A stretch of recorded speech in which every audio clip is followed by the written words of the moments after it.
Bum ba bum bum bum bum. Welcome to Moon Week. I survived the weekend. We're up 2.13 in the pre-market, and this should be the beginning of the week to which we all get paid. Look at the 3-month here. All right, so we're just about to hit the 50% mark. To here, here. I highly doubt we're gonna friggin' hit 52 today, but you never know. And yeah, this is where we are right now. So we should actually gap up to 44.22. Would be our next port of call.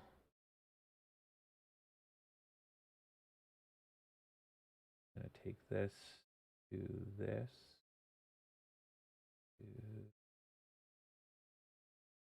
All right. That's our colors. Let's see. Yeah, see that lines up pretty perfectly. That's the 50% mark, I believe. The first green. Oh, well, fuck it. It's too far away now. I think that's the 50% mark line. Yeah.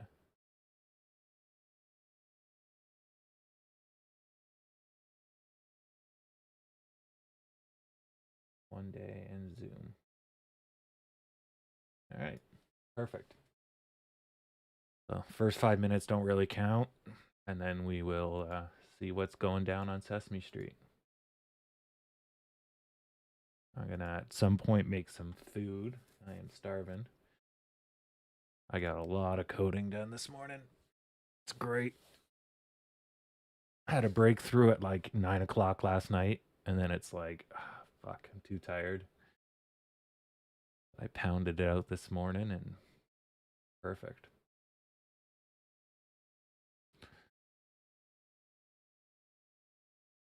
Now have last bus data. Yeah, it took me forever to figure out how to get the last bus because I'm given the current buses through an API. I can look it up based on the current time, but I was trying to minimize how much data I have to read because there's so much trips. But then I had the idea, if you look at what trip is now and then you say, give me all the trips that are before now, and then you tell it to sort it and give me the first one it finds, that would give you the bottom or the top, whichever way you sort it, and that would be the one just before. And I'm like, wow, that saves a hell of a lot of time. I could probably get away with not sorting it and just going up up one frame. I didn't know how to do that, but anyways, I got it to work. So if I want 3 buses, I just say, oh, give me the next 3 in your list. Yeah. So all's good in the hood. So it looks like we are heading forward as predicted. Still too early to call, but we're looking good. We should get over 33, 35. And then depending on our strength, we'll get over 45 or 45, 50. If we're really lucky, then we're going to get into the 48s. And I think that'd probably be our max for the day. I mean, this is day 1 of day 5. So I don't expect us to go Nova. Earnings is tomorrow or tonight. So, I mean, it's possible. And it is a Monday. So we'll see.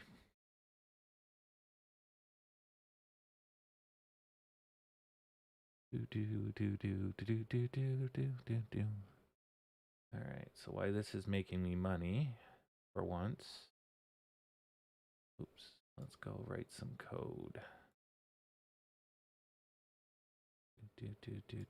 I better make sure I'm streaming. Yep, she's working. Everything's good.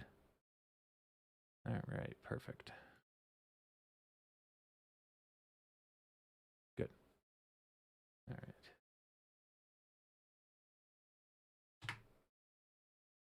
Oh, let's zoom back in. We don't need to look that far out yet.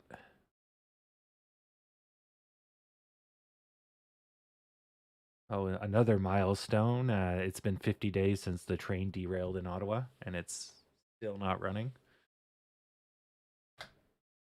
We're making progress here.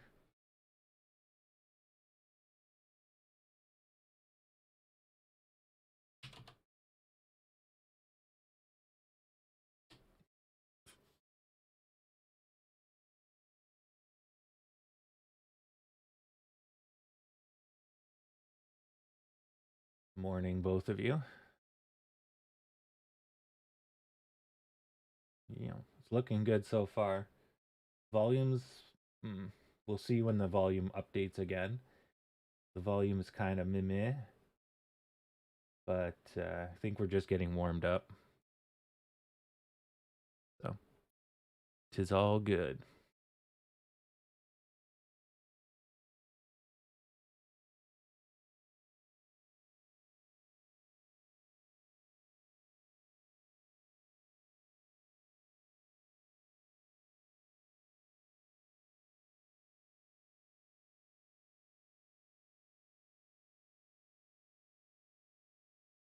No, not yet. I usually rely on you guys giving me that information. When did that get signed? Oh, here we go.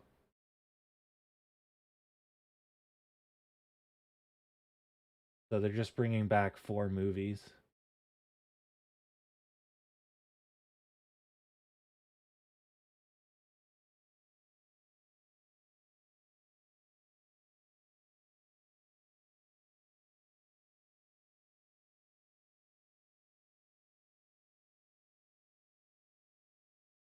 Oh, AMC retail investors will eventually cash out and move on. Well, he's right, but the key word here is eventually. That might be 5 years from now.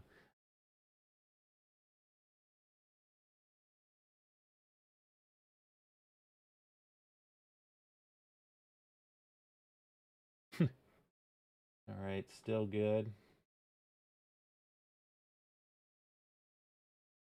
And just garbage news.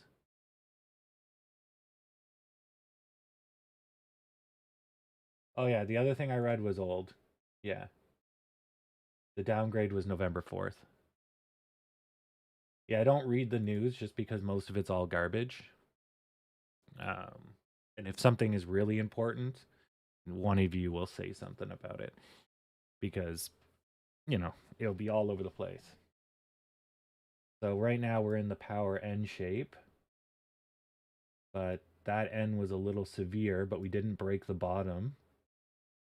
So if we can get a good push here, then it should be tick, tick, maybe down, then up and out. We'll see. Yeah, all these people basically just write shit articles because they need to sell ad space. So they just want you to click the link. 70? No, not today. The only way we'd get to 70 is if we triggered a short squeeze, and we're not moving fast enough for that. Not today, at least.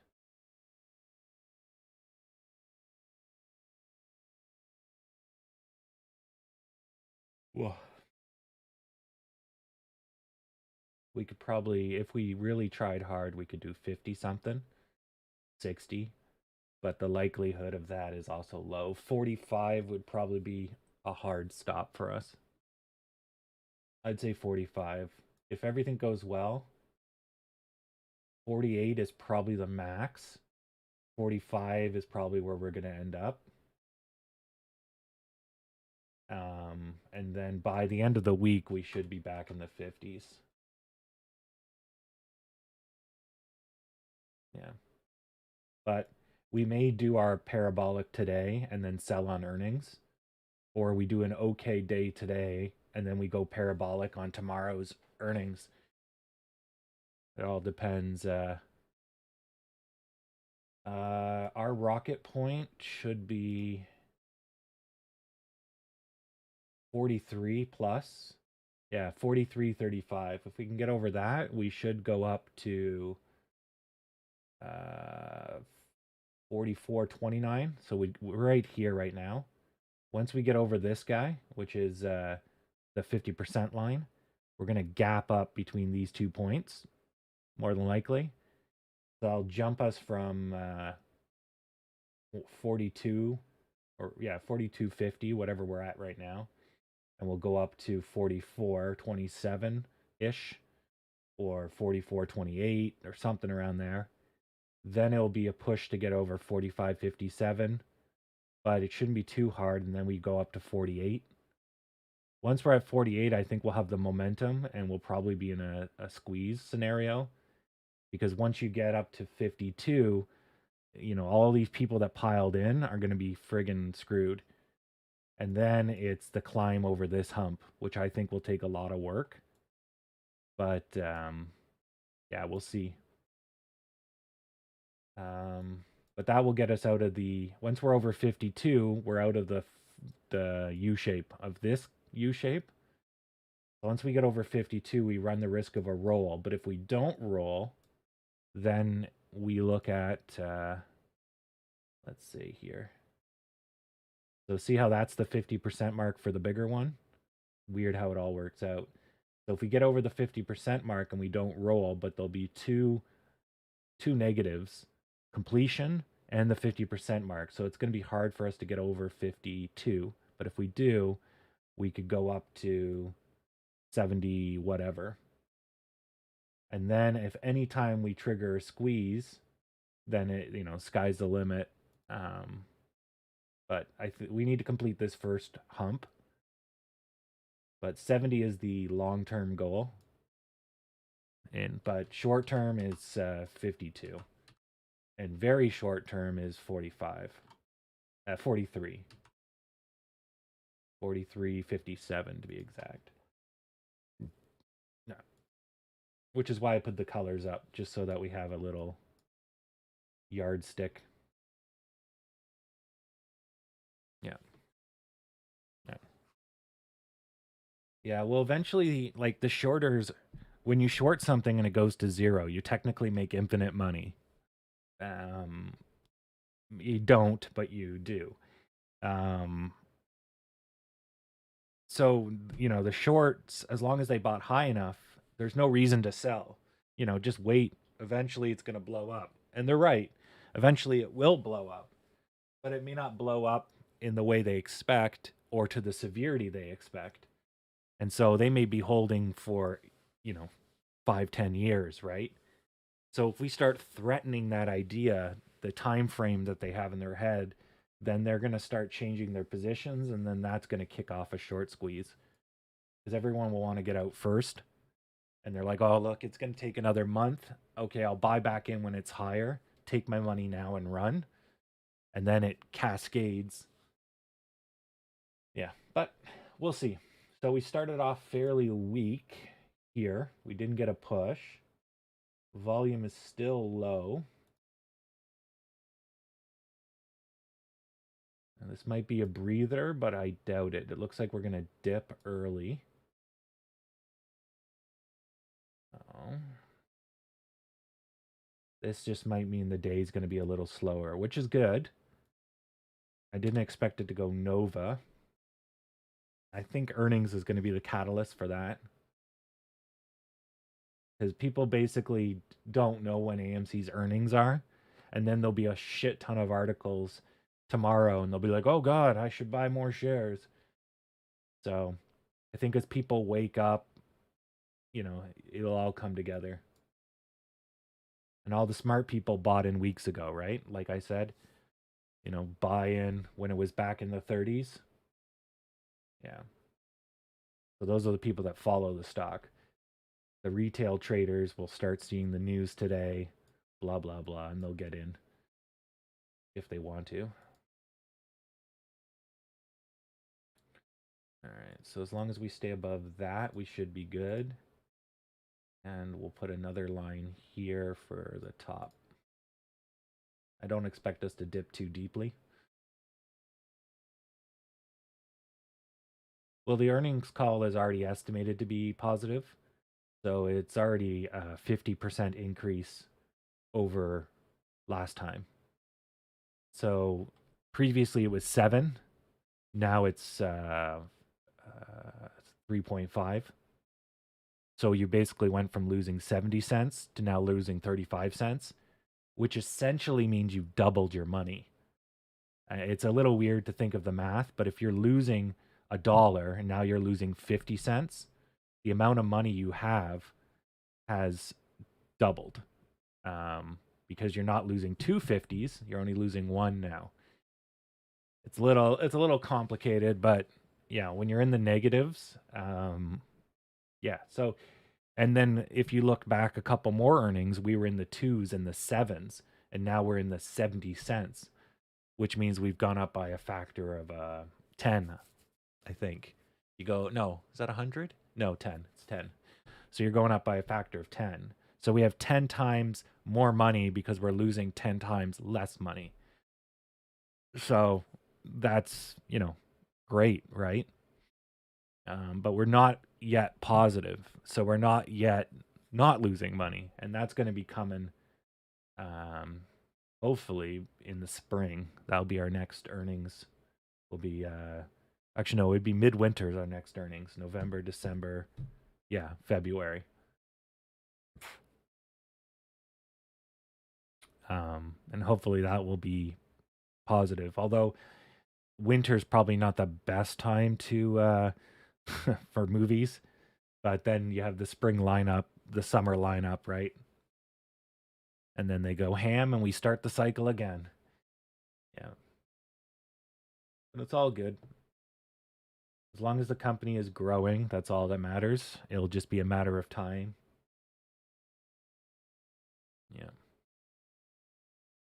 Yeah. Anyway, so while we're doing that, I'm going to write some code and then I'm going to get some food once the stock is settled down a little bit. Ah, shoot. I have to download that code. Na na na na na banana phone. Boop boop a doo boo.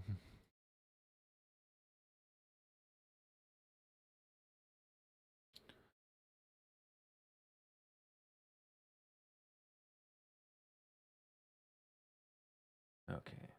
So the problem I have right now is this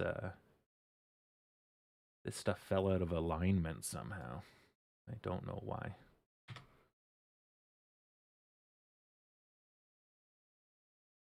So it used to be that they shared space here. And now it's on its own line for some reason.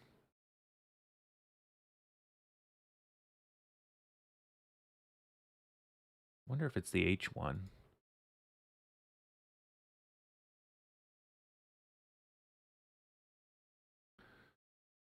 Do, do, do, do, do, do, do, do.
Yeah, I remember the good old days when I used to draw stuff in HTML, and it all ended up looking like that. Everything just popping out of everything. That was like 2005, 2006, when CSS was just getting its legs. Jeez, I remember those days. Web dev is so easy now. The joke.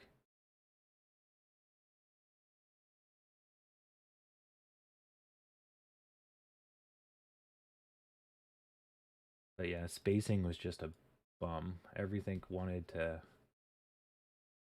mangle itself. Oh no. We'll get 100 viewers one day. Oh, not one day. One day again. Especially when this stock takes off. People will start looking for us again.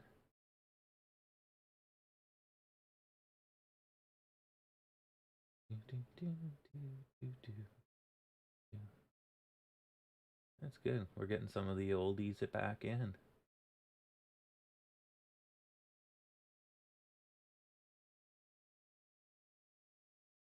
Well, we're going to go up today, but how much, right? We go fully parabolic today, people will show up once it happens. Yeah. Way to see approach. The hell is wrong?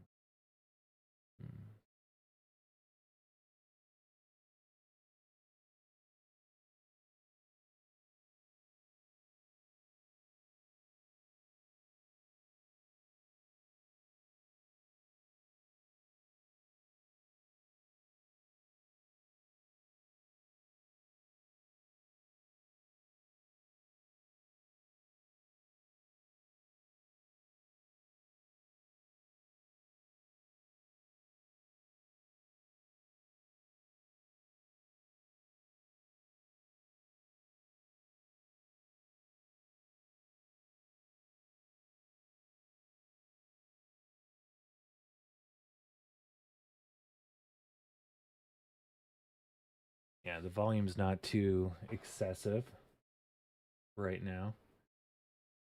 We did have a little slowdown. This is going to bounce, and we'll probably start going up after that. But this week should be the week for all things good.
H1, P small.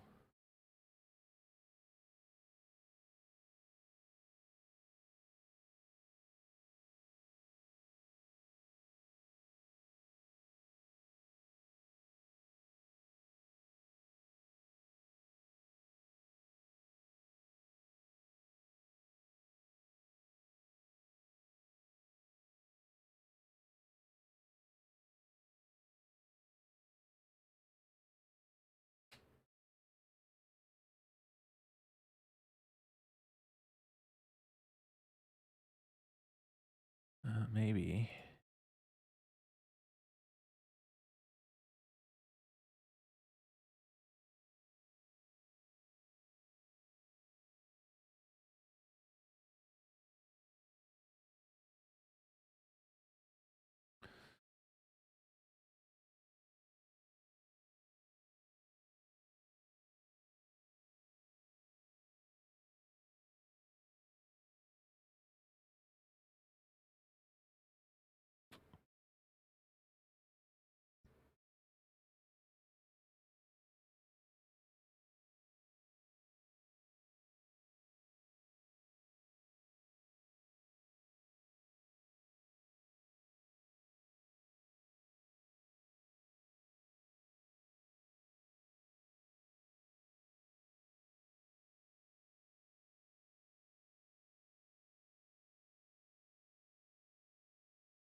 Hmm. There we go.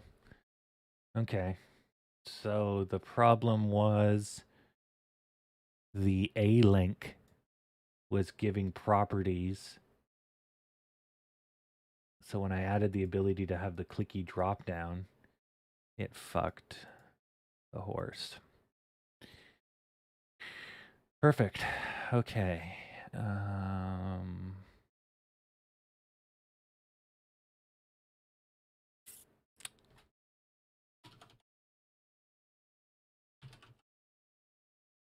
Okay.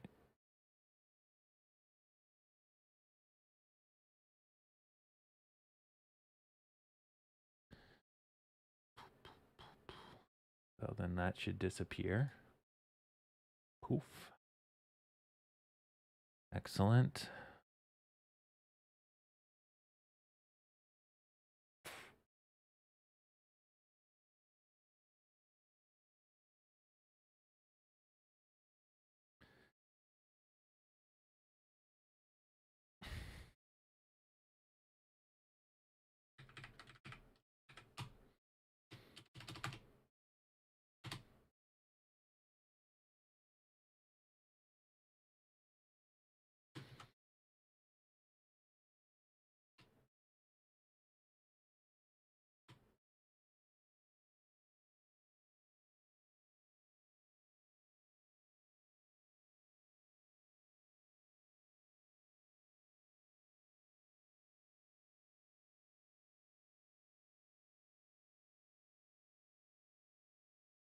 Perfect. Right.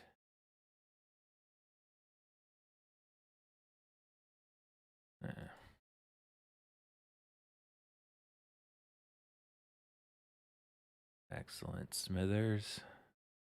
Excellent.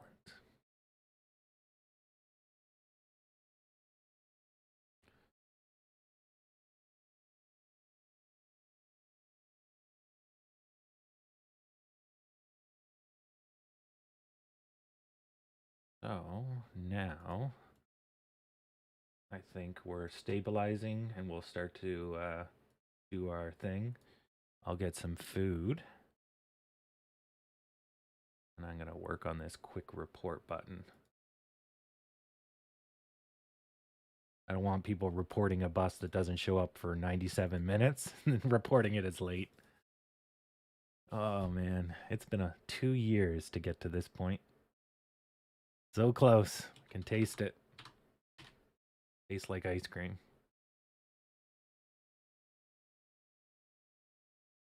Ah, yay, the zeros are in good. Had a problem where 0 also means empty. And so I had code and it's like, well, it's not there. Well, no, it's there. It's just 0. So I had to teach it the difference between empty and 0. 0 is not empty. Oh my. That was a bit of a defucking of my code. So this bus comes in 1 minute. So now if I refresh, that bus is now here. That other bus is gone. And this is the next one. She looks good. Tastes like victory. All right.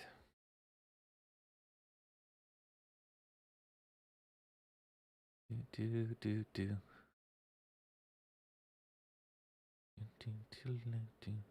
All right, let's get some food. I will be back. As Arnold once said. Actually, not once. Many times have said.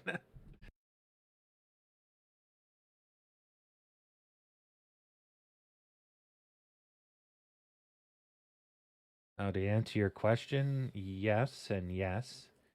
and it depends on the size and scope that you need. I just bought oh, 355 kilowatt hour. No, 355 watt hour. Yeah, not kilowatt. 350 watt hour one, which is the size of a small football or a football, I guess. There's only one size.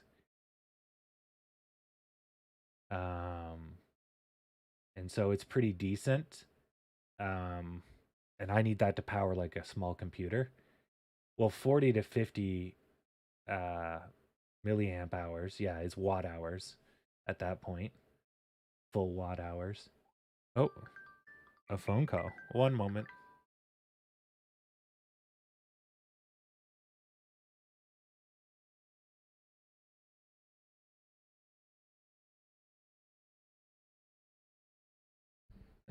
Scammy robots trying to tell me I've committed crimes again. Um,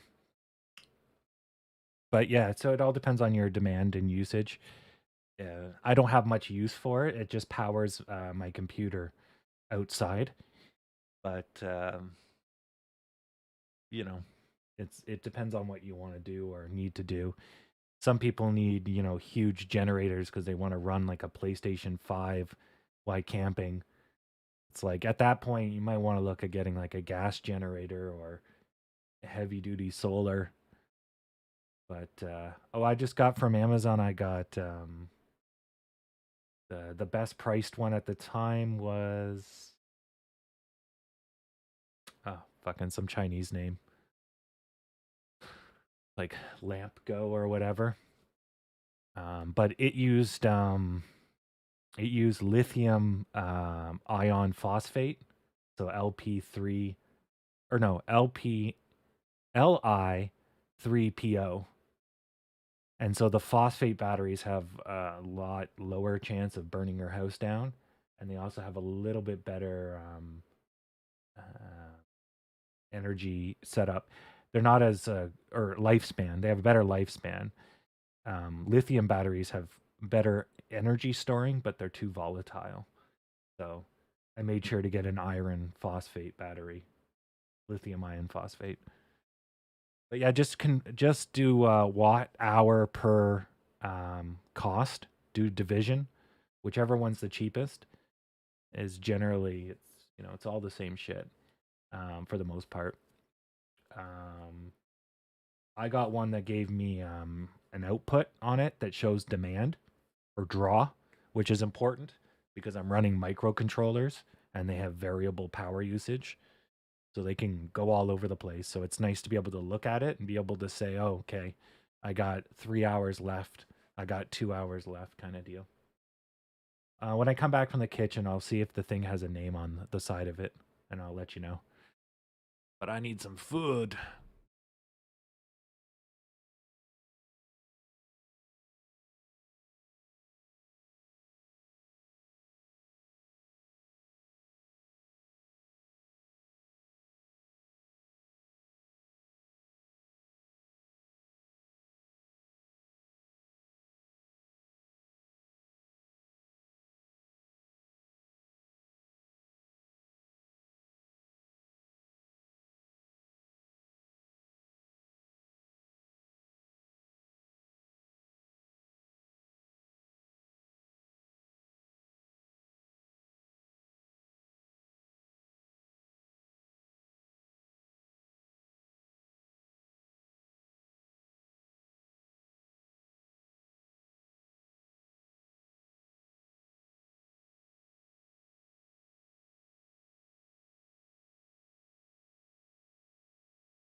All right. Back.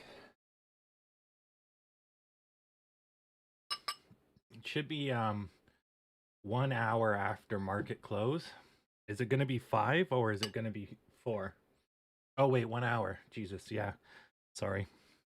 We close at 4.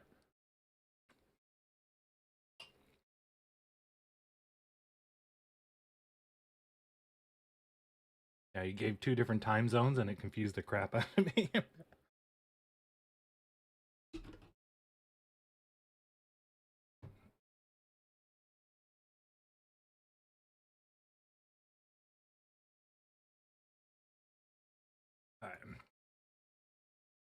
Well, actually, I don't need that window. This window.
Thought I had the mic muted.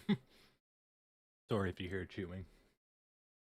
So it looks like we're above the worry line and we've crossed the 50% mark for this U shape.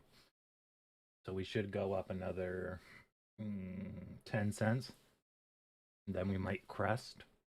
Or we might just rapidly go up to 43.38. Oh no, that's too high, sorry. 43.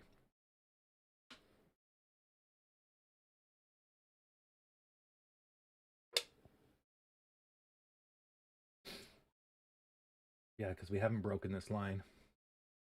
So we're still good. In the top of the channel is roughly somewhere around here, probably. Let me just draw it properly then, since it's a little too hard to eyeball.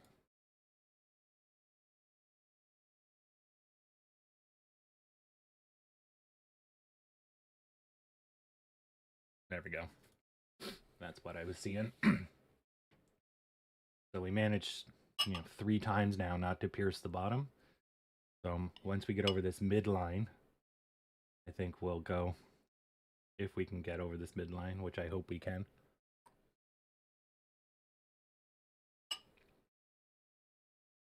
But this is an odd spot to die. So if we take this, the 50% mark was that basically that white line. There's the 50% line. So we didn't die at the 50% line, but we definitely struggled. And judging how there's so much struggle above the line, what I'm going to do is I'm going to move this up till the line fits. So that's the bottom. Okay, so there. See how the line fits now? I was trying to make it fit here, but the 50% line's actually here, which means we're actually going to go back to 42.97. So this pattern fits for the bigger, not this corner, but this corner. Because you can see there, the bottom, bottom, bottom, bottom, bottom, bottom, top, top, top, top, all of them hit the 50% line. And then the 38% line is all of these guys stick bottoms. Yeah. So we should, we're on our way to 42.97 then.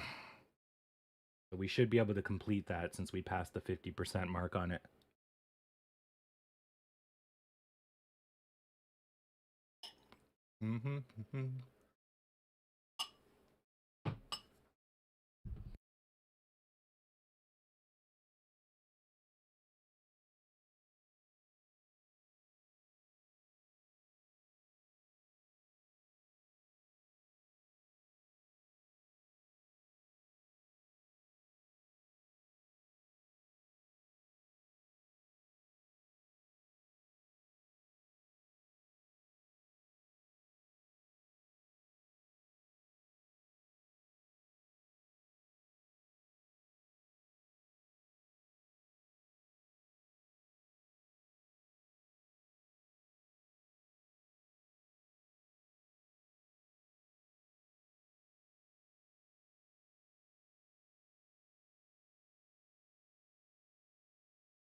Chicken fried rice is a guilty pleasure.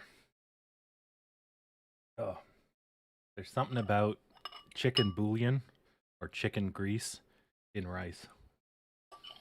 Just something about it.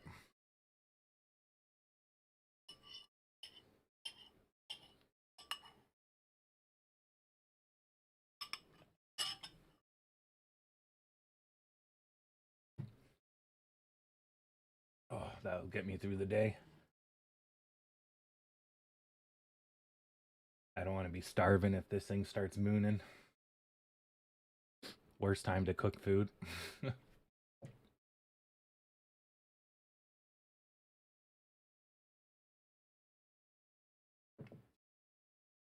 On that note, I'll have an hour meeting or so, maybe 2 hours, at 1 o'clock. I'll still be here, but again, I'll just have to have my mic muted to you guys.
Hmm.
Hmm.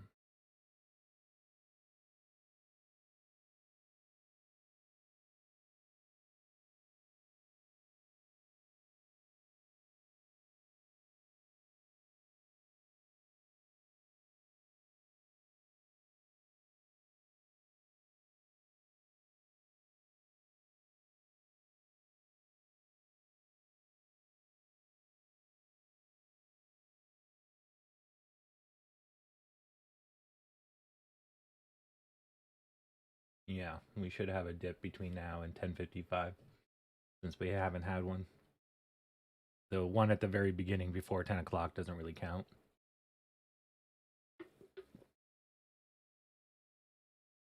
So 10:30 is normally always red, or at least there is a red element.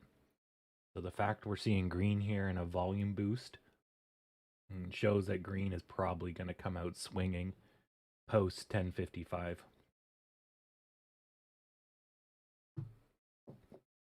Which is great since we had a little bit of a slow start.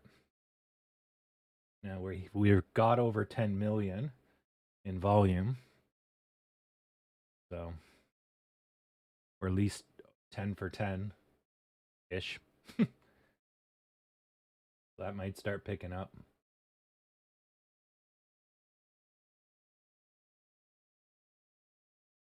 And this green, it's going to struggle on the blue line, but then once we get in, it should snap up to the midline until we have the dip at some point. But both this white line and the blue line should provide ample resistance, which is what we're seeing right now. Now, I would say TD is accurate, but 700K, that's weird. Are you looking at the right AMC?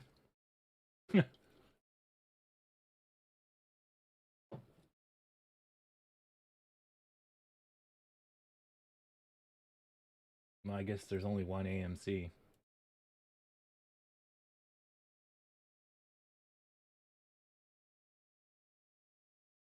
Yeah, exactly.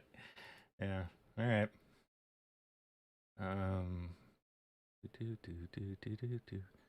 Okay, add alerts. We'll do that after. I might even get alerts done today. Yay.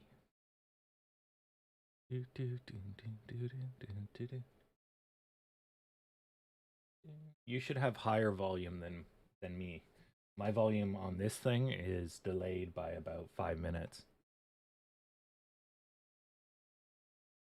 Let me see what Yahoo's saying.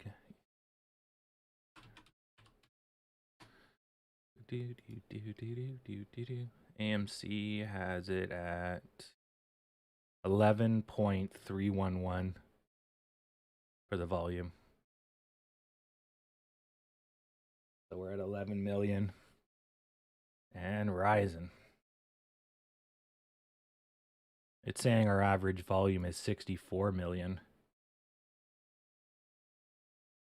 Wonder over how many days. And our 1 year target estimate is $6.08. That's pretty good. We went up from like $1.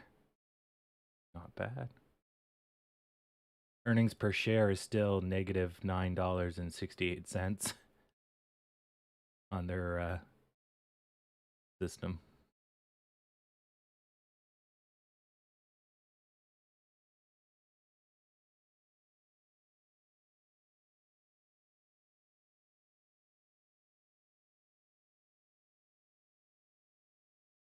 Oh, Matt Kohrs did an interview with Yahoo Finance talking about how Wall Street has shifted.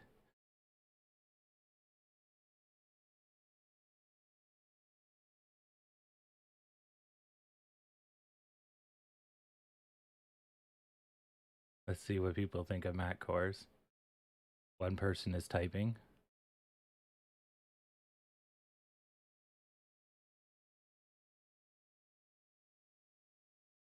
Stock market is rigged. The Fed's a joke.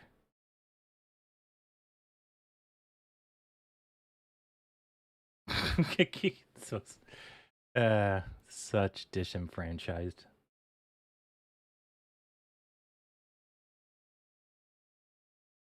All right. So 24. So if the drop down, here we go.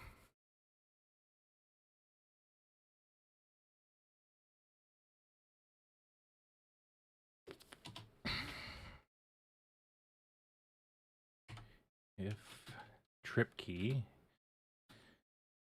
is 0,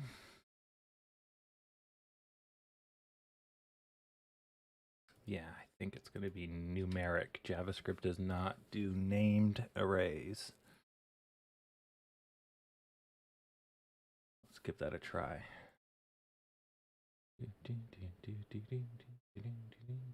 Yeah, yeah. As long as they're making me money, I'll take it. Invalid string length. Oh, shit. Stupid me. Programming in a different language. So nothing, something. Aha. That was easy.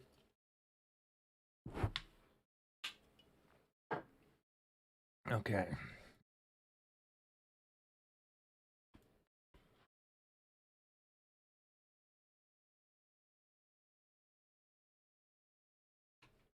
Boop, boop, boop, boop, boop, boop, boop, boop, boop, boop, boop, boop, boop, boop, boop, boop. Anything goes. I watched the original Indiana Jones. Oh my god. That lady just fucking screams every 20 seconds. But they had the Anything Goes song, and now it's stuck in my head.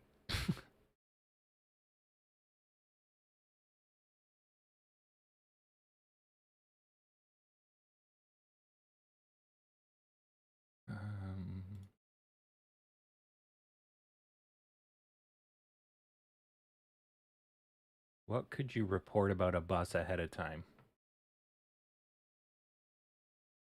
I guess nothing really, right? If it's not driving yet, the only thing you could report is that you know it's not going to run because you're the bus driver.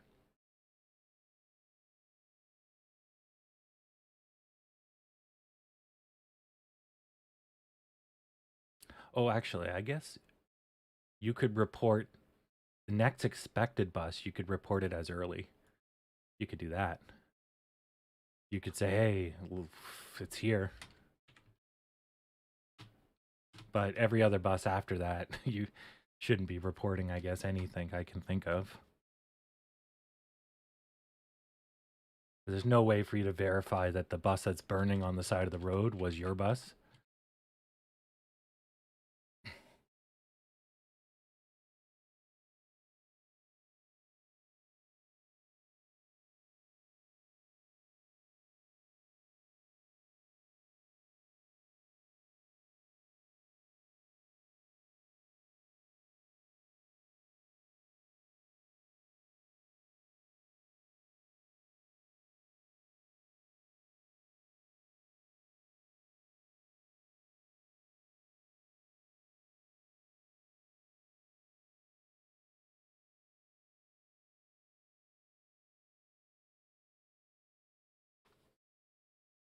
Yeah, it works.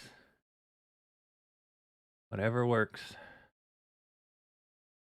Now, if I put some effort into growing this stream, we would be rolling in people, but then we'd also have to fight with all the spam and bullshit and retards and have to explain everything every day.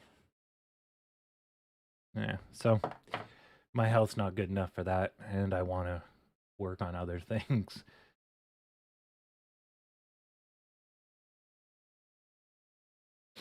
Okay, so let's do early.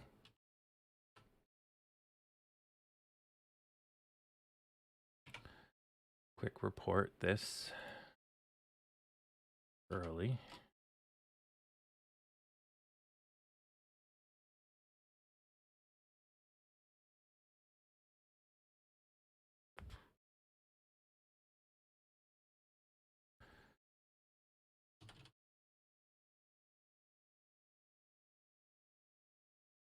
That's one of my favorite words, retards.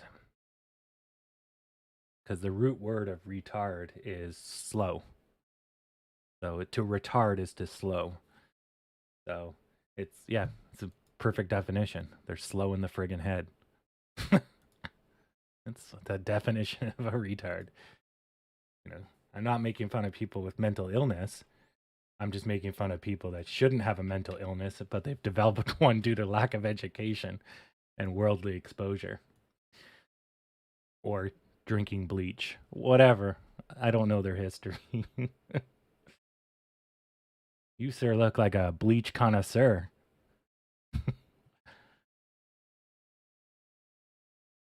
Ooh, Javix brand name.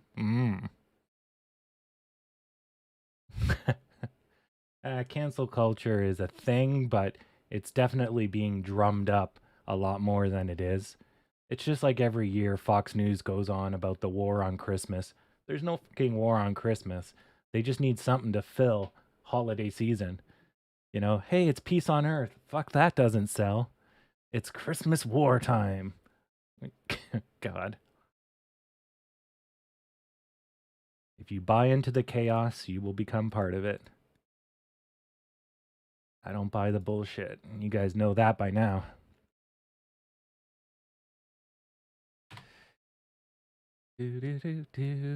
Anything goes. Okay, nothing. Early or late. Bam! Fucking rolling. I knew this part would be easy.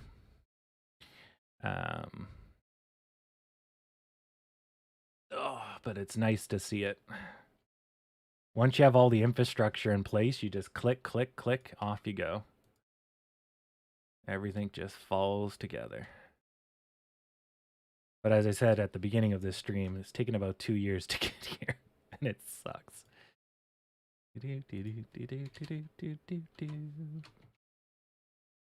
That's a lot of friggin' time to get here. But now I'm just goalpost running. Okay, quick report.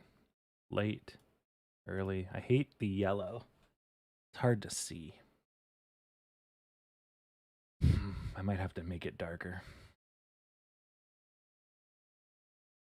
Report.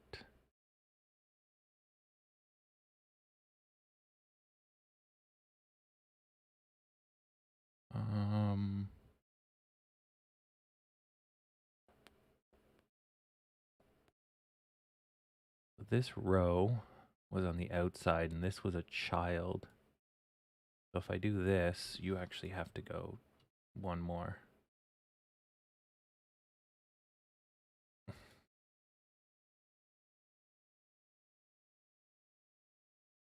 That's pretty garbage.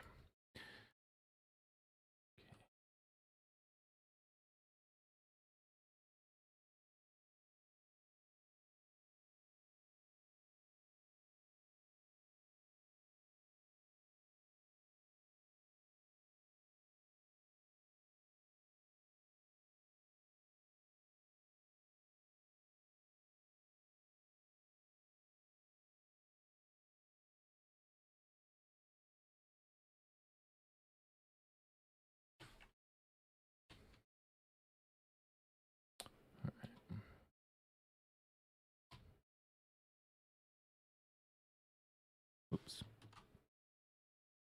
Got to start using control. No. That's not the key. Control Shift K. I got to start learning to use that. Deletes the line. Super useful with all this friggin' issues here. Okay, so what we're gonna do is if trip key is greater or equal to 0, so I guess greater than -1. Let's just do equal to 0. And it is going to draw the quick report. Okay. Yeah, there we go. Okay. So then that makes a row column, row column. Yep. Gives it proper spacing. Perfect. Now for this, I need to put trip ID up a level. So right here. Failure.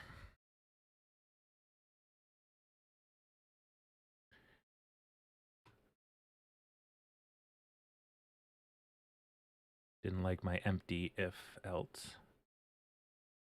If trip ID Oh, no, it has to be indented. Because it has to be within this if. Else. Else. Yeah, once you start adding ifs to this damn thing, it's confusing. Because everything has to be tabbed as like a child. Anything inside something has to be tabbed in. But the ifs don't count. So you have to delete their spacing, and it's like, oh, lordy. So I gotta figure out how deep I am here. Well, I don't think Disney is merging with AMC. It was just to bring back a couple of shows, right?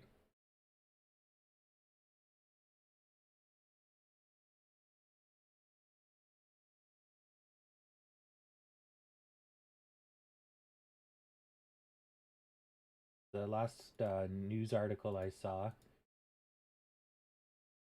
get it to load back up. Yeah, it's just bringing back four movies.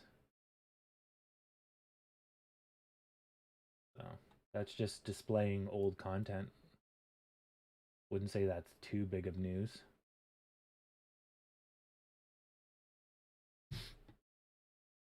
Or, well, it might be four new movies, but it says back to the big screen, so I presume it's old. Anything goes. So this is tabbed too much. Is that what it was moaning about? Nope. Duke. If close, this else is too far over.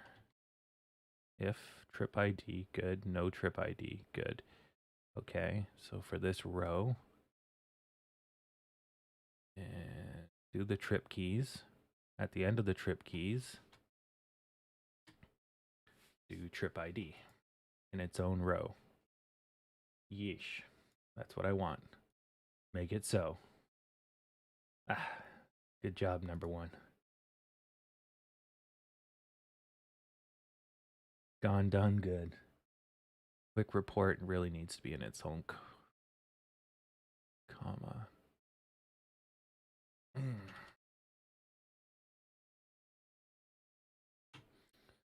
right. Get everything stacked up nicely. Damn it. Why is it not stacking? Why you do this to me, bad man? Row, column.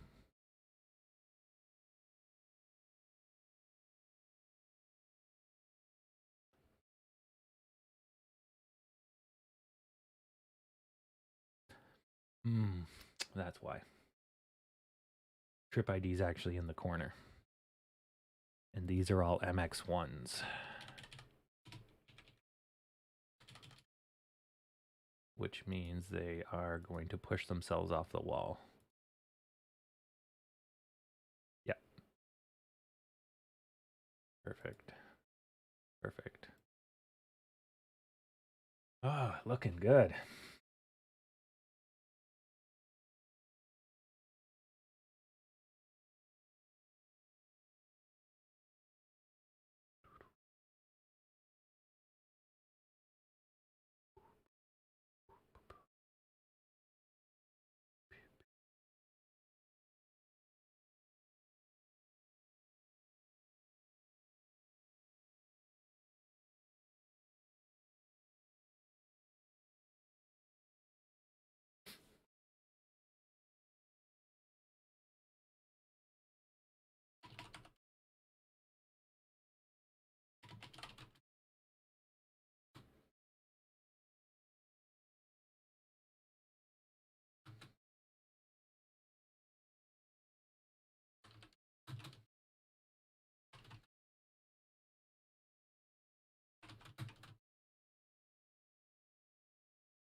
Damn it, I clicked remove instead of tweet.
Yep.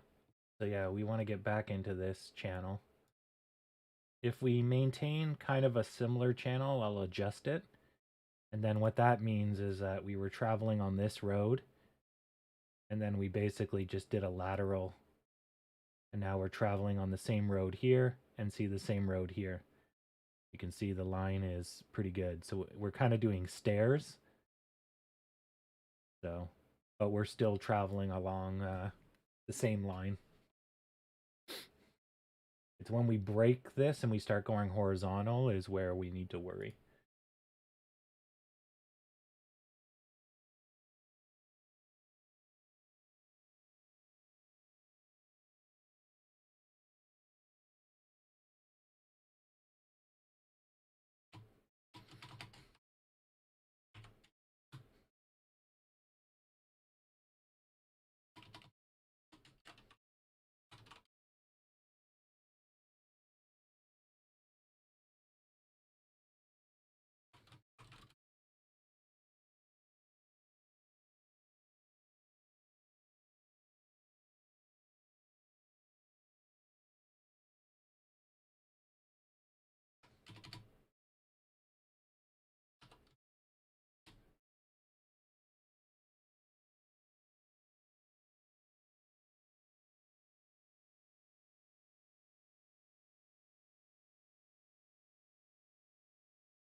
Oh, is Betty White dead now?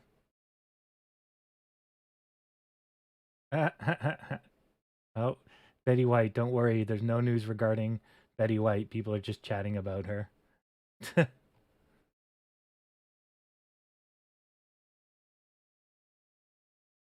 Wow, Betty White is older than sliced bread. Therefore, sliced bread is the greatest thing since Betty White.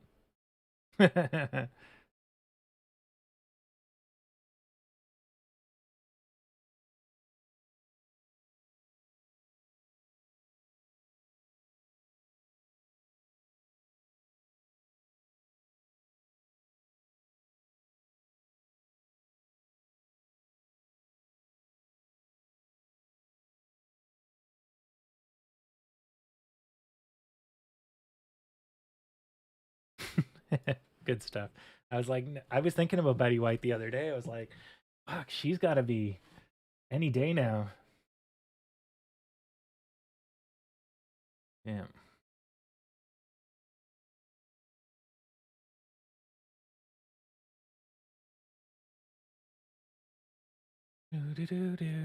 Okay, so we are gonna do some quick math.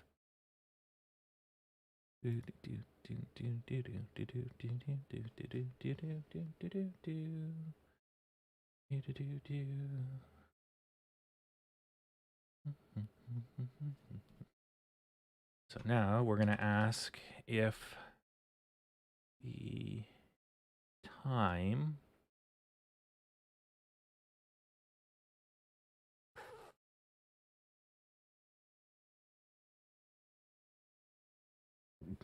see the volume increase? That's good. So that means people were basically sitting and waiting, and now they're going to probably floor it. That's good. It's a good sign that we're getting a volume increase at 1050, now 1055. So we'll need about 2 more minutes of sustained volume, and then that will start us running probably. And sustained green volume to specify.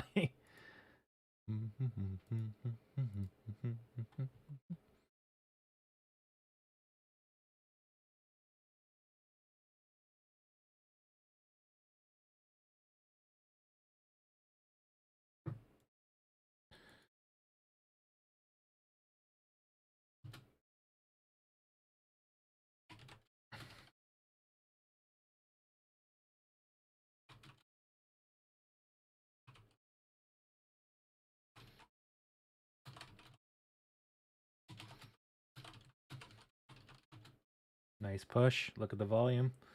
Excellent.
Yeah.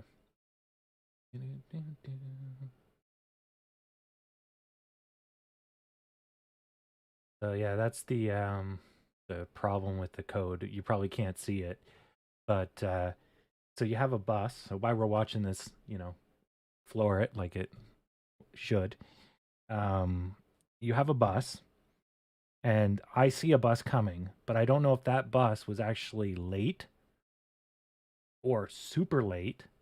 So it's so late that there was a missing bus, and it's actually the third bus, not the first bus.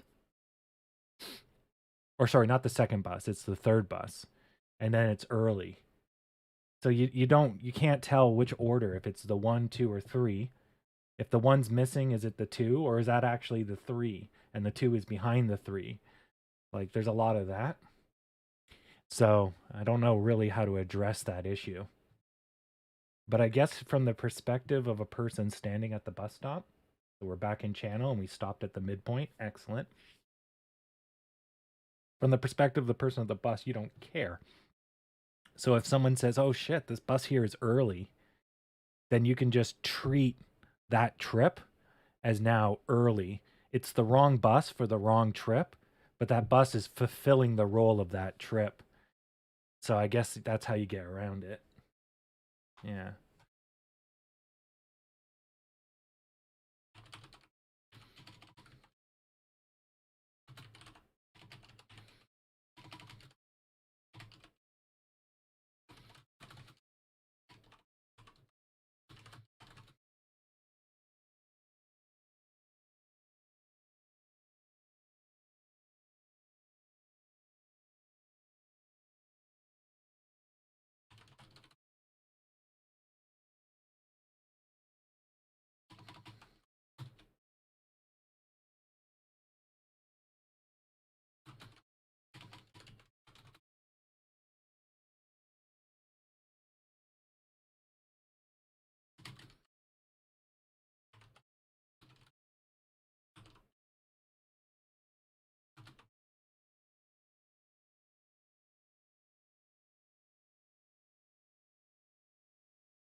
Yeah, bouncing off the midpoint. So what this means is we're probably still following this channel, but the channel's now gotten wider. So wherever this red stops will probably be the bottom of the channel. Yeah. I'm going to redraw the channel.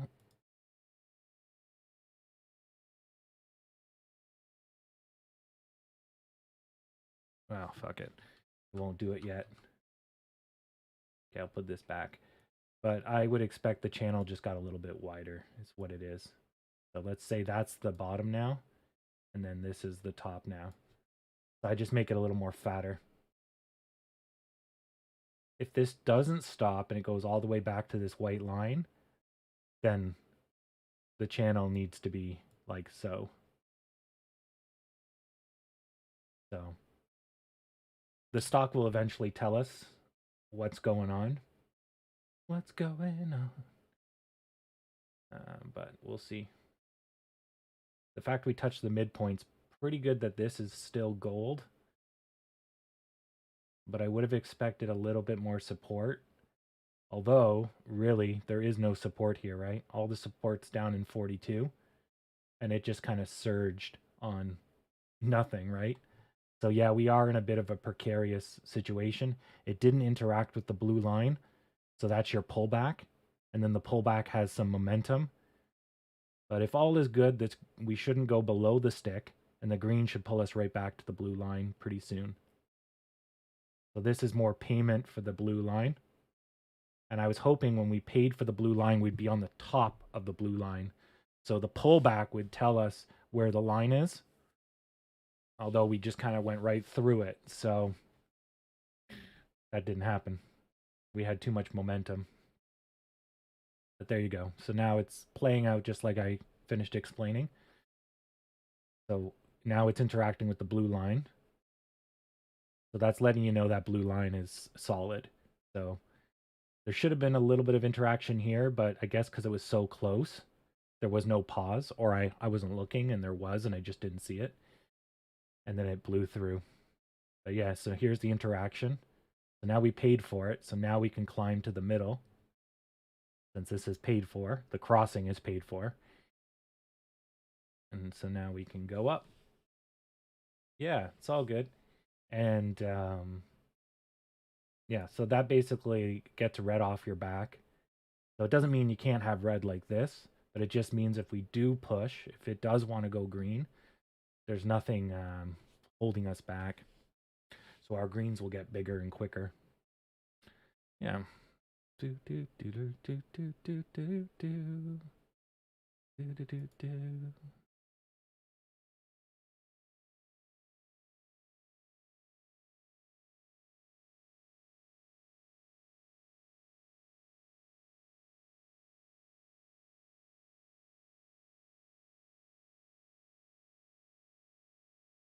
Okay, so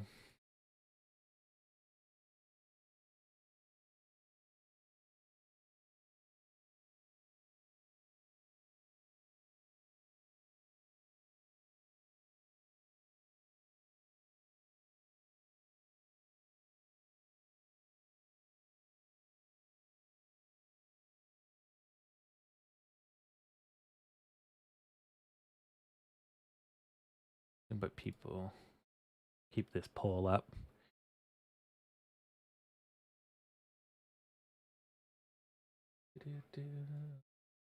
So see how it's using almost no volume and see how much green you got, right? Versus this one where you went nowhere and you used tons of green.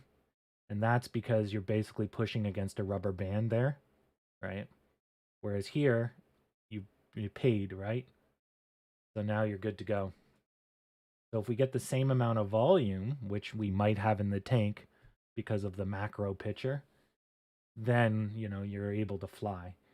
Now this top blue line is going to be our next, we don't know exactly where the top line is. We're doing it based on the two sticks here, or this is what it's doing it on.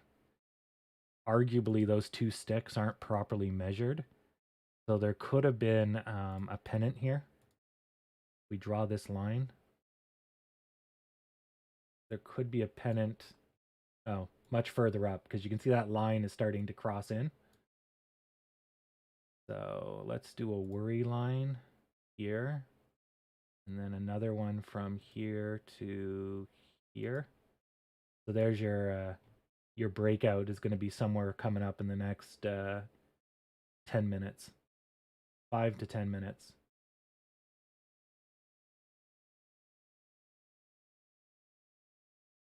Yeah.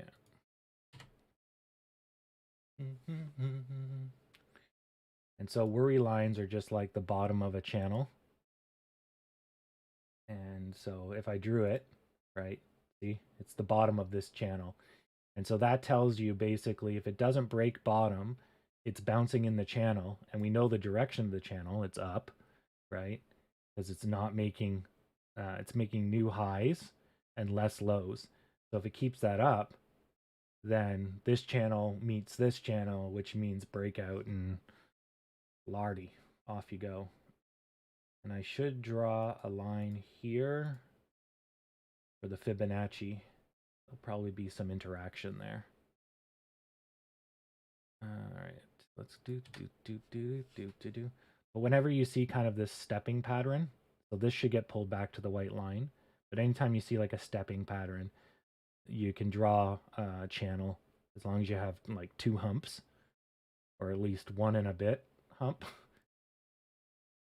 Yeah. Well, we know the stock's improving, right? We don't know if there's going to be a short squeeze. We don't know all these other wishful thinkings, but we know the stock has doubled since last earnings. We know everything's getting better with COVID. We know money's coming in, so it's just a matter of time.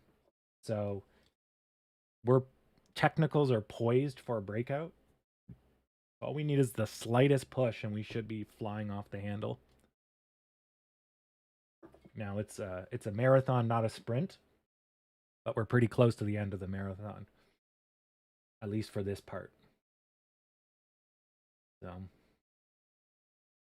So now we pulled back to the white line. That's good. I want us over the white line though. Good. A little more. Fuck you. do, do, do, do. Do, do, do, do. Do, do, do. So we can adjust this now to here. Because that stretched the bottom. Because ultimately, if you think about it metaphysically, the stock market, how it's going to end at the end of the day, the pattern that it is going to perform has already been written. The cause and effect that will produce the pattern is destined. It's going to happen, and it's going to happen that way every single time if we reversed time with nothing changing. So our objective as a trader is to try to see ahead of that pattern that's being revealed to us. And if you think about it that way versus looking at it like there's people playing this game, if you think of it as the game's already been played and we're just being shown it, like on a tape, then you know that because of certain patterns and certain technicals and certain shapes, stock can't produce certain shapes, such as going backwards. It's limited. And so you know the choices it has to make. And so you can narrow down what shapes it's going to perform. Now, of course, there's always the, wild card and unknowns, and, the CEO could go on a shooting spree. But for 99% of your days, they're going to follow standard shapes. And so, anyways, that's really the game here.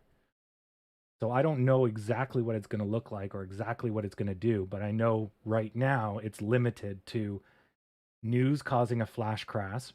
I doubt it. It crosses this line and breaks down. Possible. It stays off this line and goes up, and then that's going to probably trigger a breakout because it's hitting a new technical line, and then that means it's going to go for a run, probably get hit by this blue line, and then get pulled back. But we'll have to see. But essentially, it's limited. It's not going to just go like this, nor is it going to go like this. and it probably won't go sideways. As soon as it goes sideways, probably now or the next minute, it's going to cause a breakdown unless we can get above it. And so, anyways, that's the game for the people that are new. What we're trying to do, and that's how you make your bets. But that's all kind of short term. If we look at the long term, we're still on track.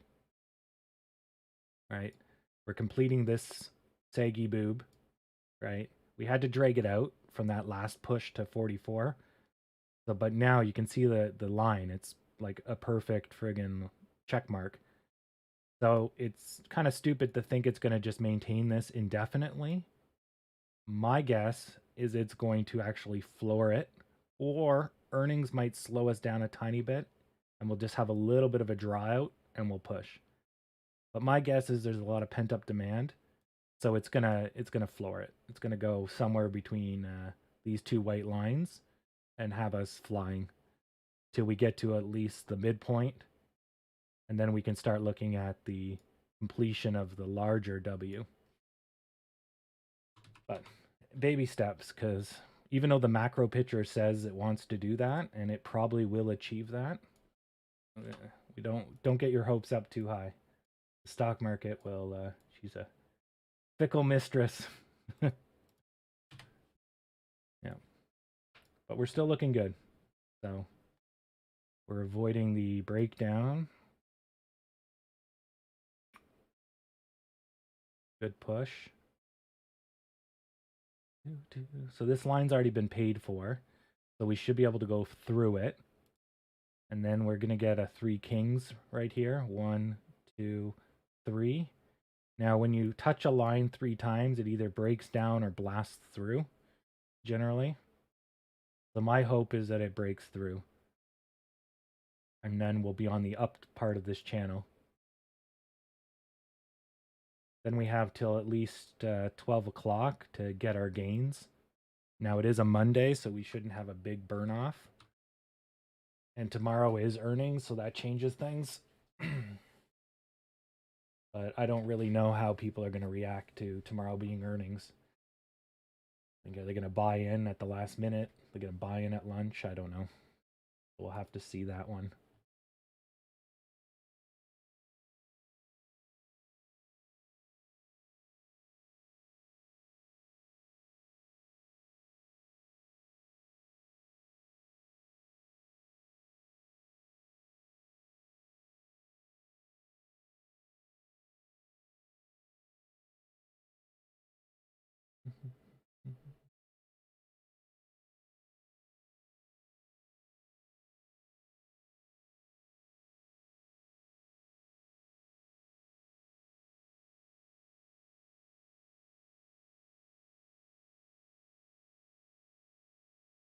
Looking good. See that volume as it crossed the blue line? You got a surge. So that again tells you that blue line's real, which then tells you that this channel is real. Now the top may not be real, but we see the midpoint, we can see it interacting. Therefore, if we duplicate this distance, then this whole channel is accurate. We can infer the top line based on what we can see, what the chart has already shown us, right? Because we can try to predict the future, but the chart will tell us ultimately in the end as we uncover it. So this is the 3rd time. So if this doesn't turn green and get us through the line, then we're at pretty good risk of a breakdown.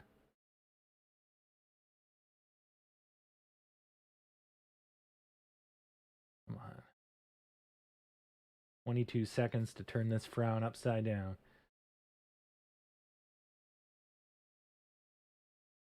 Or if it pushes harder, it should bounce off the blue line, and then that might give you the turnaround. If it stays this size, it should probably do red again. We might get a bounce. This should be the bounce. Come on, give us the bounce. Okay, now we've touched the blue line for sure. Now are we going to get a bounce? We get a bounce. That's a really shitty bounce. So with this, you got kind of momentum. The line basically acts like a speed bump. And if there's no real volume, then the speed bump allows the other side to basically temporarily get a little boost. And that's why it looks like it bounces. Because the speed bump slows down the red, but the green's still there in the background. It was just being overwhelmed. Right now, the volume's low, so it's not like green's pushing. Red's taking over. So this looks like this is the third touch, and it's going to be a failure. Now, I was hoping we could probably get a bounce. Maybe that would save our ass because it's small. But the bounce was nothing. So then we should get one more red.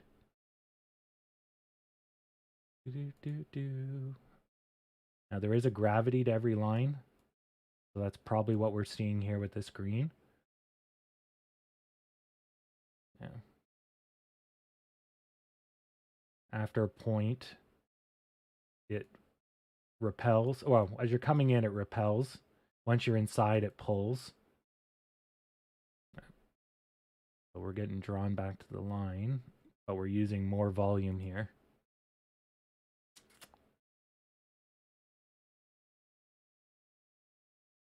So it's bouncing off the line. So the same thing, it acts as a speed bump, but in this case to green. So red got to take over, but then red didn't do much, right? Red could have, shot us down, but they didn't. That's a good sign that green's going to break through on this one. Come on, green. Excellent. We're good. Yeah, so, all right, so then we're going to go up. So this was the red breakdown. It got stunted with a bit of volume, and now we're done. So now you start the process over again. But this should have been a more severe red, probably out to here. But I guess the combination of the blue line helped mute it, so it didn't go as far. And then that gave green the power to turn it around. Yeah.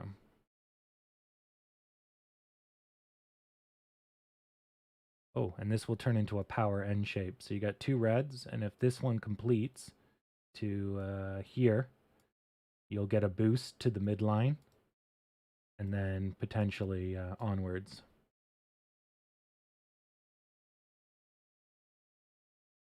Actually, that line is a little bit higher. I can see the stick. It's right there to the top of him. There we go. That's what we're trying to get over now, is that white line.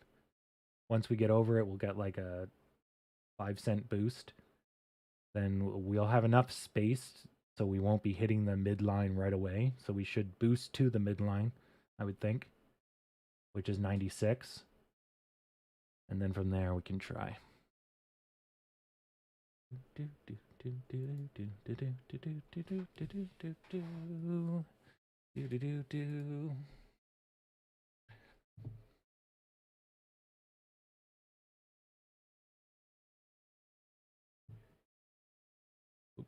there we go.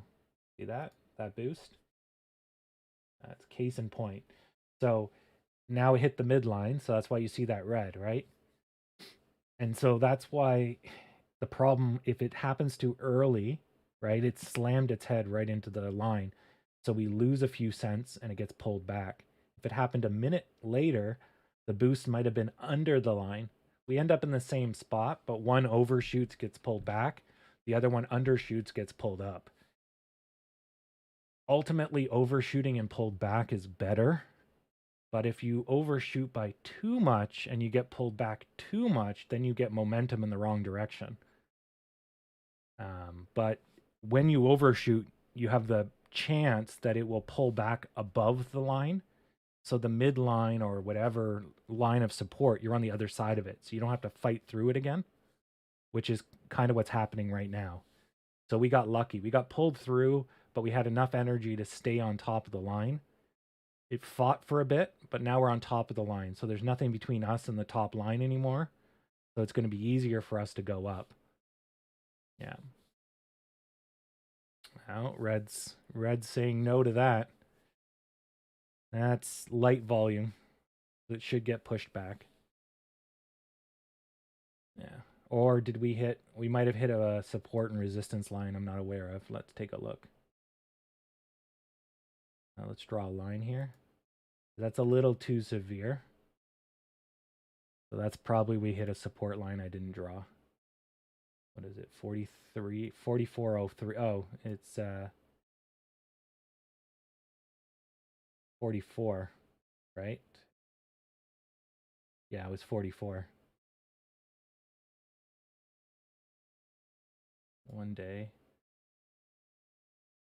That's what it was, yeah. So we blew through 44. So whole numbers are a psychological sell point. So the fact we've been in the weeds for a bit, right? We hit 44, so people are now auto selling, and that's what that red was probably. Partly the midline, but the reason it was more severe than I expected was because it was a whole number. I don't normally look at the numbers because it's not really relevant. But this is where you get blindsided a little bit because you're like, okay, we're ready to run, but there was a hidden wall, which is a whole number. 50s, 25s are also generally problematic, especially when you've been in the weeds for so long. People, they set their auto sell and forget about it for 6 months. But that's fine. That's good. So now we're going to probably go sideways till we can get a little bit of a gap. We can fit inside the gap. Probably get pulled back to 44.10. Yep. We need to rest on this midline for like a second because we're pushing into virgin territory here. So there's going to be a lot of, clunk.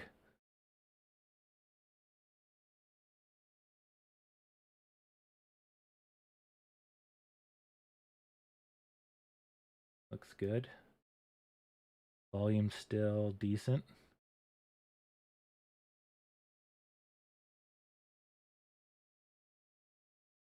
Every time you get a pullback to the midline, that's showing you the maximum strength of red.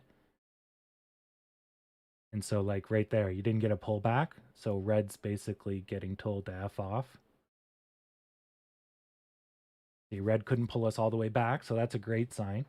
If we get over this stick, we'll get another boost, and this might get us over the blue line. Nope. No, we fucking brick walled that. Oh, round two. That was a delayed boost. I was like, no, we hit the brick wall. We got pulled back, and then we just got a delayed boost there. Now we're hitting the 44.28 line, which is the top of the midpoint, I believe, that I drew earlier. Or it's one of its shoulders. Okay, so this should have a bit of retraction because we just hit two speed bumps. The blue line and the white line. They're basically both here. If we're really good, we'll fit between the two. So 44, 24, 25, 26. If we're really trying. But usually when this happens, red then jumps on you because it smells weakness. Traveling along the blue line until we hit the white line is also a possibility, which is what it looks like it's doing right now. It doesn't have the energy to get through both lines. So it's going to ride the blue line till it gets to the white line. That's one touch, that's two touch, that's three touch. So the next one should go right through or a big red. I didn't even get to finish the sentence. So that's the three touch rule. So you touch a line three times and it either goes up or it goes flying down, which I just talked about 5 minutes ago, right? Oh, well, not 5 minutes ago. Let's say 20 minutes ago. I think the three touch rule was with the three kings. That's also three touches. Usually with the three kings, you come back down because you're continuing in a channel. So on the third one, you come back down and then you go for a fourth king, but the fourth king breaks out, which is what we've done here. Our fourth king was kind of here. 1, 2, 3. Yeah, so our fourth king was kind of here, but it didn't come down. It broke out. Because if we didn't crash here and we didn't crash here and we didn't crash here, and this one should have been a severe red, then we're good to go. So now we're going to start looking like we're going parabolic. We're outside of the two lines. So we broke out right where the two lines intersect. See? Now there's nothing stopping us. Here we go. Yeah. But yeah, that's support and resistances in a nutshell. I got lucky. I drew this line early. This channel. This channel's really paid out. So now we're heading to 45. And let's take a look at the big chart. So we're now 44.72 is the midline. So we just did this gap from 44.62 to 44.42. Sorry, 42.44 to 44.60. We just did the gap. So now we're on the corner, which is 45.20, 44.89, somewhere in there. And we've passed the 50% on the big scale. So our next major hump is 45.57, which is where we are headed.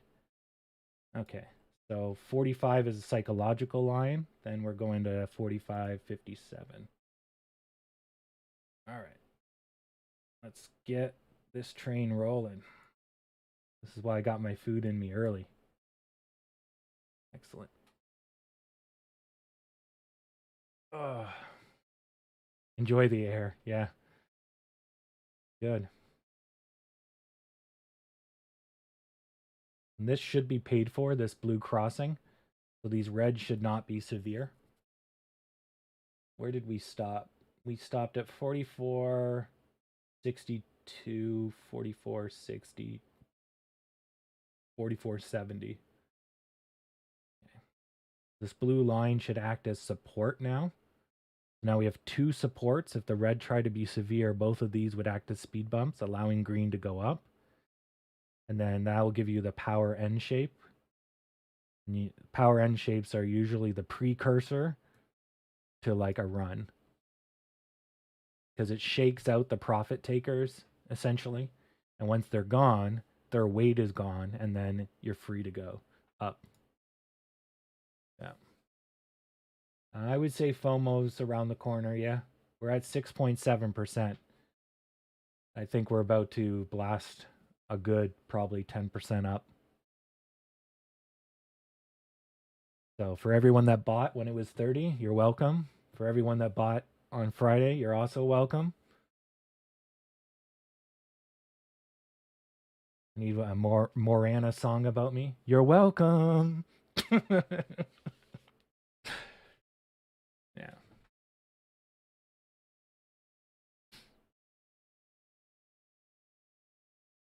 Yeah. So for the power N shape, this would be a perfect power N shape. Classic, I should say. It would have to get over 44.70 in this next 9 seconds. And oh, it's so close. Oh, it's done it. It's done it. It's going. It's going. This red will get crushed by green. Goodbye, red. Na na na na. Hey, hey, hey. Goodbye. Na na na na. Na na na na. Green's gonna come and slap this red into oblivion. Yeah, that was all red could do. Red tried to IED us right here, but ain't gonna happen. No. Nope, you can't do it, red. Green's gonna crush you. All you're doing is wasting your energy. Yeah, so this is a completed power shape. So you're still owed a boost here, which we didn't see. So either that or it was swamped by red. But as long as it doesn't go under here, then that green's going to just crush this, and then it's going to fly up till 45. But red's basically throwing in the kitchen sink at us. But it's not going to last.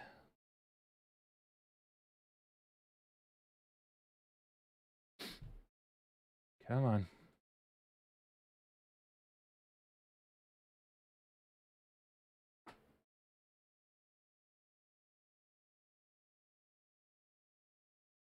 Okay, now we're about to break out again. 72. We got to get at 73. One more cent. 73. All right, let her run. Let her go. Run, Forest. Yep.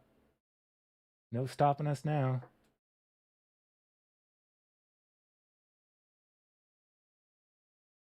You can try, Red, but you've used up all your energy, so Red's not going to stop us now. So we hit 45, then we'll get a pushback on 45 because you can see we're kind of struggling going up. Red is definitely trying. So 45 will give them a little bit of boost. Now, when we break 45, that might wake a lot of people up. Plus, you know there's going to be a shit ton of sell limits at 45, just like when we hit 44, right?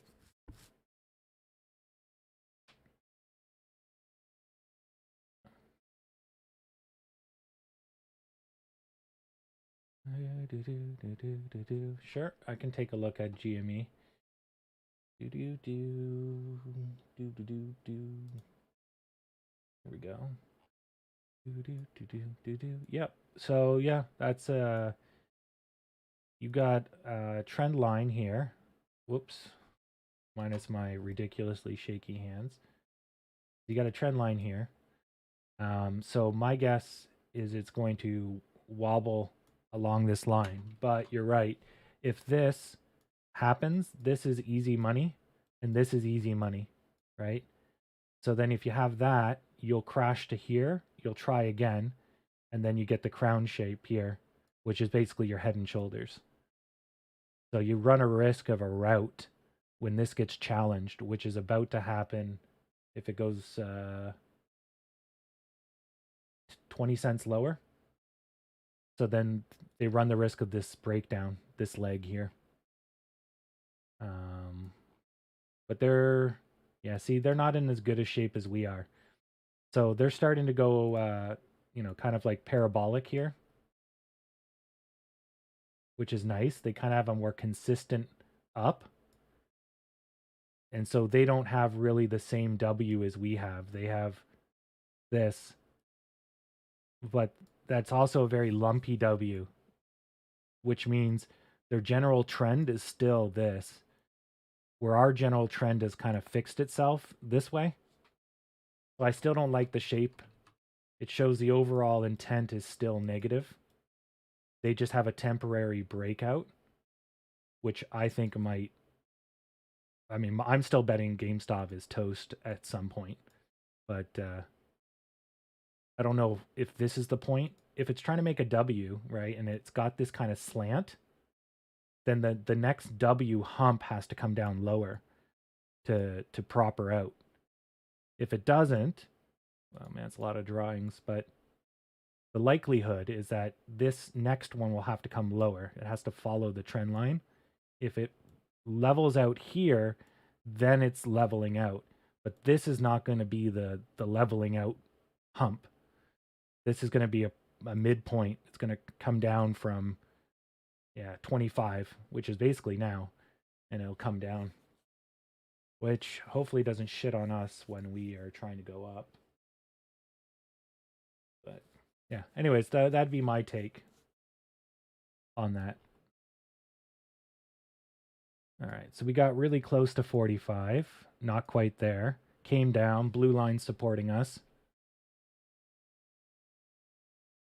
So we're probably just hitting a bunch of sell minefields.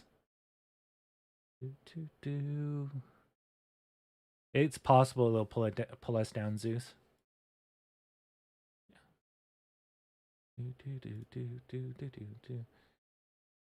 You're going to see the reds kind of jump from time to time. And what that is as we're getting higher, when people think we can't go any higher, they're going to bail out, right? They're like, okay, I want to get on with my day.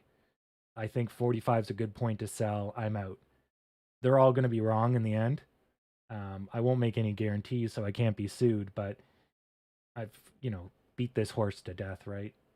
So, anyways, don't get scared by the longer reds you're seeing right now, even though they're blowing through stuff. It's just small panic selling because we got close And people are like, well, my trigger at 45 didn't blow up. So now I'm going to get out a little bit lower, but they use a market order. So it just throws grenades basically into the water. So it looks bad, but it really isn't. Yeah. It just needs to burn out. So the good news is once it burns out, it's done. Those people are gone. And then they can turn into sellers later on, or buyers later on. Yeah.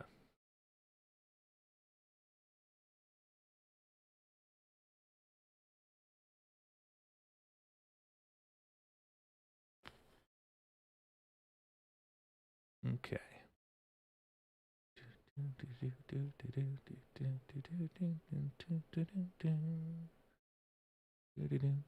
But we're still up 5%. And we can go up another 2.5. What time is it? Yeah, we still got time. So if this is after 12 o'clock and we're not over 45, I'll say 45 is the max for the day. If we're over 45, we might go, we keep climbing, but 45 should be a pain in the ass. So, and after 12, you lose strength in the upwards momentum category. So we'll see what we do in the next, what's on my screen, basically. We'll see. But I think we should take another stab at 45 in this time frame, kind of like that. And then I don't know if we're going to have the energy to break through. We'll see. We will see.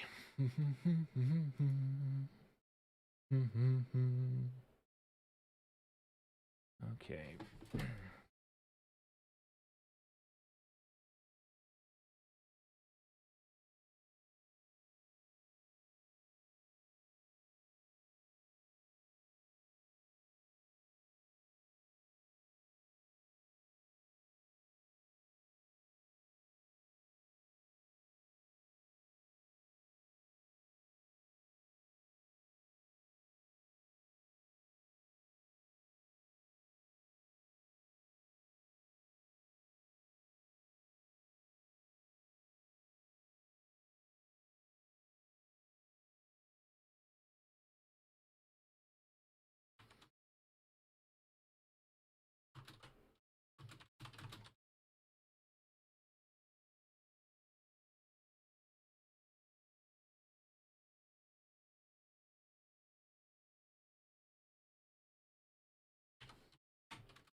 I think it could go lower, yeah. But I don't think we're gonna go into the weeds. Like we'll have a little bit of a burn off from hitting 45. 44 is probably where we're gonna stay around, and then I think we'll push up. I don't think we're gonna have a full on burn off. Now, that being said, I bet you GameStop might be why we're seeing maybe, yeah, there we go. GameStop is following the crown shape, right? So that's probably what's weighing into us right now. Yeah. I was going to say, because we just looked at this, right? And I was saying that once it hits around 25, it's going to burn a bit. So let's see if we've turned green today.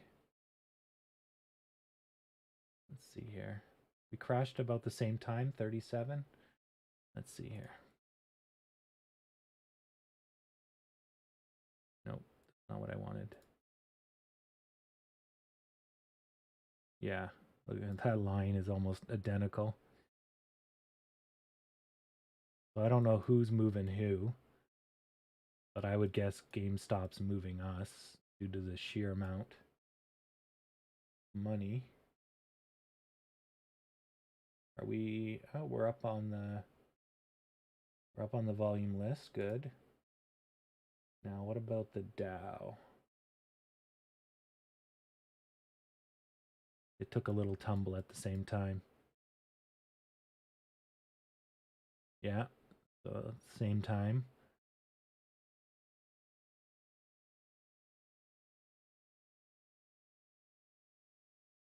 Looks like everything's recovering. Nothing too bad.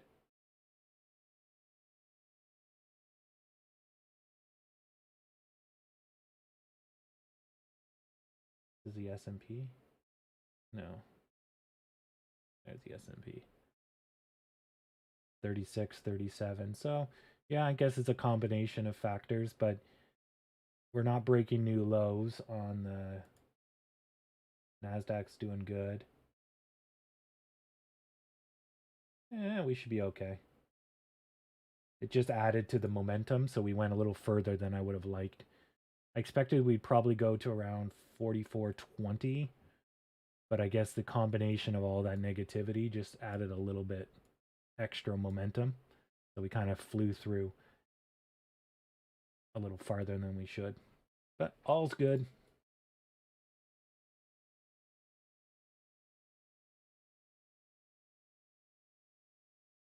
All's good. Do do do do do do do.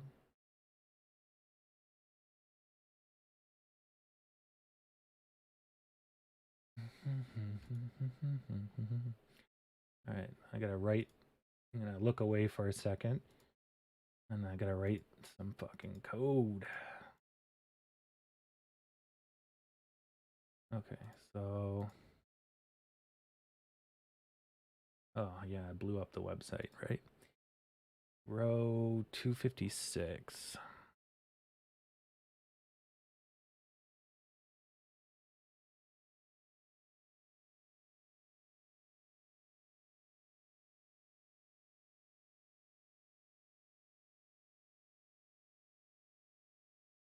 If trip key is greater than 0, do this. That's good, that's good, that's good. That's gold. Good. Oh, I was halfway typing something, that's why.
Right, I gotta fill this in.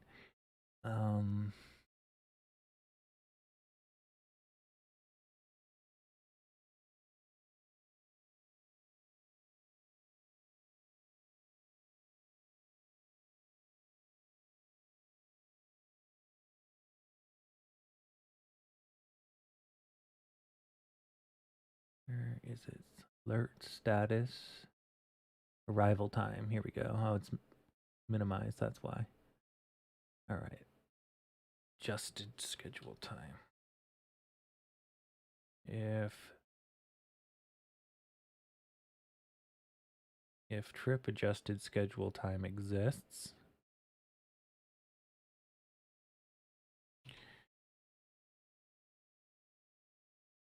and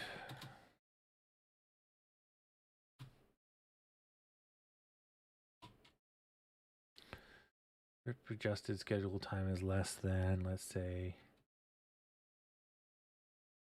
25 minutes.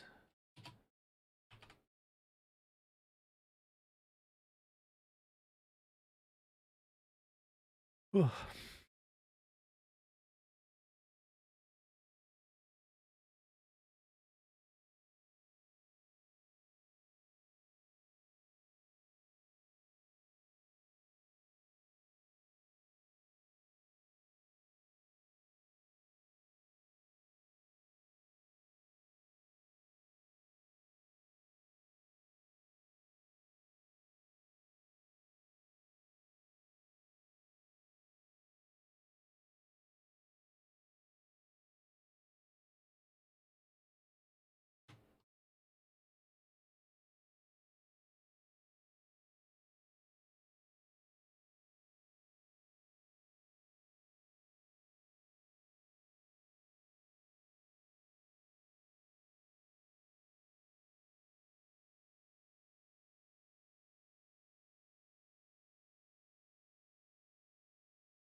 Okay, so I'm gonna see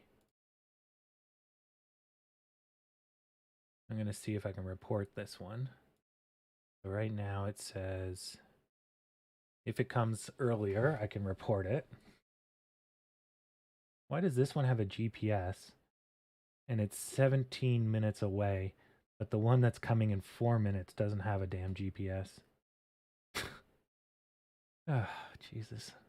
Bus system's fucked.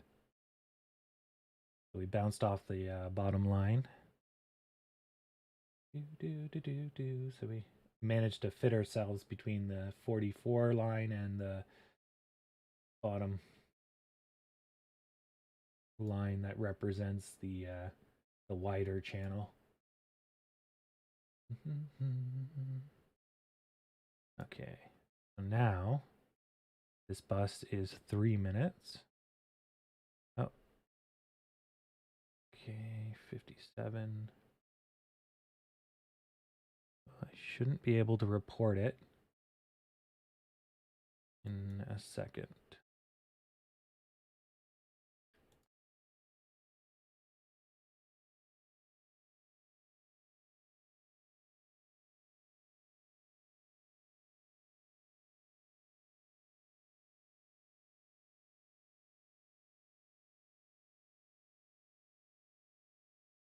His GPS turned off. Ah, silly.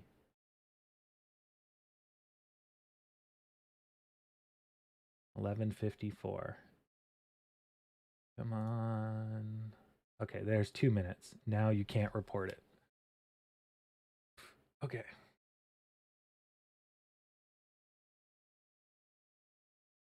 All right.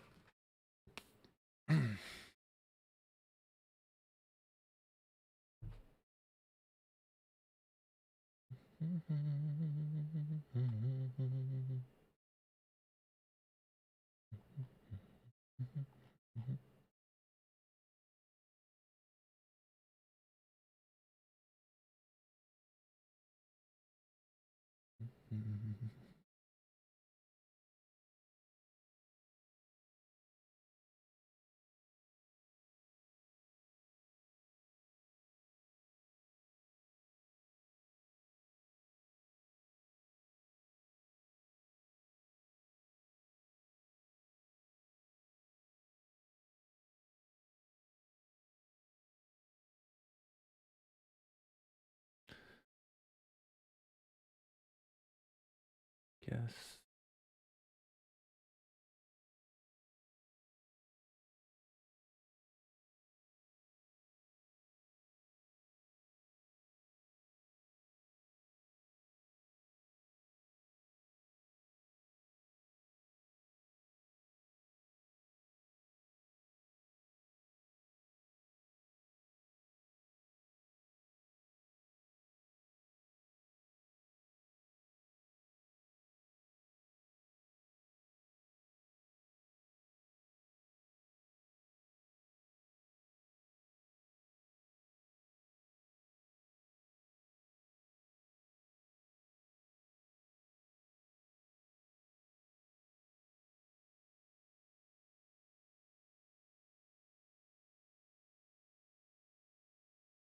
Mm.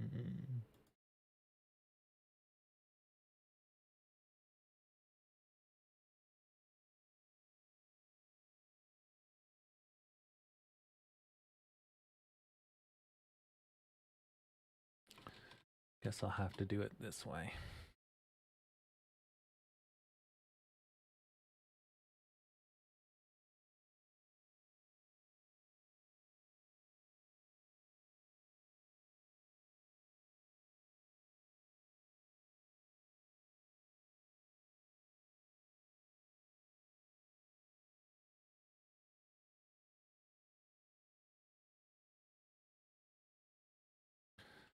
Go manual. Code duplication is bad, but adds flexibility. Okay. So we're just following along that line, which is good. We're resting, getting our energy up. We do want another push in the next 5 minutes. Hopefully one that gets us to 45.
Actually, what if I do...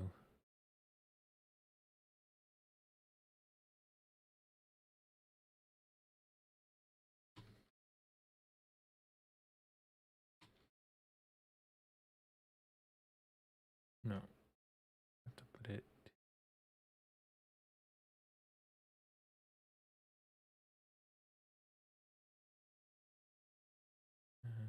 yeah.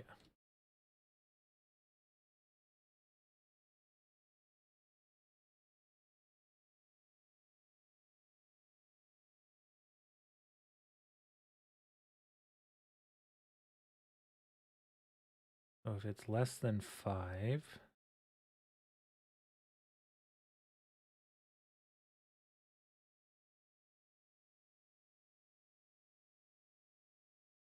So if that, and then we now ask if it's less than 5, and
Actually, you know what? That's what I'm going to do.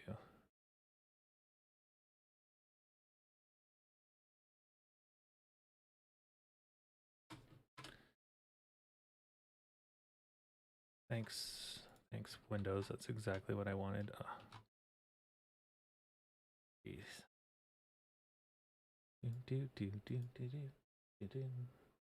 Getting there.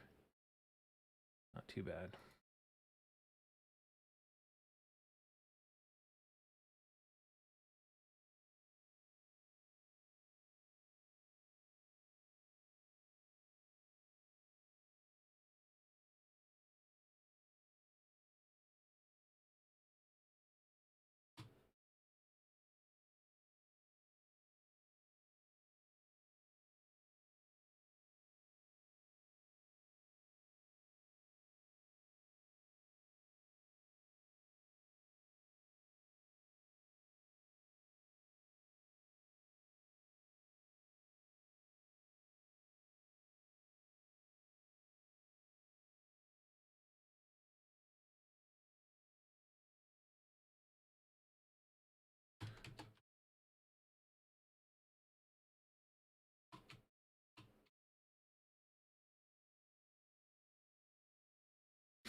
So, this one late, this one late, this one nothing.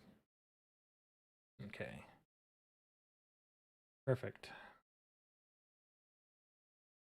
And then what I'll do is if the bus is reported late, I'll switch it over and then people can report it missing. So an escalation. That's how I'll do it.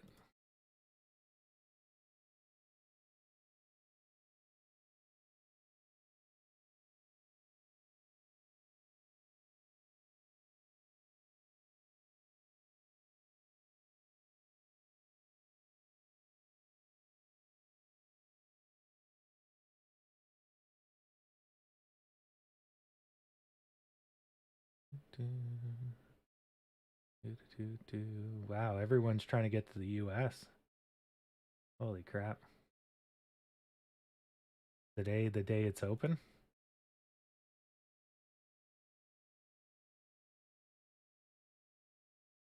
It's like near zero visibility fog too.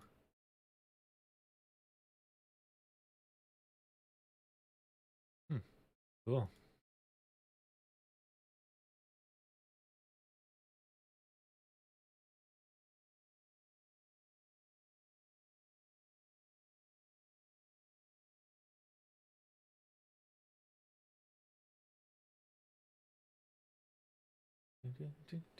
We should at least hit 45, I think. We may not break new highs because we just passed 12. But I think we'll go back to 45 at least. Let's hope.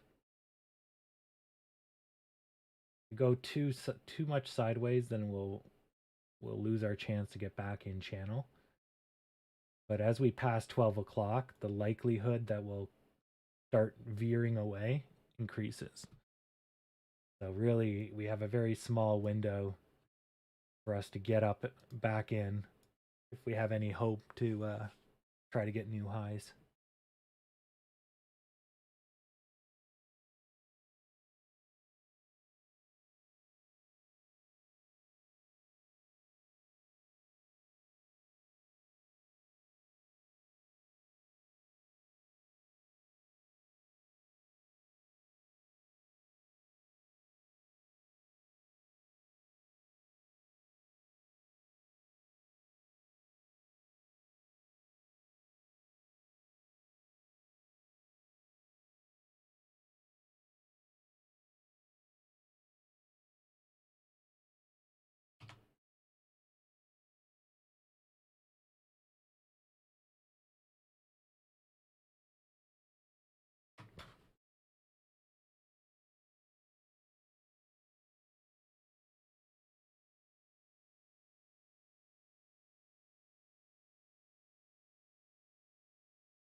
Yeah.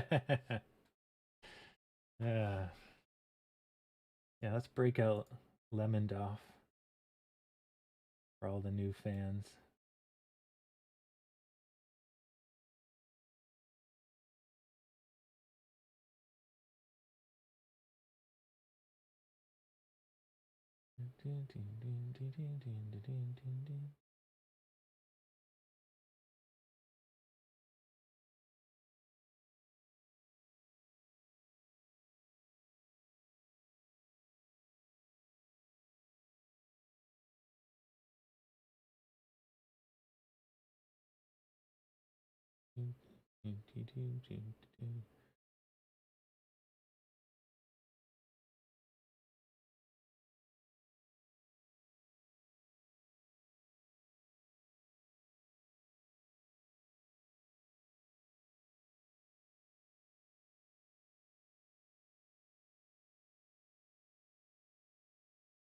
There you go.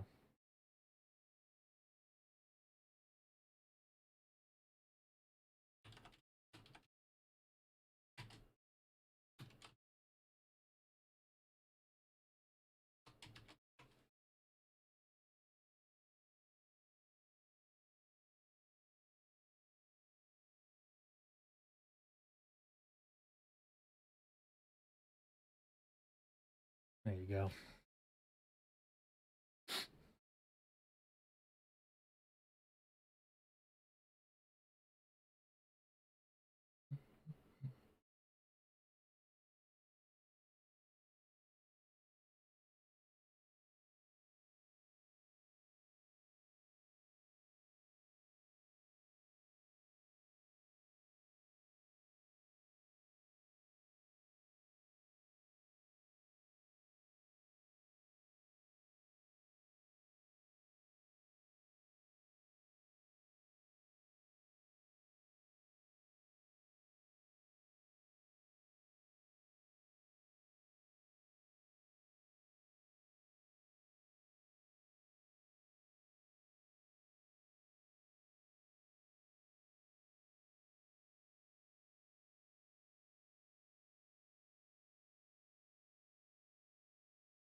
Yeah, we found out of all the emojis, lemons are the most magical.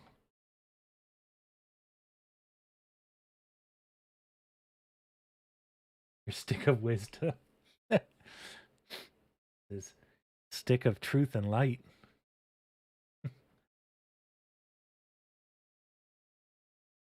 Right, so yep.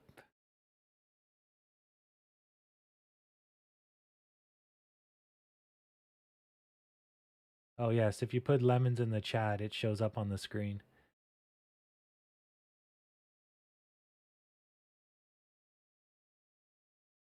Let me flip that over. Yeah, so if I take this and I go like this, that should explode on the screen.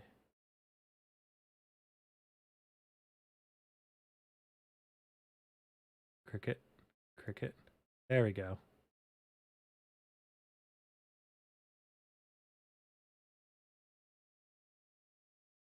Move that up top. Now they should not be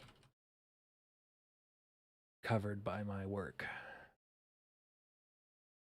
See?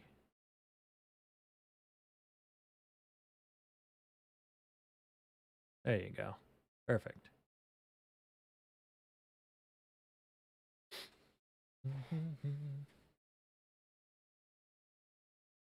Yeah. It mimics all the emojis. And there's special one for party hard or moon and something else. Oh, if you type lemon.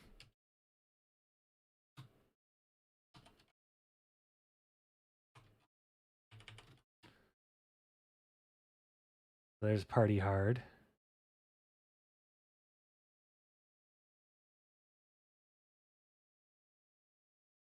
Should get mine. There's Mooncat and the lemons. So the weird pixelated lemons is when you type lemon.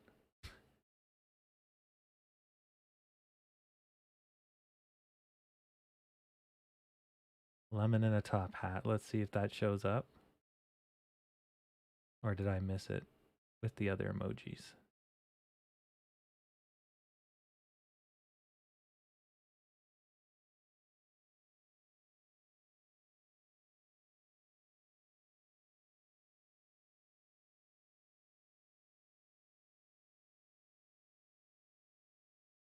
Doesn't like the top hat? Oh, there it is. Just very faint. Neat.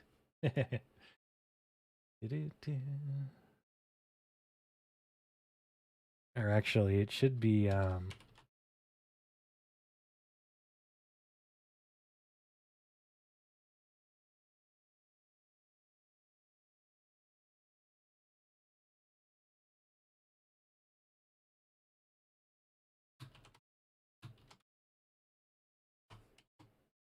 Lemon Wizard.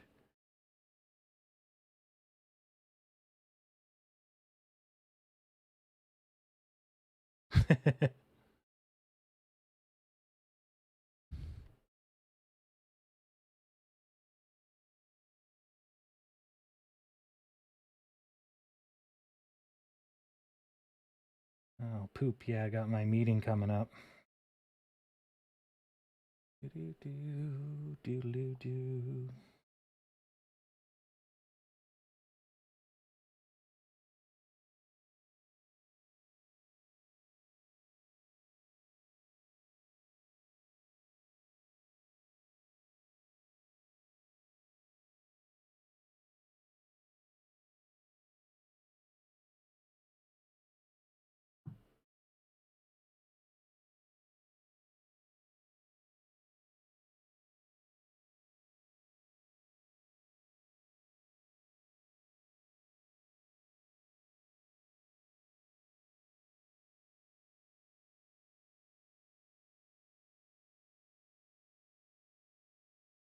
November 8th at 1 p.m. Oh, not looking forward to this meeting. All right. So now when the person clicks the late button, let's get some code. Gotta write some code. Quit distracting me with your lemony goodness, Lemon Duff.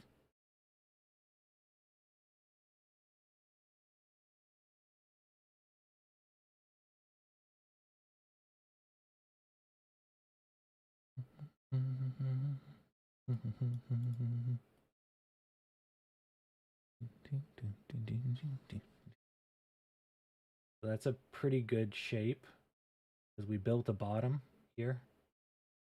So that, without destroying Lemon Duff, means we'll probably go up. We'll likely interact with this line kind of like this and then collapse. We'll see. Either that or Lemon Duff's going to get a free skull drill.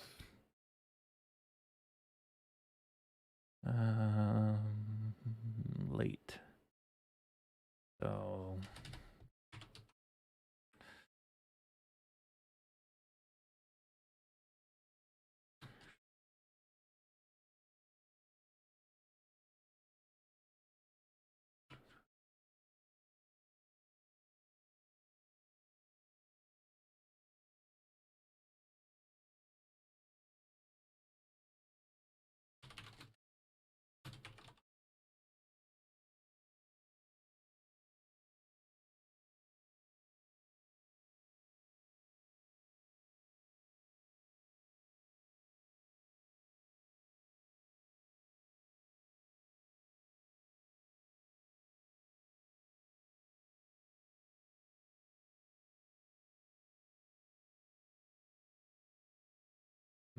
sorry, forgot to click off. There we go.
I thought I fixed this stupid duplication code.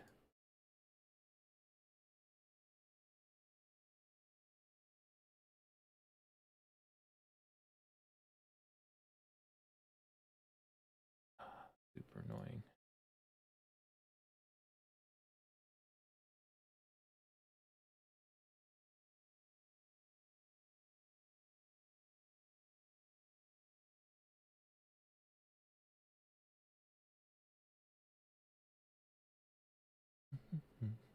Oh, it's a virtual meeting. I'm not going anywhere. It's just a mic mute.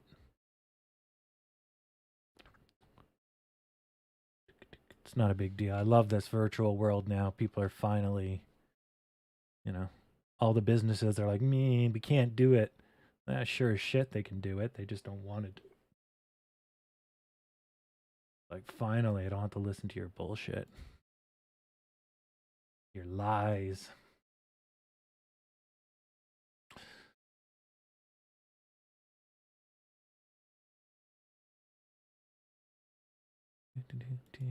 So that's correct. That's correct. Unexpected token.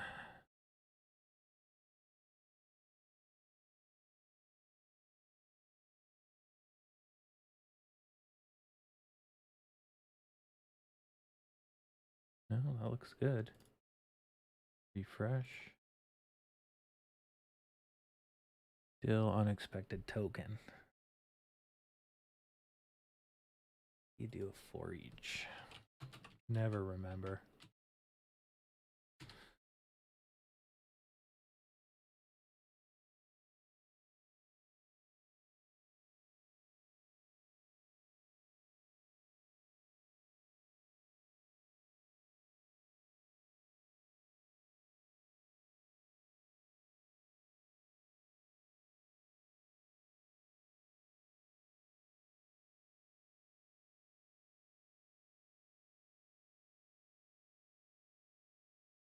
Or of. Okay, that's why. Do do do do do. Or of.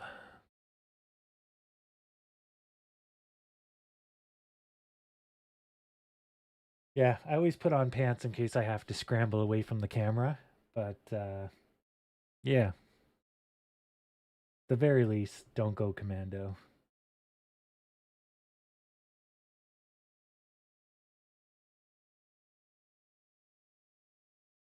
Basic safety.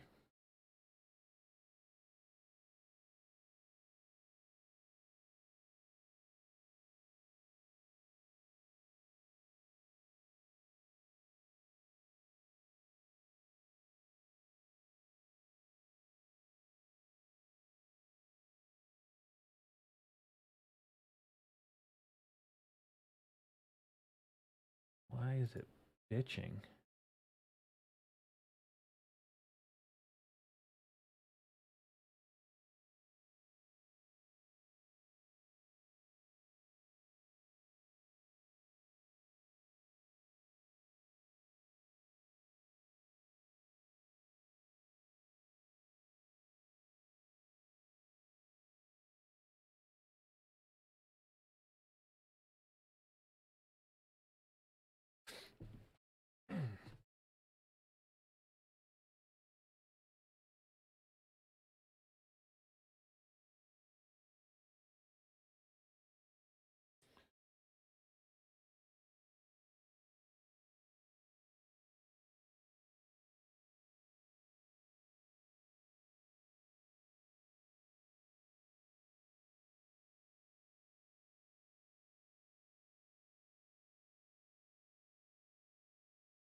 Well, it's all there. Looks good. Big bird boxers yet?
Oh, that's why it hasn't got the updated code. Why is it still using the outdated code? And hate when, there we go. Hate when that bullshit does that. Like it refuses to update sometimes. Cause is not defined. I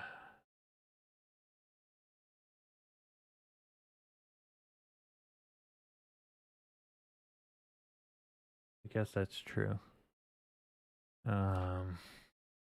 Let cause var equal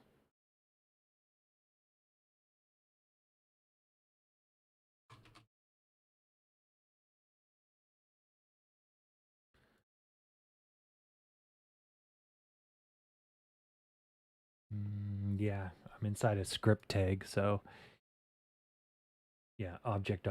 Okay, yeah, that's the problem. Okay. Oh, let's do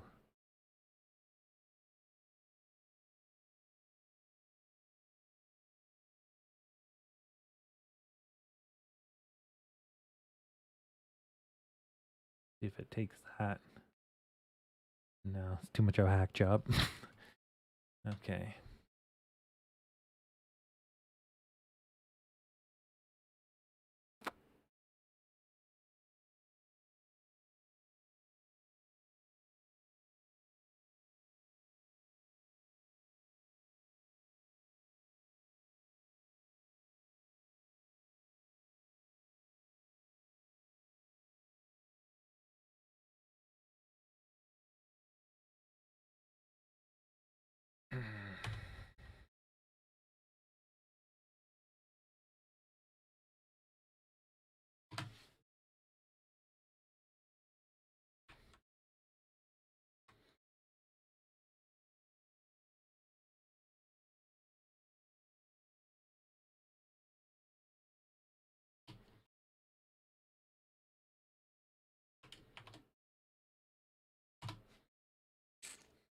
If that works.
Perfect.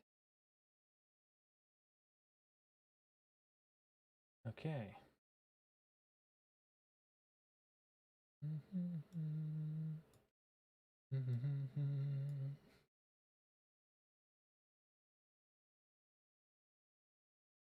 If I click that,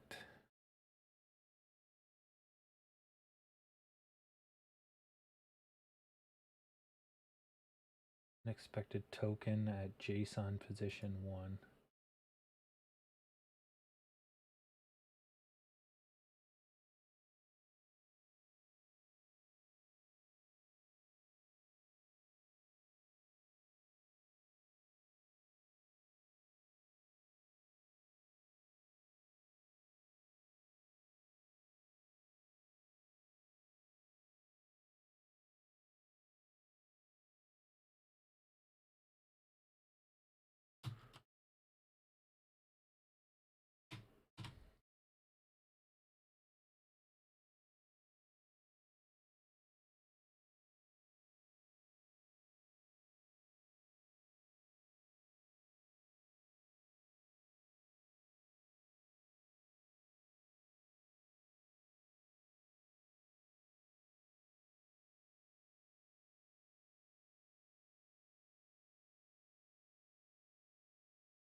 Damn. Okay, it's being an ass and won't let me do this witchcraft. Okay.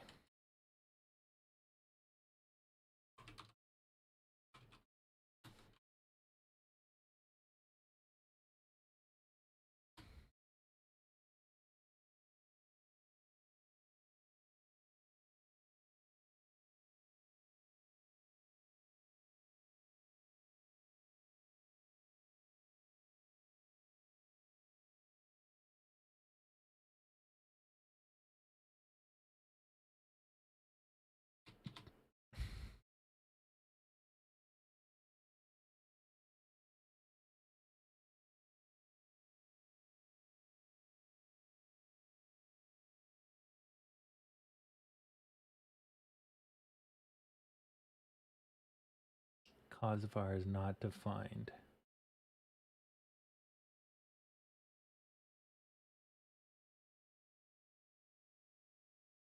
Well, let's try that.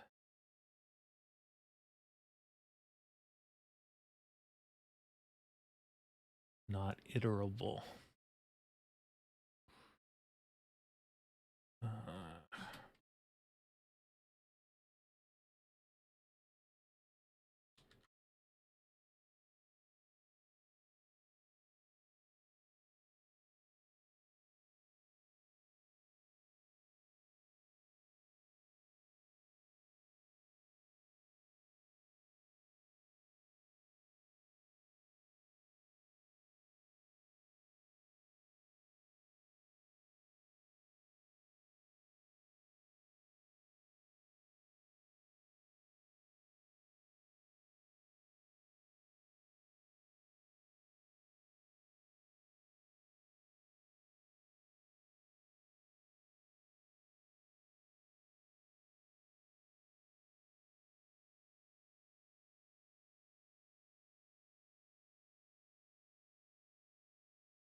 I don't know why it's having so much trouble.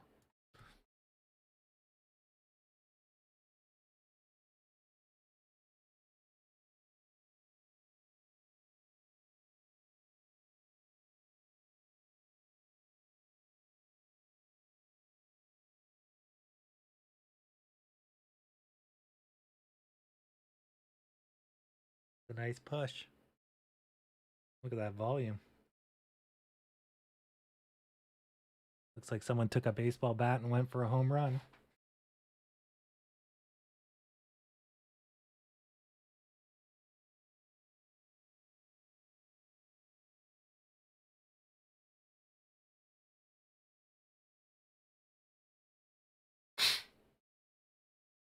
Oh man, I can finally breathe again.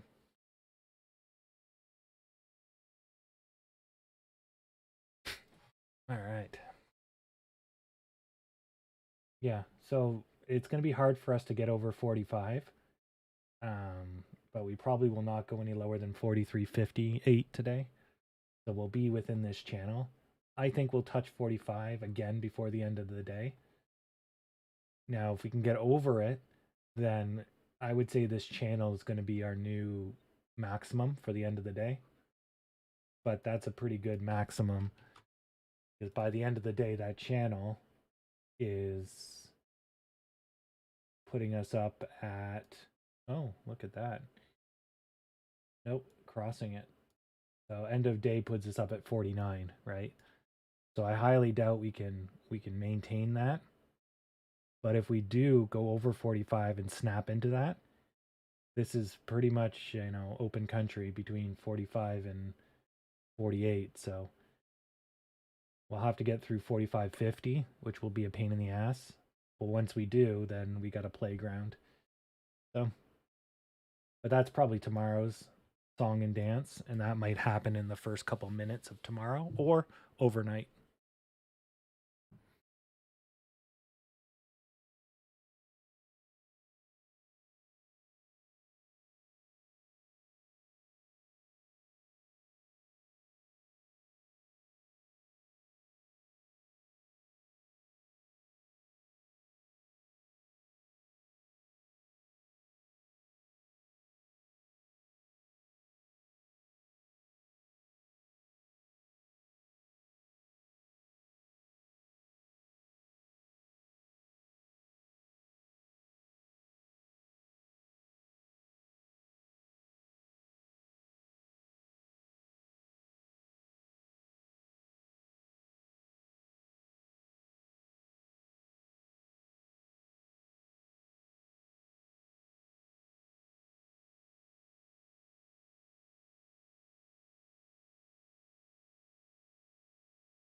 So yeah, this is probably the precursor to a run.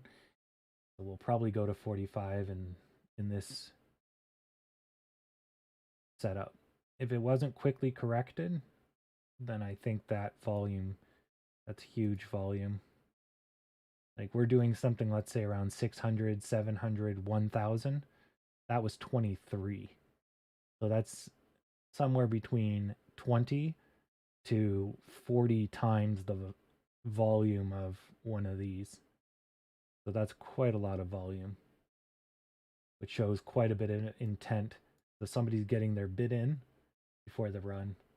Somebody with enough money to know what's going on.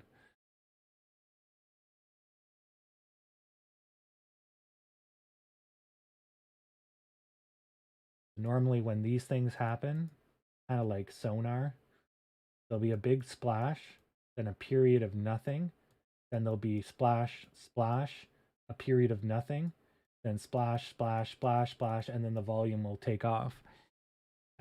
So the early guys usually like an hour out or 30 minutes out, depending on the time frame. And then the follow-up guys are about 10 minutes before the uptick, and then it goes poof. So if we look back, let's see if there's a guy 30 minutes ago. That's an hour ago. 30 minutes ago, there was a little push here. So that could have been a precursor to this one. But then this one, if that's the second one, then we should see another splash really, really soon. If this is the first one, we'll see our next splash around 1 o'clock. So we'll wait for the first, second, or third, or well, that's the second or third to confirm. But something to keep in mind, because you'll see that before a parabolic, there's always that group of people that know before everyone else somehow, and then they get in, and then that's usually a good sign of what's to come. Not always, but usually. Sometimes they're wrong, and if they're wrong, usually the market corrects pretty quickly.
Okay, perfect.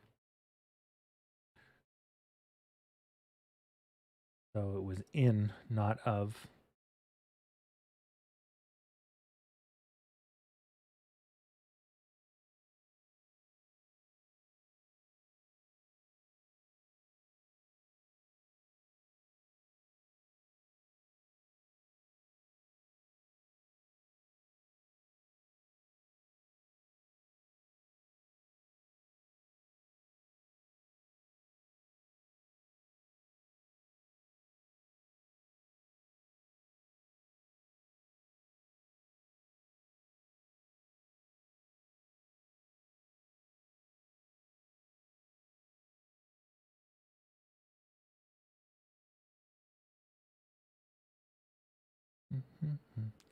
So of is if it's an array, in is if it's an object. God.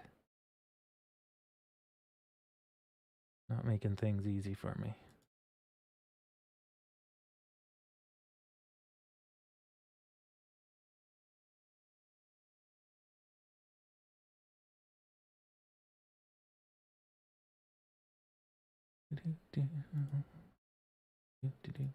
All right, at least I got that working.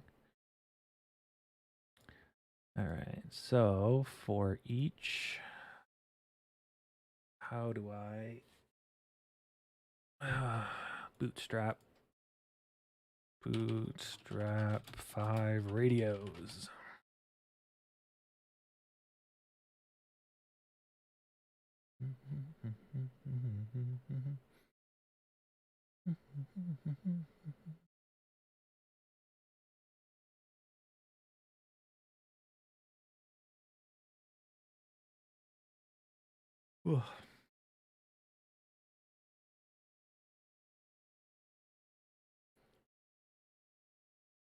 Okay.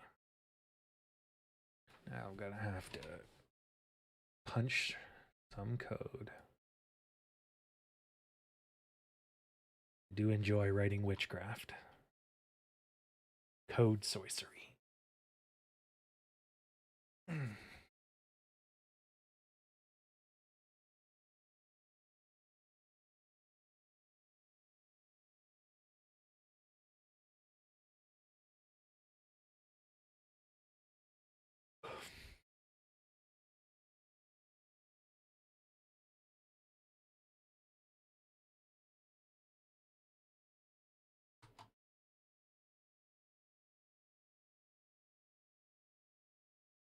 So div equals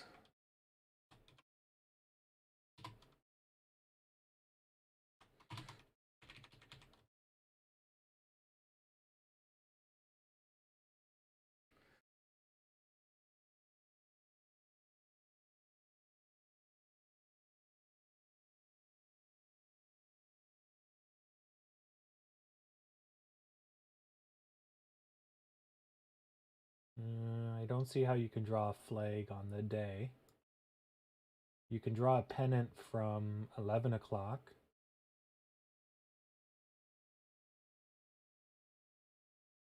Lemondorf got really fat. Hey. Always the guy with that goatee and huge face around the goatee.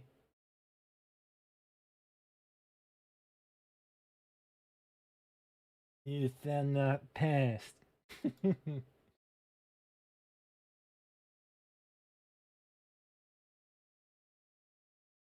yeah, if we do a proper horizontal wedge. No, it's the same for me as well, but I don't see how you can't draw it off of here. You said the day. So the day is like yonder. So that's your first channel. Here. And then we're going horizontal now. Hopefully gonna latch back into the vertical, but yeah, she's primed and ready. Oh, okay. Well. Oh, I see what you wanted to do. You wanted to do this.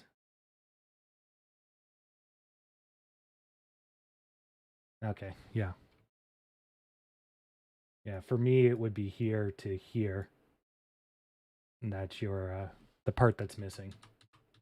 Yeah. It's crossing at 1336.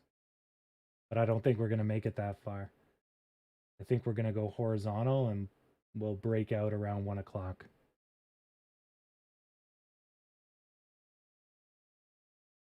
Because judging from these bottoms here, right? I think we're going to do that basically. So somewhere between here and here should be where we break out. Yeah, so if we beat that number considerably, then we might go running. Now, the inverse is still true, right?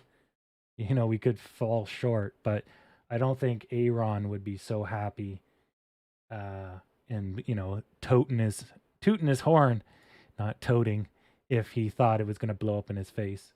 He would have done the earnings on Friday. So I expect the earnings to be better or equal to estimations. I don't think we'll go positive. There's no way we're going positive. I cannot see how we could go positive. I mean, yeah, I can't even think of a way. Yeah. So we're at negative, we're estimated to be at negative 53 cents on the dollar. So we lose for every dollar we make, we lose $1.53. Or we lose all our money in an additional 53 cents. But that estimate is pretty damn low. But for us to beat this estimate, we would need to double the money, I believe, right? So to get rid of 53 and approach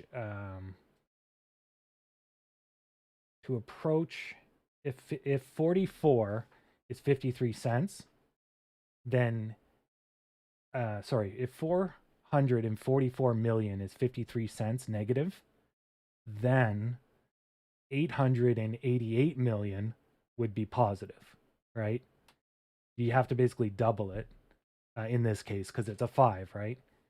So all things staying the same, we would have to find $444 million extra. And the odds of that is crazy. Like, not even going to happen. So, yeah. Yeah, exactly. So, yeah. Yeah, if we get neutral, that would be nuts. As soon as we cross this negative to positive line, institutionals can start buying us. And then it's going to get crazy up in his house. And things will get less erratic too. There'll be constant buying. Things will stabilize. Because really all this price motion almost all of it is retail traders. So they're just fucking things right up. Holy God, that's a big fly. Some flies like the size of a bumblebee. Jeez. What am I feeding these things? And where are they coming from? I guess because it's slightly warm outside, they're all waking up early. I don't know. Yeah, that is huge. You know, the long-term future of AMC is still rocky, but we're talking about a company that's worth at least $30 by December. So, you know, once we're green, our future may not make us into the 400s or the Tesla, you know, 500,000 gazillion wherever Tesla's going, but we're definitely going to be over 30. So, you know, that runway is unknown, but yeah, we're doing good. But yeah, we have to get out of the negatives. The negatives fuck up all the books, all the calculations, all the robots. You know, there's an entire field of study that ignores negative because you can't do math on negative numbers. Is how does a company is worth nothing or worth anything if it's producing nothing and consuming more than it produces? Like it just throws off all the calculations. So yeah, going positive is going to be it's going to be the greatest thing. Either that or the institutionals finally buying in because they've given up trying to short it. That's going to be a great day whenever that happens. Likely to be about the same time. But yeah. Oh, we have murder hornets in British Columbia too. No, what really has America is that vine. You have that creeping vine that's taken over huge chunks of the United States. That's the real invasive species. Oh, and those feral hogs. Man, I'd be hunting hogs every day. So much fucking pork. Oh, love it. Be eating like kings. I got no problem dropping hogs. And they're like perfect size to just throw in the back of the trunk, like or truck. Put down some plastic wrap, you know, the huge, get a carpet, roll it up.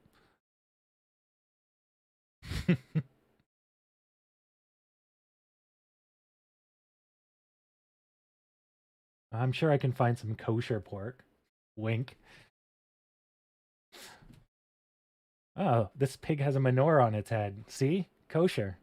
It's just glued on curly uh, curls and a menorah stuck to the top of its head. Or no, sorry. Is it a yarmulke? Yarmulke. I wouldn't put a menorah through its head. That would be Christmas. You've skewered it. You punched out its festival of lights with a menorah. Yeah.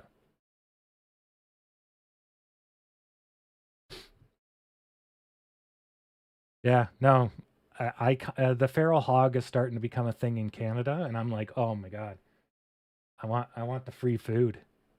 Like, just give it to me. Although I think if it once the mountain lions get a hold of them, well, they're done. I think they can only flourish where there's not enough predators to take them out. Because warthogs, feral hogs, are pretty robust, but I mean, damn, against a cougar or a mountain lion, they'll swap that thing across the room.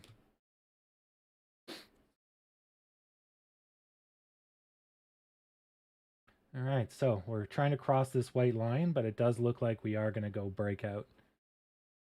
So draw the worry line, which we just crossed. We might get a little bit more red. We're lucky that's the end of it. And then that line will hold.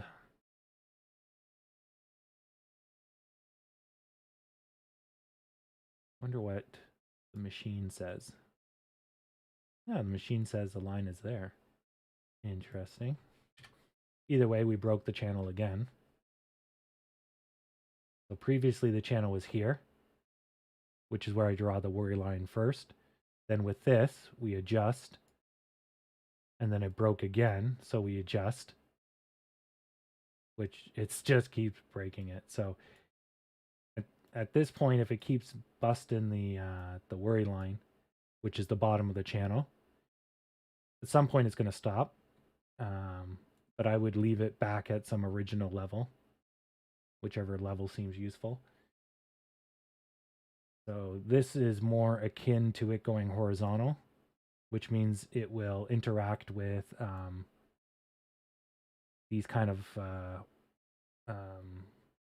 support and resistance lines, the horizontal ones. So if you're looking to see where the bottom is, it'll be probably this guy or this guy. Then it will bounce, and then we can try again. Okay, let's see. All right, I'm gonna disable my screen, at least this part.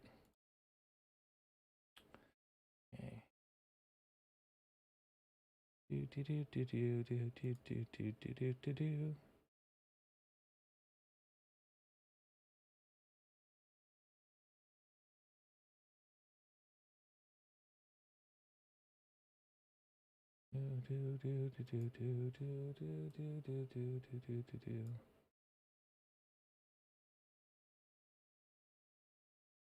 Oh, sweet.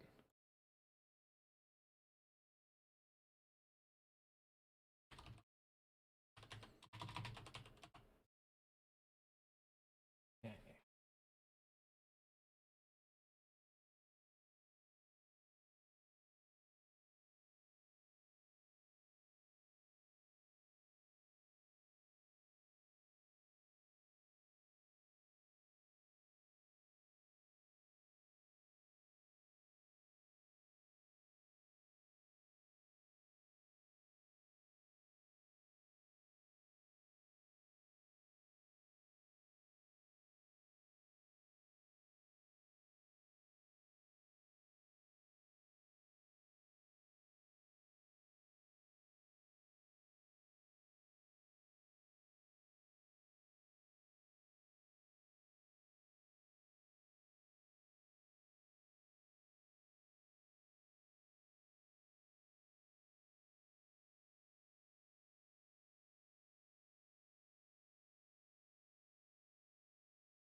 All right, gotta put us all on mute here.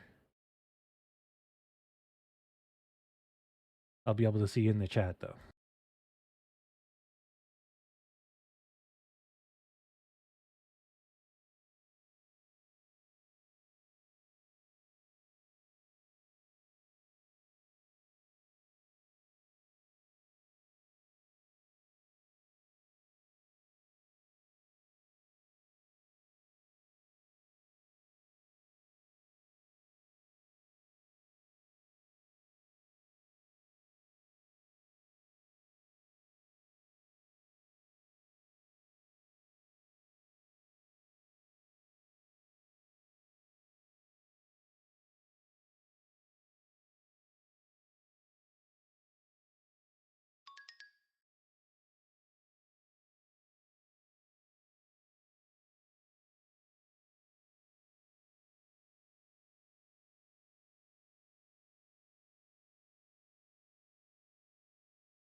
Hello.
Good morning, Vietnam.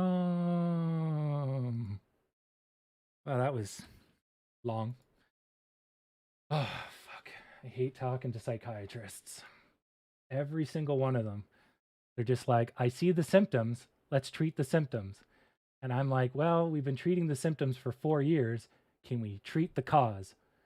But I don't know the cause. Yeah, that's why I'm here. So, fuck. Anyways. But if I talk to them long enough, they realize that I'm smart about things.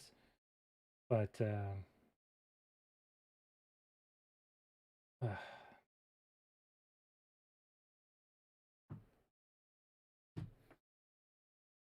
anyways. Got that over with. But yeah, once they figure out what's wrong with me, double middle fingers. I'm going to just be like, fuck this. It's definitely a digestion issue. Fucking something's wrong. But they're all treating it like it's anxiety. And I'm like, nah, that's the side effect, hombre.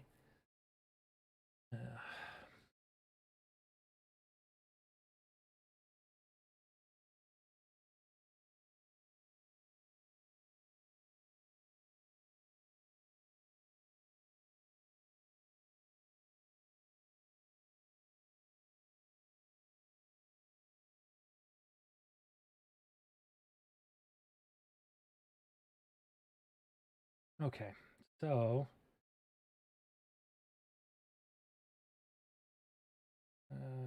let's see here. Here comes the reinforcement team.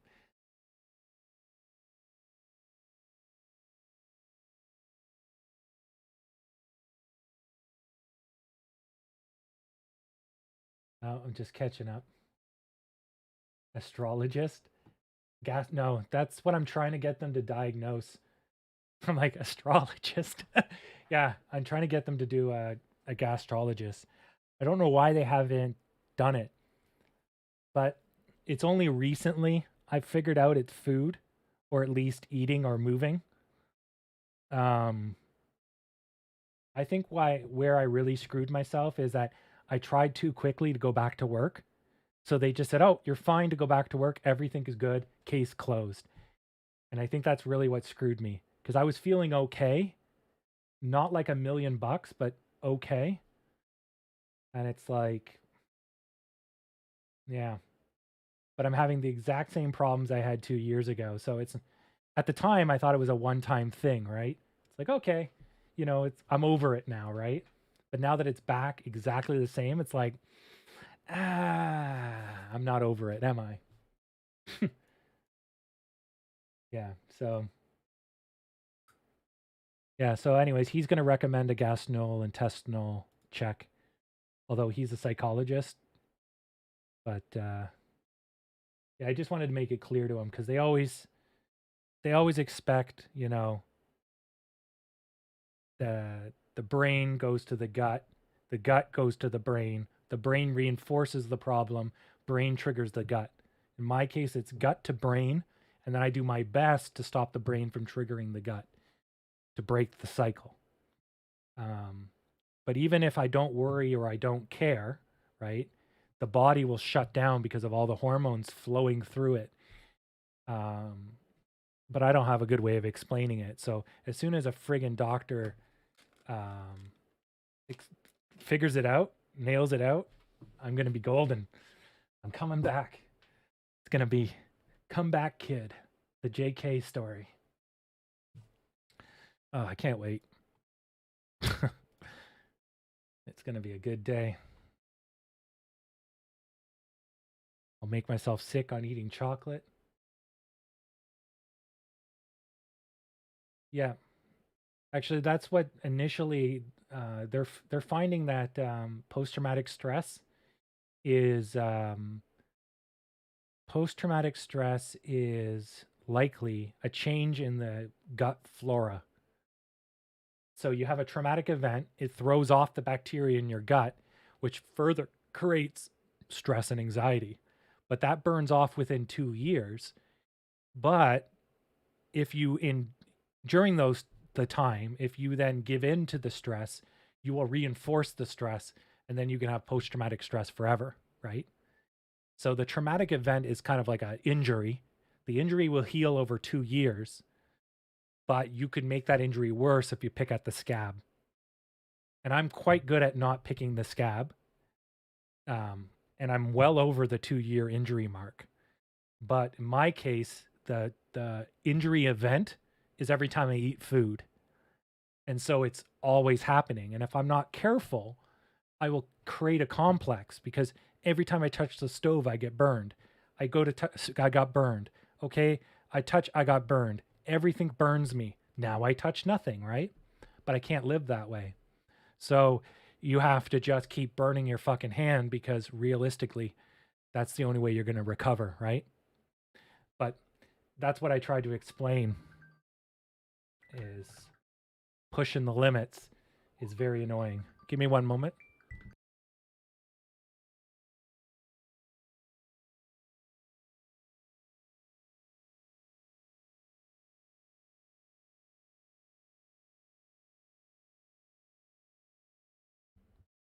Yeah, exactly.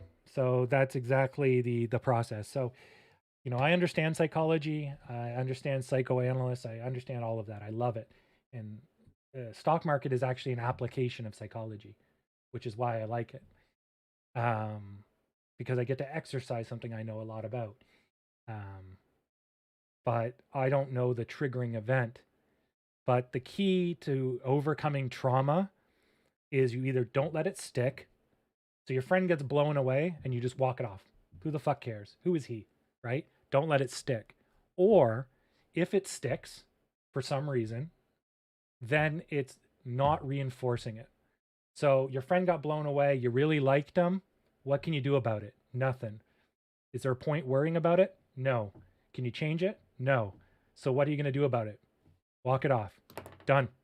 So that's if it sticks, good. If you don't let it stick, you don't even have to have that conversation, right? And that's really the two ways to get over it. And the wrong way is, I wish I coulda, woulda, shoulda. Oh, damn, son. But you can't. He's dead now. But if I coulda, woulda, shoulda. No, no, no, no, no, no, no, no. Nope. Nope. And no. That is the wrong road. Do not go down there. And then that's when depression becomes secular. That's when all of that crap comes in. And it's like, look, man, I fully understand this. Just help me. Help me get out of this hole. Yeah. Oh, yeah. Put your EOD bets and I'll put them up. I'm just going to give my sister some boxes. That's what that phone call was about. And I'll be back. Oh.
right.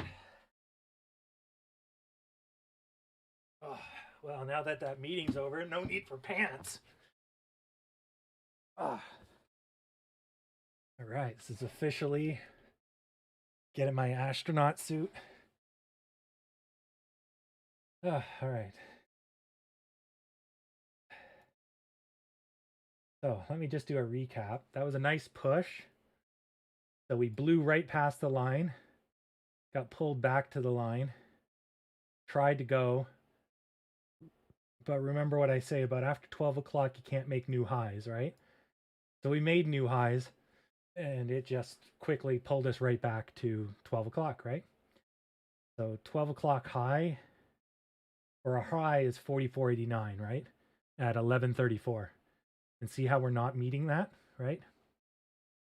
So I could see that we were heading to 45, which we did. But I figured we'd hit our head and come down. We blew through it, stayed above it, which is impressive, but it required a lot of volume, which we got. But the burn off is predictable because it's too much too quick. So yeah, anyway, so we're on this trend line. We're slightly below it. So we're basically horizontal after doing an up, which is good. That makes sense, right? Because what I said for, it's either today or tomorrow, and we'll start to get a huge upswing. Well, we went up 7% all in the morning, but we can't go up too quick because we got to complete the shape, right?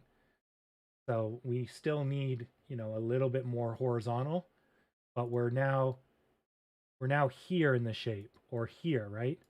We still have to go this way. We're not yet going straight up.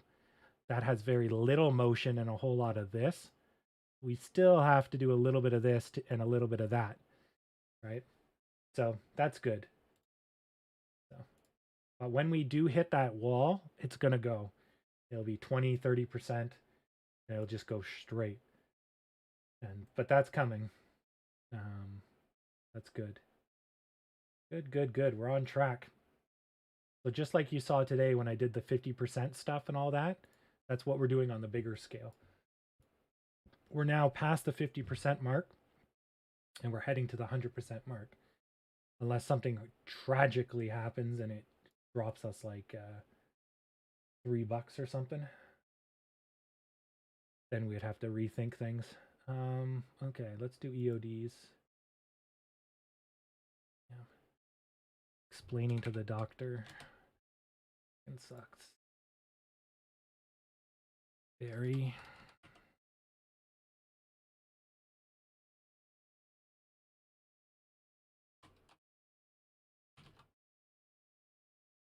Okay, 45. 45. 54.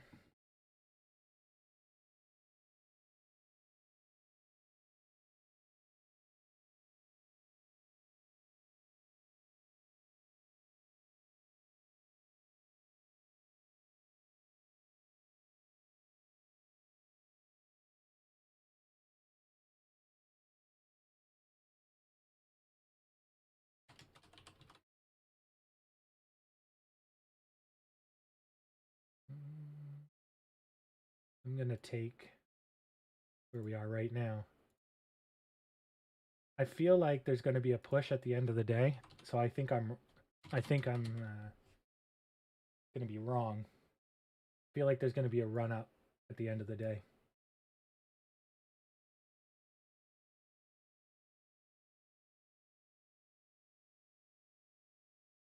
Marsh is 39. 39.90. I was just scrolling up and I just saw it. Yeah, I really need to put some. Oh, did I already do you? No.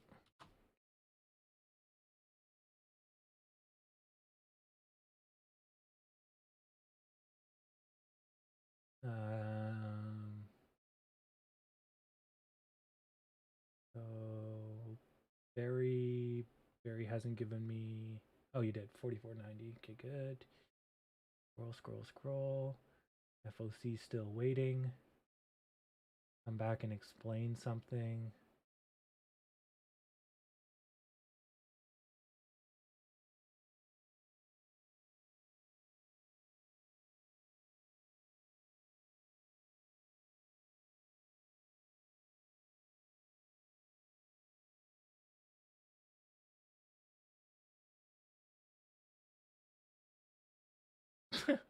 No, you guys fought it out while I was.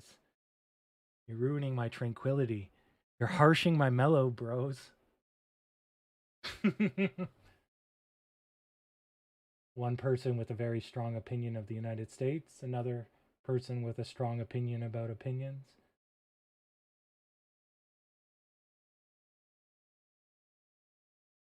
Swiss National Bank bought 1.18 million shares of AMC.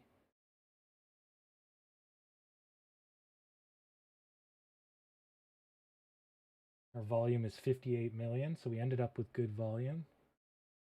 Okay. And I caught up on all the chat. Yeah. That's good. So everything is pretty good. So as long as we stay above this white line, life is good. If we get closer to this white line, life is even better. If we're above this white line, then it's excellent. I highly doubt we'll get up here into the Smoky Mountains.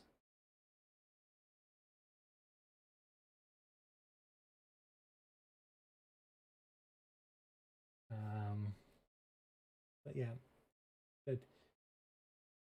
Now for Head and Shoulders, you're kind of right. But because there's so much turmoil here, the easy come and the easy go, right, are these guys. And they played out properly. So your crown shape is really here. But because of this, you won't have a collapse on this side, potentially. But yeah, I would be heavily worried because this is an easy come. There is a few sell points that help anchor it, right? Which is why you're not falling from 54 all the way back to 41. There's too much resistance. But definitely like this surge, I got distracted defending myself. This here is a huge red flag because it's after 12 o'clock. It's a surge. The volume's there, but it's waning. The volume does not continue. That shit's going to crash. Guaranteed. And it did. Now, it did after another push, but I would have sold here for sure. Yeah. I would probably not have sold here. I would have already sold. Because, yeah, that's just red flags galore. And you see it here too, right? It doesn't mean it can't go up again, but because it surged with no support, you're really 90% of the time you burn it right off, or you burn off about 80%. It's rare that you go through the original line.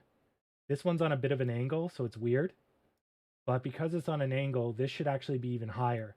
So this looks like it's the bottom point, and we blew right through it on medium volume. But that's an oversell. So you're going down, you stopped, recognizing the bottom, but you went fast and you needed to break. So to me, that's out of place. And as a result, market corrected. And look where we are. We're back on the same friggin' line we were on since 1144. Yeah. So anyways, pretty straightforward. But I wasn't here for that. I was busy fighting for my right to party. Yeah. Anyways, yeah. It's all good. Hooking you up. But yeah, whenever you get an easy come, which looks like a parabolic, you always should expect the easy go. And so this may happen, immediately. Usually it's a 3 time frame. 1, 2, 3. So you see that one started on the 3rd time frame. 1, 2, 3. Yeah. So that's usually the case, and it occupies one time frame, same as this one. And that's also usually the case. And that's why I made that huge bet. I made that $20,000 bet here, right? That it was going to crash, right? Because you went up, right? All of this, right? So what's going to happen? You're usually going to come down to here, right? So up here, I made like a $20,000 bet that we would travel to here. Well, I was right. I was just off by a month, you know? But that's usually, it go like this and then like that and then like that, right? But there's so much drama and so many bag holders and whatever. We staved it off until Delta got us, right? But fuck, I would have walked away a millionaire on that one, multi-millionaire if that would have came true. But those bets are generally surefire. You can see it tried, right? Like that's still a huge fucking drop. That's a 41% drop, right? A $30 drop in 8 days. So it did try, right? But, people are psychos. So whatever. But if I would have short sold, that would have been okay. But I used options and that was my problem. But if I would have short sold, I would have made money on that. But I wanted to try out options. But one time. But anyways, that's exactly the same thing here. So normally it doesn't push a second time, but because it failed to come down right away, right? So you look at the first segment. Okay, here's the red. It tries again, tries twice. Third time, it doesn't even make it. That means it's going up. Fourth time, or the new first time, it's not making new lows. So that looks like it's going to floor it. And it might stop here, but it didn't. It went up. But I mean, that's just at that point your ship is out of gas. I mean, it was out of red gas. Now it's out of green gas. And so red just jumps. Yeah. And then because there's no real support here. But yeah, I would have sold probably here or here on this if I was day trading, just because the risk of this is so high. And yeah, you miss out on some of the secondary pushes because sometimes it's just an N shape. Sometimes. But when there's this much crap in there, it's not going to be an N shape. If it's going to be an N shape, it'll be a quick profit take and then green's right back off to the races. Because that tells you that, yeah, people are profit taking, cool, but there's no sustained red. This is sustained red, which is why it's messy. Two colors are smashing each other. If red just says, okay, we'll let it go a little higher, the people that take their profit, done, overwhelms green, then they back off, then green's free to drive. That's an N shape. And then that means you're going to go up some more. And actually, there's an example of it here, right? It goes up, they profit take. It goes up, they profit take. And then it's like, well, that's everyone. Funk, up you go, right? So if they didn't profit take right here, this would have been the parabolic. But because they profit took, they just made the N shape. Yeah. Oh, I can't clear the screen, right? Now that same thing could be said right here. Oh, shit, sorry. Since we're talking about it. So you see here, right? This here has the same thing. But you know from what we were talking about that this is an overshoot, and that's the course correction, right? So you oversold, and this is the rebound. So this, once it gets back to neutral, it no longer has the rebound energy or the rubber band energy. So anything past this immediately hits a brick wall. And you can see the next candles have no motion. They're dead, right? The volume drops to nothing because all the energy is spent, right? So if it wants to push from here, it's got to work up its own energy. And you see it tries, couldn't do it. So that's it. Down she goes, right? But in a normal case, if this wasn't a rebound, if this was just climbing, this would have probably ran into something big, right? Like this. But just because this is kind of special, even though it looks like it, it's not. It's more of a rubber band, where this is more of a running away kind of deal. Yeah. This could be seen as a rubber band. This part right here is definitely a rubber band. And then it gets a leg of its own because there's no support past this point. So this part happens because, and you see the volume, because they push and it says, no, fuck you, pulls it down. And that is enough to kick off that. If they didn't push, if they just casually went like this, there wouldn't be a rubber band, so we wouldn't get pulled down, and we probably would have been above 45.60. Because as it goes down, they would buy the dip and they would keep it up. And so that's the more natural, and that's why I get a little squirrely when the stock starts moving too quick, because a whole host of bad things happen when it starts going fast. Yeah, it goes up a lot, but it makes it very unstable. And a lot of things like this happen. And when AMC is going up 30%, that red is 40% in the negative, right? So you bought anywhere here, you're down fucking 40%. And that's something you want to avoid, you know? Yeah. Yeah, and actually that's a good point, Freedom, too. Right here you can see 46, right? And that's going to have a brick wall of all those sell orders sitting there, right? So that's true too. As you approach whole numbers, 25s and 50s as well, 75, those all act as um, bumps, speed bumps, especially when this is the first time we're hitting these levels in months or a month, 2 months.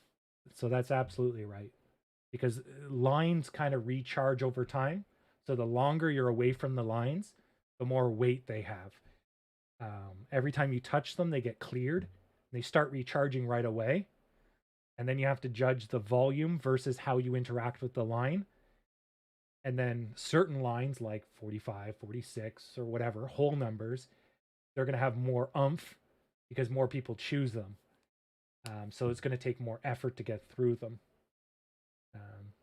But yeah, that's the game. The magic market will tell you everything in the end. I'm definitely going to move myself up. They're going to push for the end. I'm going to go with... I'm going to go with this. I think they're going to get stuck in here.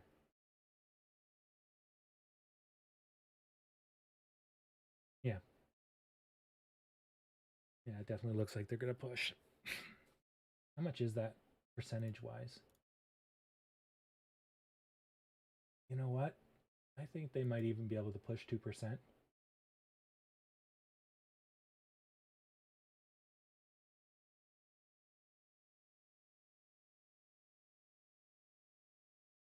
All right, I'm going to snipe Nivelle. I think they're going to end up around 45.80 if they push.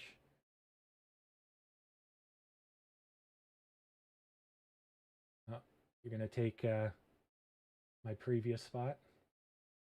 44.92. 44.92. 44.92. Oh, you're sniping Barry. You want 50? You do 50. Yeah, that's my previous spot. Yeah, it's not a bad spot. I have a funny feeling though they're gonna push. You can see the bottom here. I since I've been doing this stream, I've been trading for about 6 years. But since I started doing this stream, I've had to look at why I know what I know. And I've noticed whenever I feel good about it going up, it's because of the worry line. I'm instinctively seeing that this is low, this is higher, this is higher, this is higher. So it's going to take off, because that's a good sign that you're in an upwards channel. So even if it does nothing, right? The easiest thing for it to do is nothing. It's going to go that way.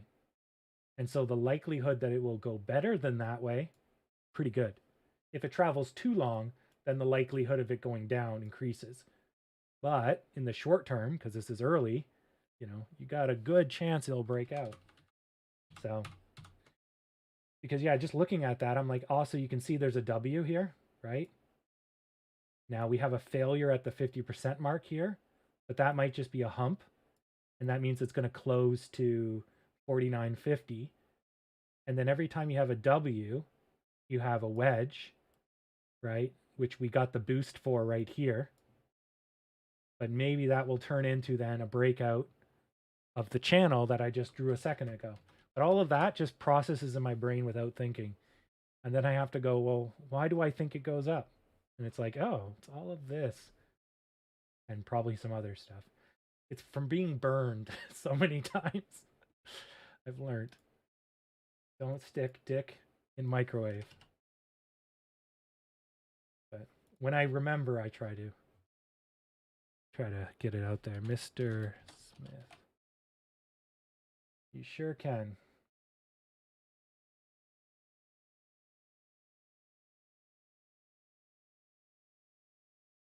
There you go. No problem. You're free to move for the next 5 minutes. And if I don't see it, if it doesn't surge in the next 5 minutes, I'm going to have to adjust. Although I think if it does surge, it won't break new highs. It should not go past its height here. So where Barry has it. But I think what will happen is that they're going to floor it and they'll have enough momentum that it's going to overshoot, come back, and it might rest just above. But I'm hoping that they'll overshoot really close to the end, right? So like, this is not going to do this. Not going to go like that. What's going to probably happen is we won't get over Barry. So we'll do this, and then we'll do that. That's what I'm betting on. But the most natural thing for this to do is to travel basically to Smith and Barry. It's going to wiggle, wiggle, wiggle, wiggle, wiggle with a potential sell-off. I doubt it.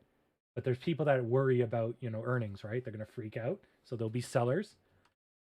And then there'll be last-minute buyers that couldn't get a good price. And they should level each other out. So, yeah. It might be a little too high. But I think if they're going to floor it, they're going to floor it.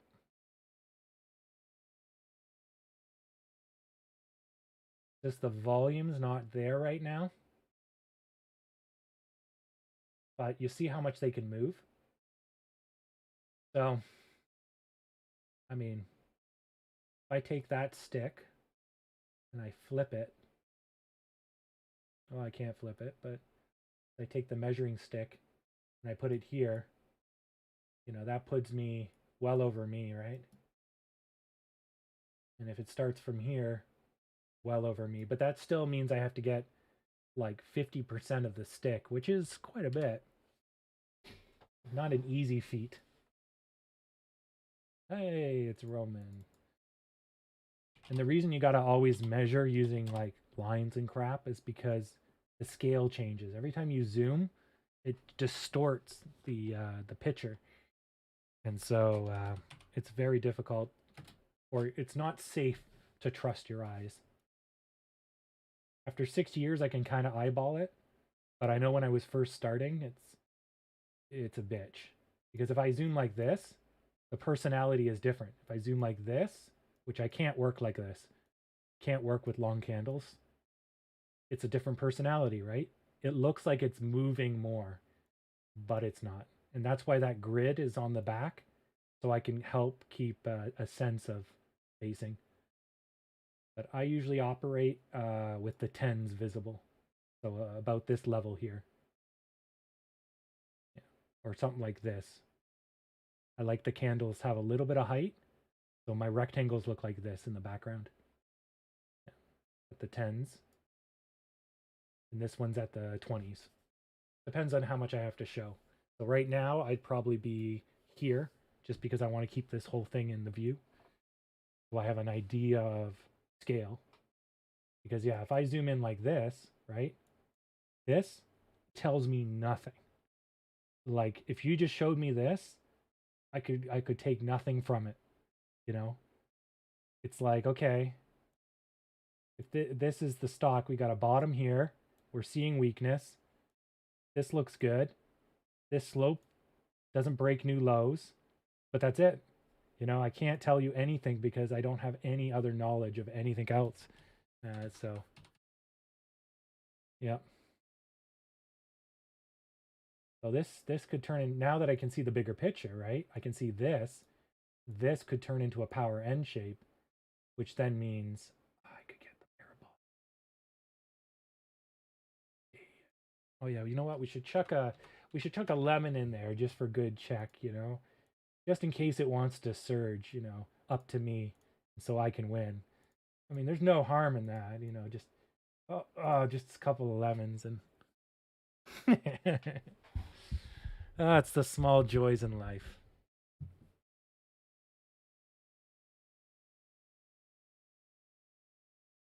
Yes, last call for your EOD bets. So for those that are new, you just give me a price you think it's going to be at the end of the day, and you get to set the message of the day if you win.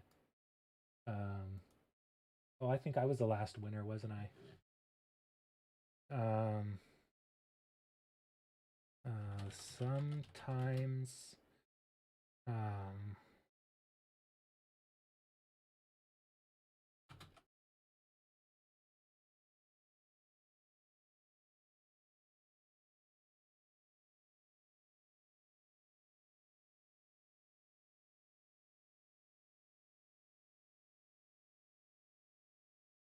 okay.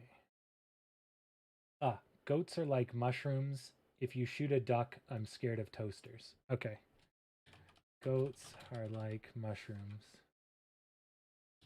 If you shoot a duck, I'm scared of toasters.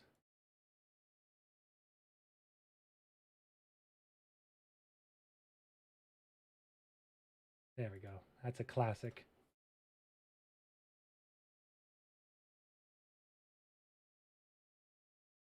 People were posting that Biden said that.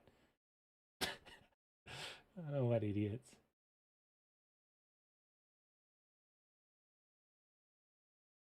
Yeah, gotta know your meme. That's a meme from 2012 from 4chan using Osama bin Laden's face.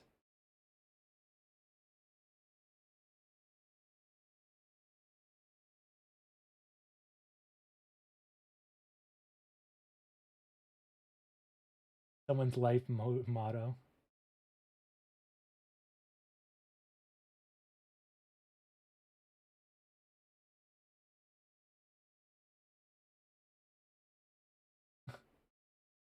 That's a classic pose.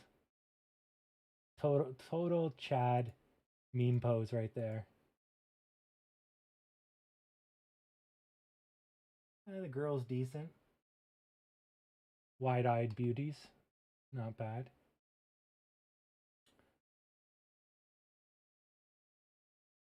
Classic.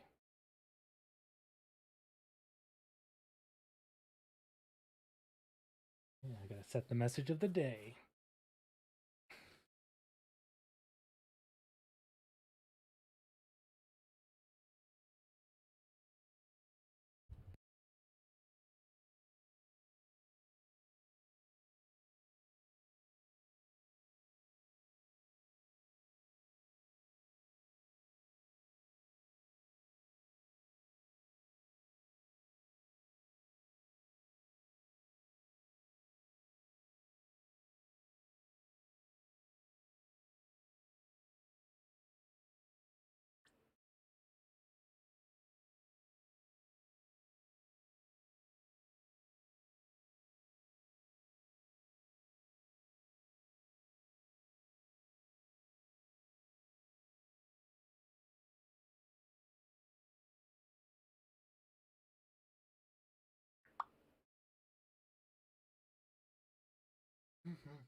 All right, so I'm still waiting for my parabolic, but it looks good. We're building up the base. So we'll probably get a couple of kings here. And if this doesn't go deep, then the next one should be the breakout. And you'll have a breakout kind of here. Looking good. And actually, I should be able to show that with a regression trend. Perfect. There you go. So as long as it's not deep, i.e. it breaks this channel. Even better if it doesn't break the channel, because if it doesn't break the channel, then we're following that, right? So if this goes strong green, then you have a chance to go for a full run. Normally, though, you'd smack your head 3 times, but I don't know if the one on the left counts. The one that looks like a flat toaster.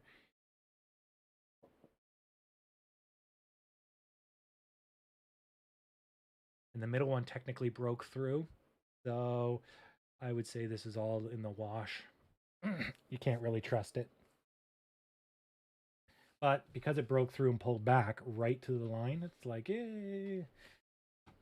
it's, it's not definitive, I guess is what I should call it. Look at that, eh? Snap into the middle. We might got something. We might got something. Doesn't break the blue line.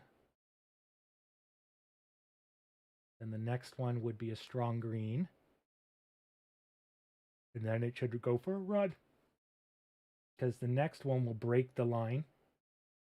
So on the ultra short term, you have a roof right here, right? So when this one goes green and pushes over the roof, it'll boost, which will get it to the midline here. And then that's going to start it going. See here? There's going to get a boost. A little bit. Come on. Come on. You can do it. Oh, come on. Get your boost. Should be a little bit more than that. Come on. You got more gas in the tank. Don't give me that. Yeah. No, it's getting stuck. Come on. Okay, we're over the line. So we should get our boost now. Should just get a big pop. Ah, there you go. See the volume jump? So there we go. So there we basically hit the wall. I thought we were over, but we got pulled back so quickly, we didn't get our boost. There we go. Like fucking clockwork. Called that one 3 minutes ago, eh? Fuck, I'm good. Sometimes. Yeah. But yeah, I could see that right here. You can see the N. You can see the angle. And it was like, if these guys don't go, then we're shaping up for this. And then, of course, once it starts going, other people see the pattern. And then it becomes a self-fulfilling prophecy. They see the pattern, so they buy into the pattern, then the pattern becomes true. But was it going to form that in the first place? Who knows, right? Yeah. Excellent. Now, I don't think we're going to... So this part was predictable. But now we've crossed this blue line. This is what's happening now, right? We're intersecting the diagonal of this channel. Now we're on the other side of it, but we have to pay for it. So we came back. So it's technically paid for now. Oof. Ooh, that's nice. That's nice. That's nice. No follow through? Come on, green. Go up another 5, 6 cents. Nah, probably another 3 cents. Yeah, 5. This is going to pull back about half. Put us back on the midline. No, pulled back 5 cents, but we should go to the midline. Yeah, see? Right there. All right, so it jumped 5, went up 3 versus down 3, but same shit, same spot. Perfect. So now if this one holds, then the next one can floor it. Because we paid, we came back, we pushed away, but we went a little too fast. We came back to the midline. Now it's stable. And now the third one, which is on the midline right now, got 16 seconds now. So the next minute can go and just fucking it's going to bash into 45. But she can do it. She can do it. Come to Papa. Okay, now we're in the new minute. So it's still holding on to the midline. Come on. Punch it right through 45. Hell, punch right through all the lines. We're going to fall down pretty hard. I mean, there's a risk. If you go up too quick, then you're going to fall, right? So it's good to have red on your way up. as long as it's small.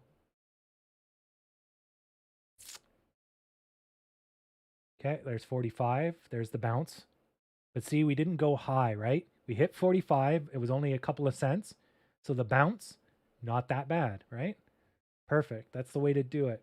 Good job, Mr. Stock. You're learning. Now we can get through 45.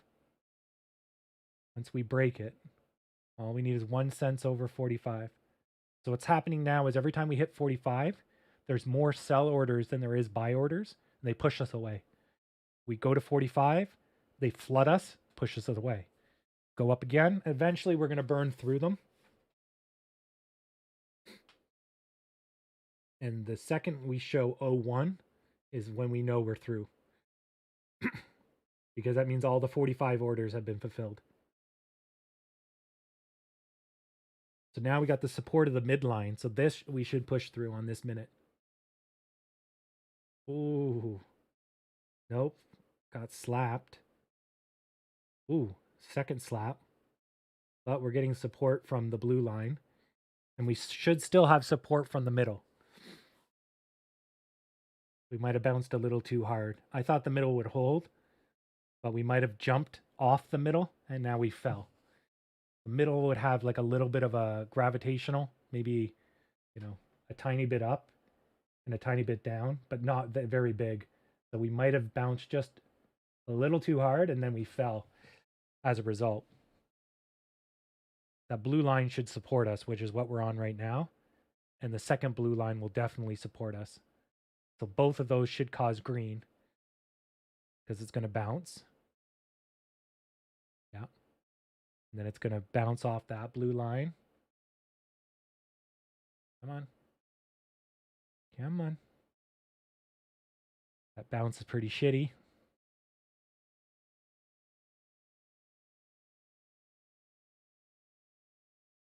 Shitty bounces are no good because it's very easy for it to fall on itself.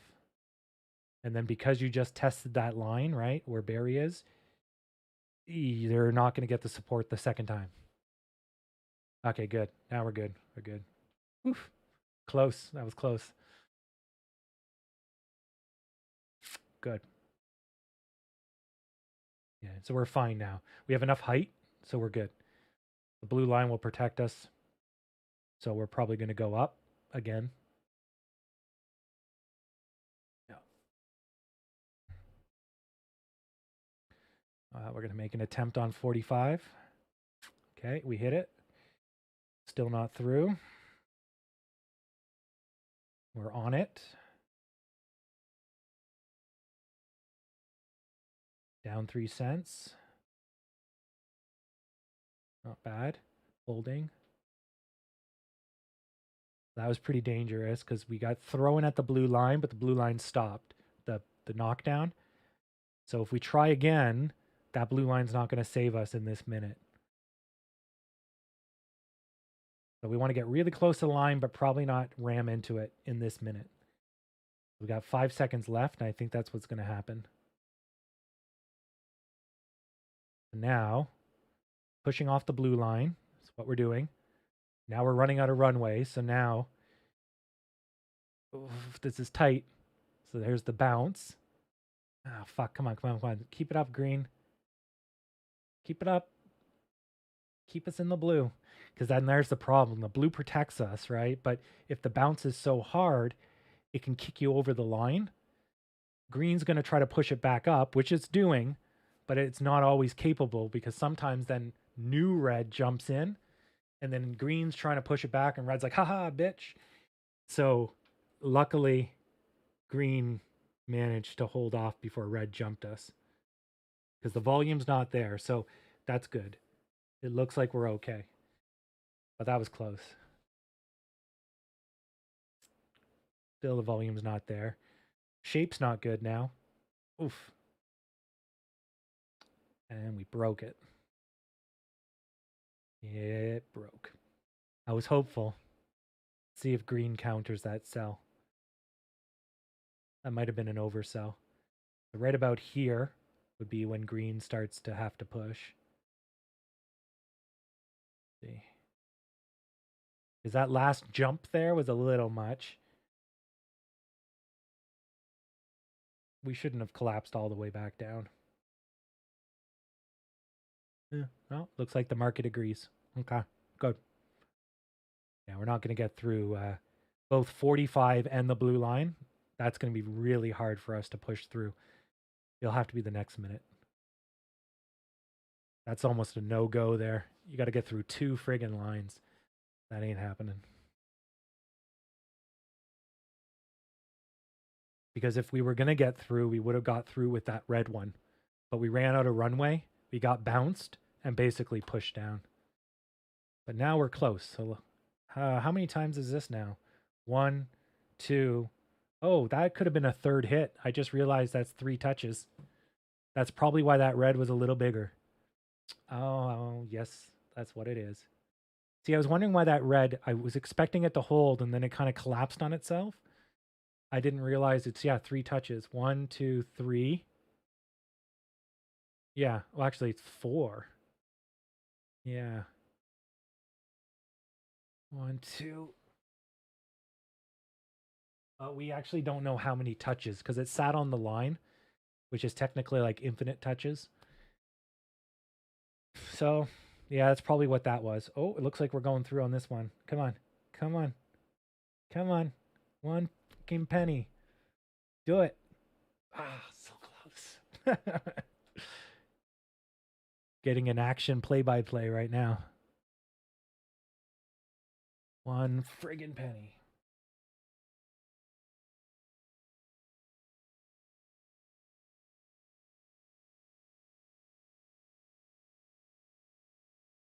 Get rid of that distracting. Okay. So that's, let's say that's 1, 2.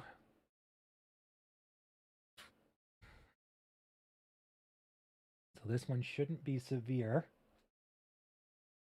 We also have the rising blue channel. It's going to start pushing us up.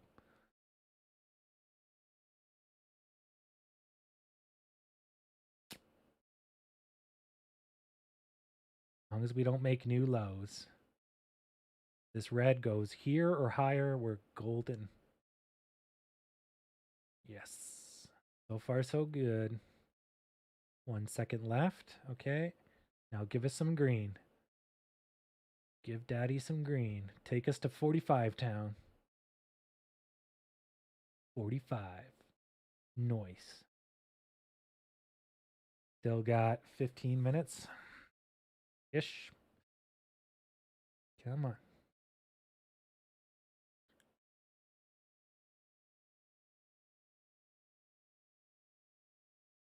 No volume from red. So that looks good for green to take over. Wait for green to jump it. Oh, I spoke too soon.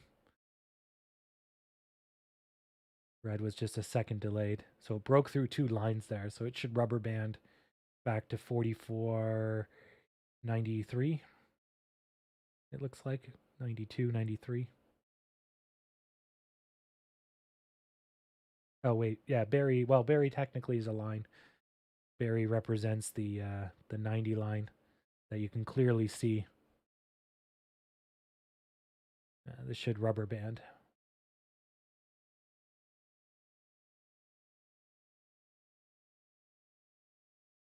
Volume's not there. There was a, volume the last minute, and I might again speak too soon. The volume might show up, but as it looks right now, the volume isn't there to sustain this much red.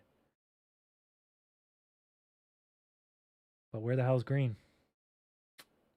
Green's like not doing anything.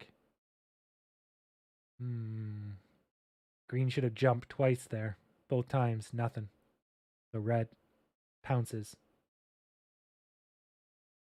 Fucking green, where were ya? Oh, someone dropped a bomb. Jeez. Oh, small nuclear bomb right there. It's small. It's not that big.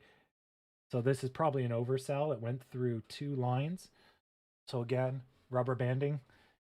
But again, where the hell's green? Like, see green's response? So green should have rubber banded that instantly. But look at it. It's not not responding. So now we're going to hit the 44.48. But we should have stopped here. 44.67, 44.76, and 44.93. So we have a bunch of things we didn't pay for on the way down. So we can still get a strong rebound once green unfucks itself. Yeah. Maybe that's what's going on. Green's going to do a push in the last 5 minutes. They're going to floor it. So they're all just charging up their lasers kind of deal.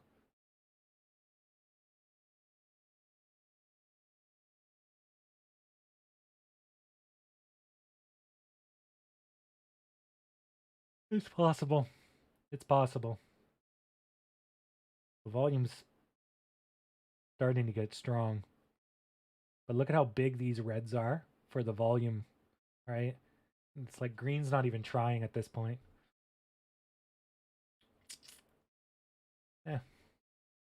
Not a big deal.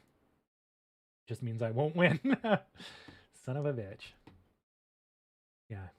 Because this, in all, whatever is going on, I really don't know. But really, this should have done this. Got through 45, and then we would have ran up. That really is what should have happened. We broke this line way too easily. We should have had a bounce. And we fell to the midline, which is normal. But we flew right out of the channel, which is abnormal. We try to go back to the line, which is kind of normal, but it was so shit, and we fall some more. So, like, we've just gone through 5 support lines like it was nothing. So, that's clearly not normal.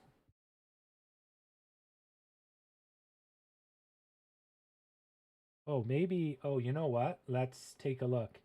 Maybe it's not us. Maybe it's GME. So there was a little bit of this, but that's not that much. Take a look at GME. Where are you? GME. Frig, why can't I find them? Ah, here they are. Ah, no, they've been burning. They've been burning since forever. Okay, so they dropped a little bit, but not a lot. They did a 1% drop.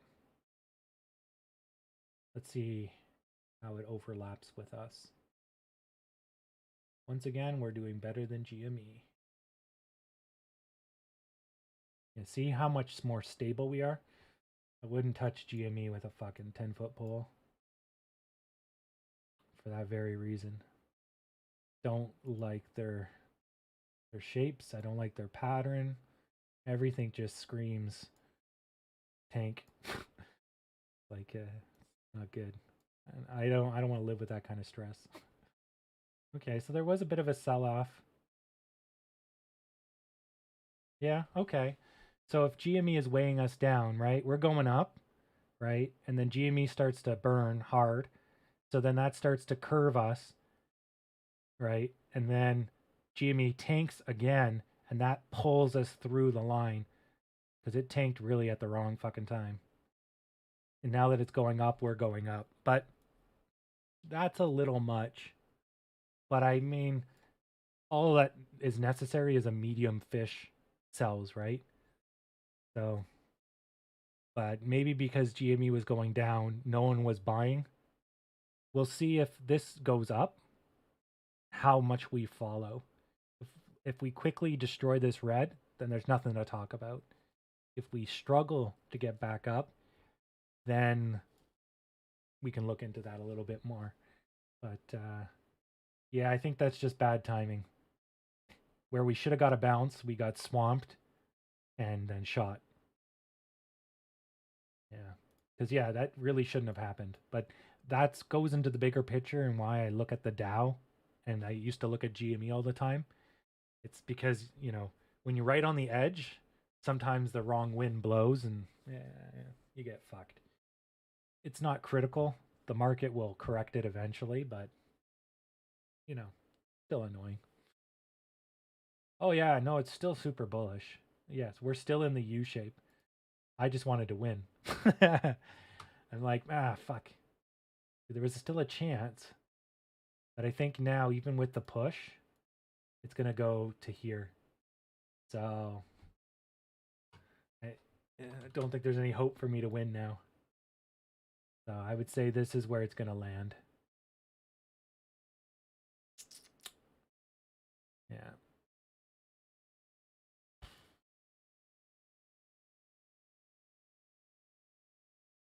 There we go.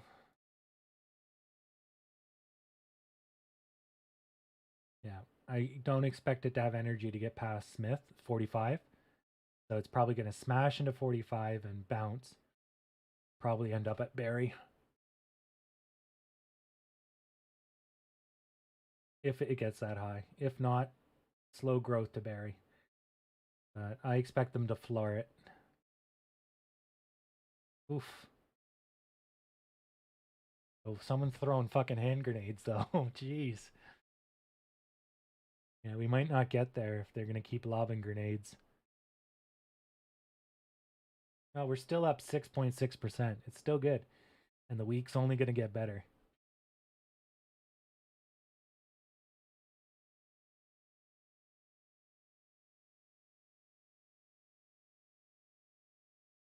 Got 62 million volume. Are we one of the highest traded? We're close. 1, 2, 3, 4, 5, 6. Holy. EPSI went up 200%. Holy crap. That's a lot of money. That Newegg? Newegg Commerce must have found a buyer. They just went up 61%. Newegg was circling the drain. Holy crap, yeah. You could have bought it $11. See here. No, you could have bought it $3. Yeah, Newegg was just circling the drain. Look at that. They try to the drain. They try to the drain. They try to the drain. And let that be a good lesson. Even though it goes up, right? It doesn't mean if it can't make new highs, it means over the long period, this is exactly what happens. Try, fail, try, fail. And you got to get out on one of these tries or you're going to get out at $3. But that's pretty good. They must have found a buyer. Yeah. Still, it went up to 80 and it's burned back to 12. So that might be something just to play because you know the idiots are going to try again. Wait till it's at its lowest and put a couple grand in it. Yeah. Oh, did I? Oh, that's Newegg. I was like, this doesn't look like AMC.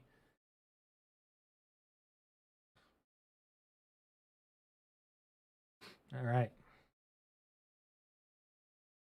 All right. Last minute, 2 minutes.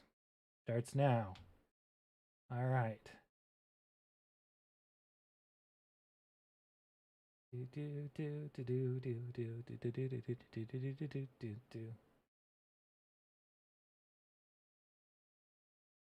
If it stays on the midpoint, it's Barry. If it bounces off of the top of Smith, it'll come back to Barry. The only hope for FOC would be that it floors it down because it should bounce off the blue line at the bottom. Midline's holding. So it looks like it's going to go up. Look at that volume. Some good volume. Everyone sell. Yeah, exactly.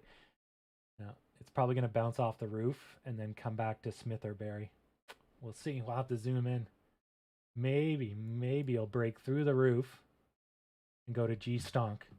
But Smith's on 45, so if it does go past 45, it should jump up to G Stonk.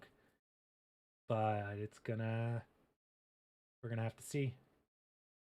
45 is a tough nut. It's got 40 seconds. 40 seconds. Here we go.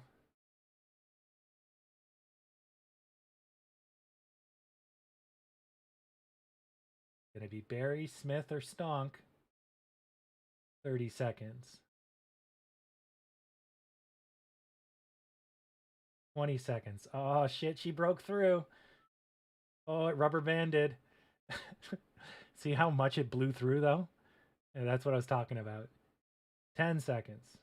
9, 8, 7, 6, 5. Come on, G Stonk. 4, 3, 2, 1, and game. Oh, I think.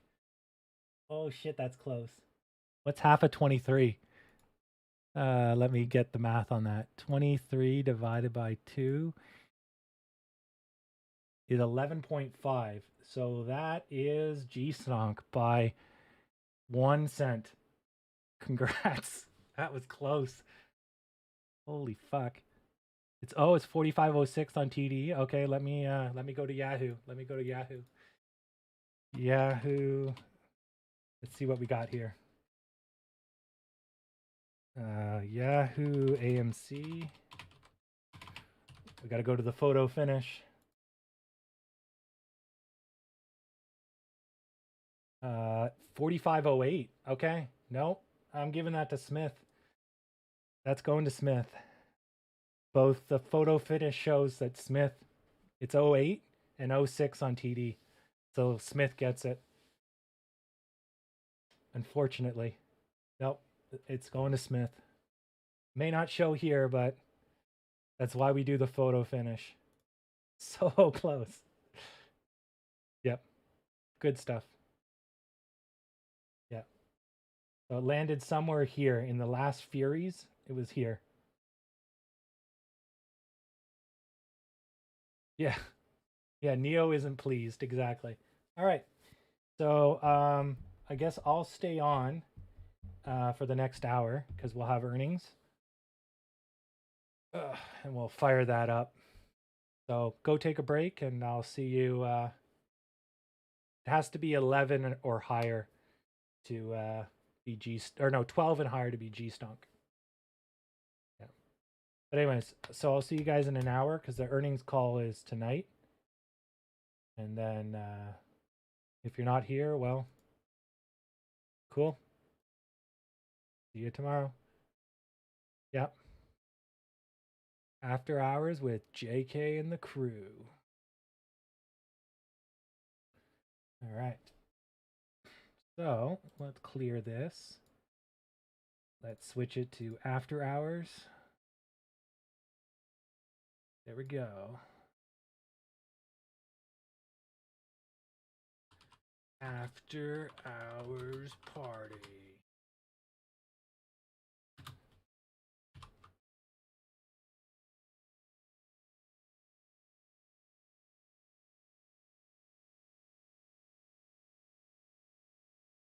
There we go. Oh. All right. Well, I'm going to write some code that I've been wanting to do all friggin' day. And we'll just keep this warmed up until 1700 hours. So this will be the call.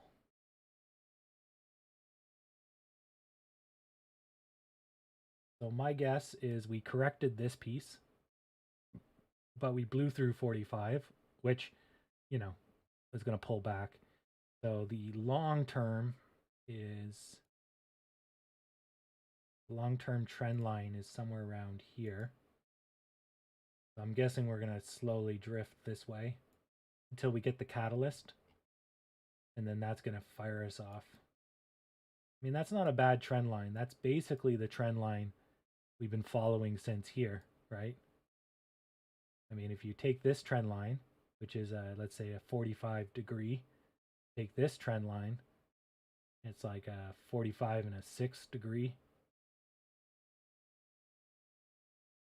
Or actually, it's less. Yeah, it's less. So let's say that's 40, that's 45. So that's 40. This is somewhere around 30. And the more I go this way, the lower it gets. But yeah, we've basically been following this trend line. And if I took this line and shifted it over, I bet you'll find very similar to this line, right? And this one is actually here. Let's try that line. That line works there. Shift it down. That line works here. Shift it up. That line works here. So that's the macro trend line is here. Is that shape. Yeah. So that means we can expect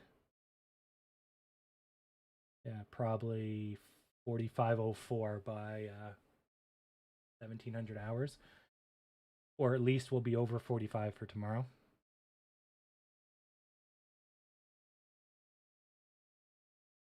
Wait, why does it say, oh, that's post market, right?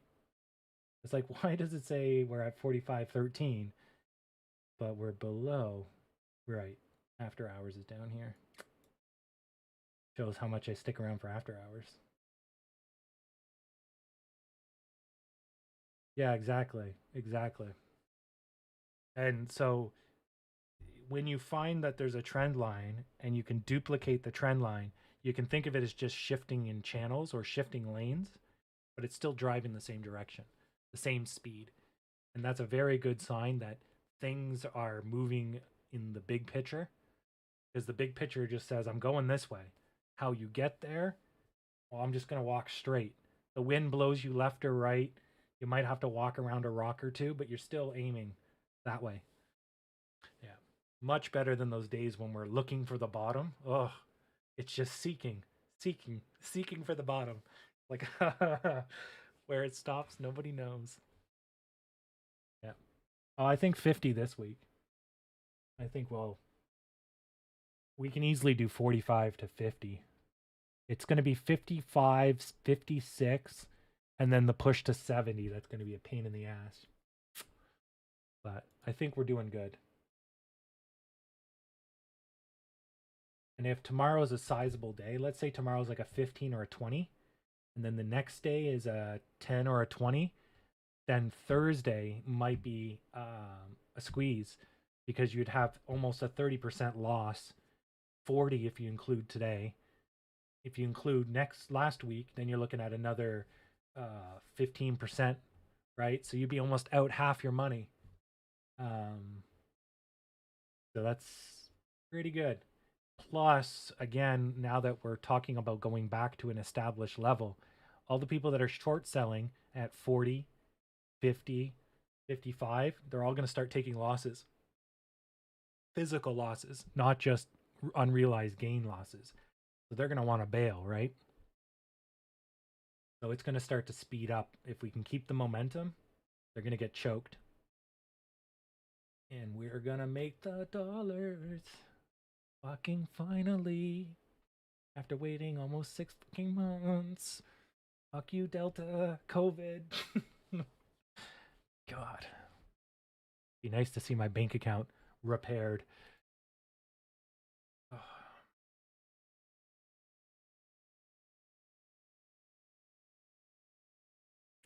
I'll get back into day trading.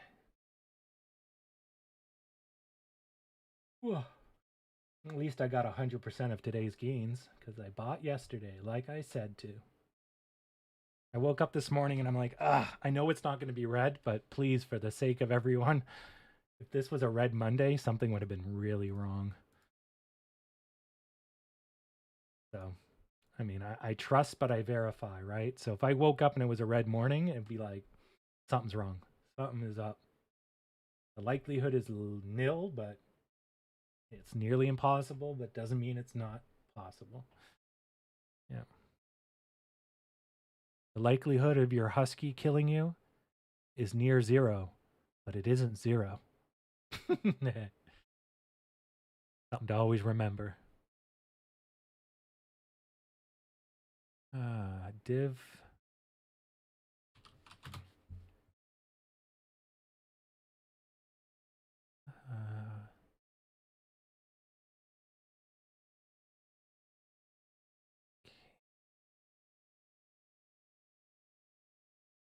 Uh,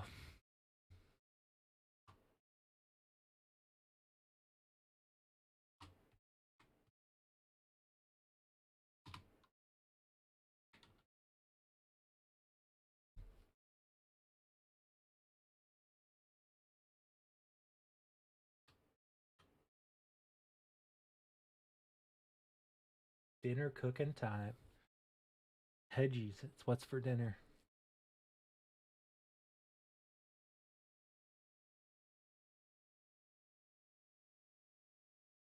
Ooh, yum. Oh, I'm gonna have nothing for dinner because my health is shit. But oh, sounds good.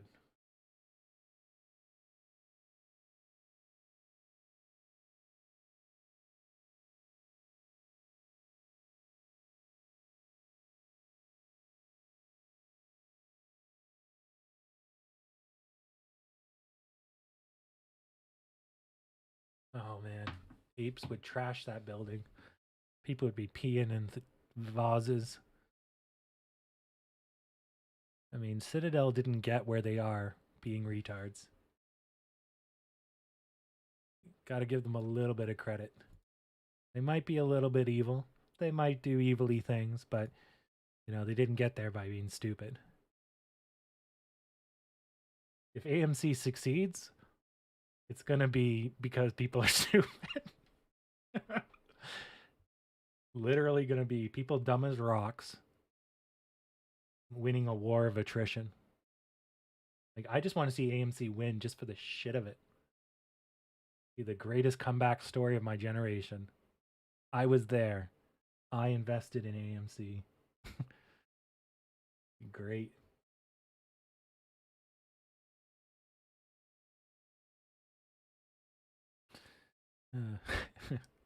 Where were you on January 1st, 2022? Or 2021, actually. Oh, at a New Year's Eve party? You weren't investing? Huh. Punk. Yeah. Dinner for me would be what do I have? Oh, I got one cooked sausage, fish sticks, milk. Yeah. And probably, well, I can't have coffee this late in the day, but normally coffee, decaf. But I ate that big meal in the morning. So I knew I'd be here all day. No breaks on the stock train.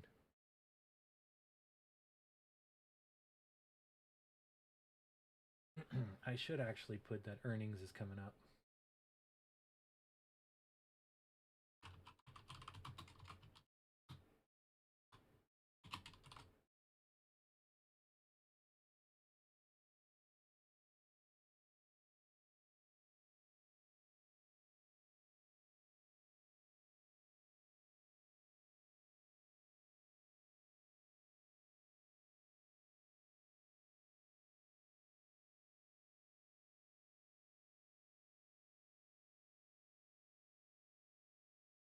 Okay, let's go change the title of the stream and just be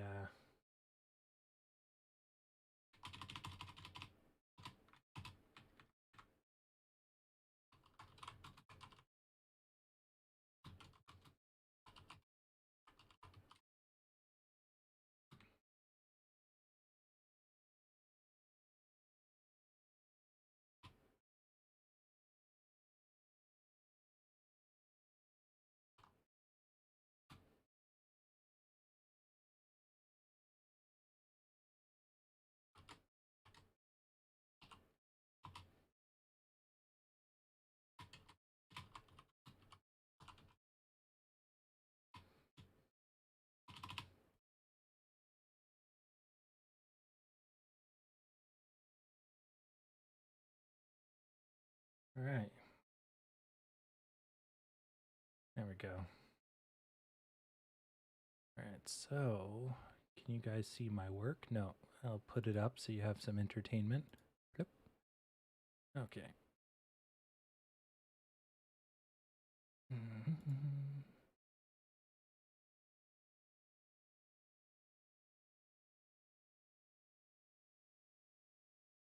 Yeah. Yeah. It's either that or they're in New York, but it would make sense that they're in Chicago because why would you if you're a financial entity, why would you be in New York? You'd have a trading office in New York, but God, the land. Oh shit, Marsh. Oh, we might have to retroactively give it. It's settled high. Damn. That's the problem. Oh. Fuck. Yeah, that's the problem with the market settling. Eventually, like tomorrow morning, I can look at it and it'll be settled. So maybe I'll look at tomorrow morning, and if it's way off, I'll change. If it's still close to 13 by tomorrow morning, then I'll just keep it where it is. But yeah, if it goes up to like 20 or something, then fuck it. But yeah, it's damn market settling. But that's because all these stock feeds, they're looking at the market and they're reading what they see. And the problem with that is at the end of the day, when there's too much going on, they get the order out of order, or they shut off and some of the messages didn't come through. Then they rewind the tapes and then they fix it, and so the number adjusts. Because ultimately, the opening price and the closing price are the two numbers that are most important, and so they try to settle those up. But the in between day price used to be just complete garbage. Now, what they call the intraday price is a lot more stable. But I think at the early days of the stock market, especially when it was digitalized, it was just a fucking roll of the dice. If what you were seeing was exactly what was there, because it was just a mess. Um, Now we all seem to have the same number, but it isn't a science. Should be, but the true feed, like the one that Bloomberg has or whatever, it costs a lot of money. So everyone makes these fake ones, which cost less, but as a result, they're not as good. Whoa, whoa, damn, son. So that's very low volume, but because it's after hours, right? There's not a lot of shares available. Most people's shares are good till end of day. So there's very little shares here. So he starts jumping up, right, on very little volume. But normally you're not dumb and you don't do a market order. But nice. Someone did a market order like an idiot. But why? You know? Fuck me. Look at it go. Look at it go. It's very easy to drive up the price in the after hours or the pre-market. And some of this too can be margin calls. So if people are taking a loss, right? The business banks and stuff are cleaning up the accounts, right? They're going through the accounts, and they can be margin calling people. Usually, it starts around 2 o'clock or 3 o'clock. They'll start margin calling people because they want to get the best price. And when the market is running, you obviously get the best price. Because if you try to margin call 5 million shares in the after hours, this thing would go nova, and you'd be paying like $60 a share, and you're not getting your fucking money's worth.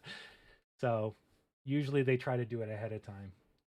But let me look at the volume. The volume was only 65 million, so I don't think anybody really got margin called. But this might be them cleaning up some residential accounts and stuff. Yeah. Yeah, who knows? I mean, technically, the sky's the limit in the after hours. If the after hours has energy, it can go anywhere.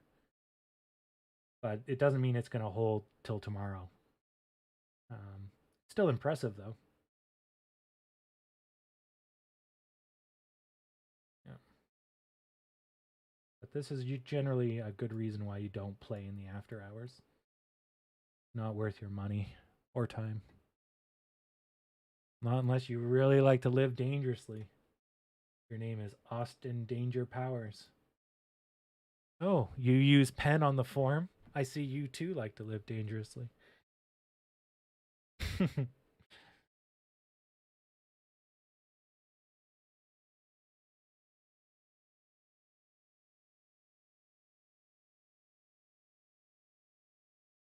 Now it's negative 1.8, 2.13, right?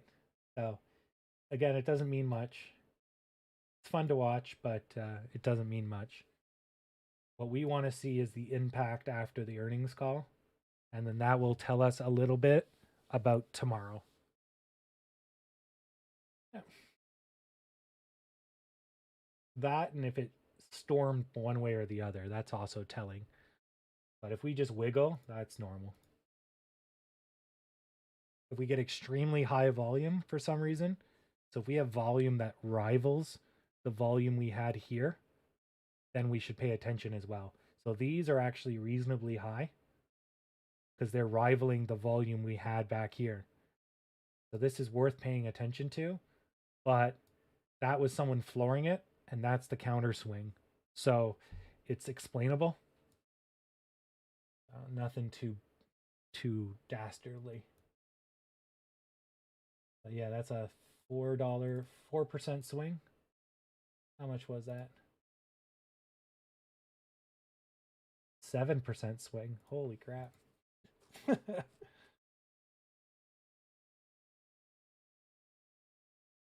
Quite the swing. Which means if you bought in here and it goes back up, you're up 8%. Jeez. But the problem is if you buy in here, you probably will drive it up to 45 or something because there's not a lot of shares. Like right now, there's 5 shares and 2 shares. Not even hundreds. They're supposed to be sold in hundreds. So it's pretty slow. 20 shares.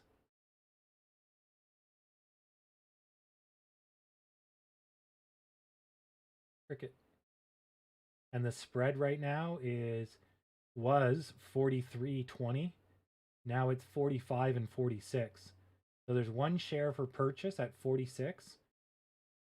And there's 3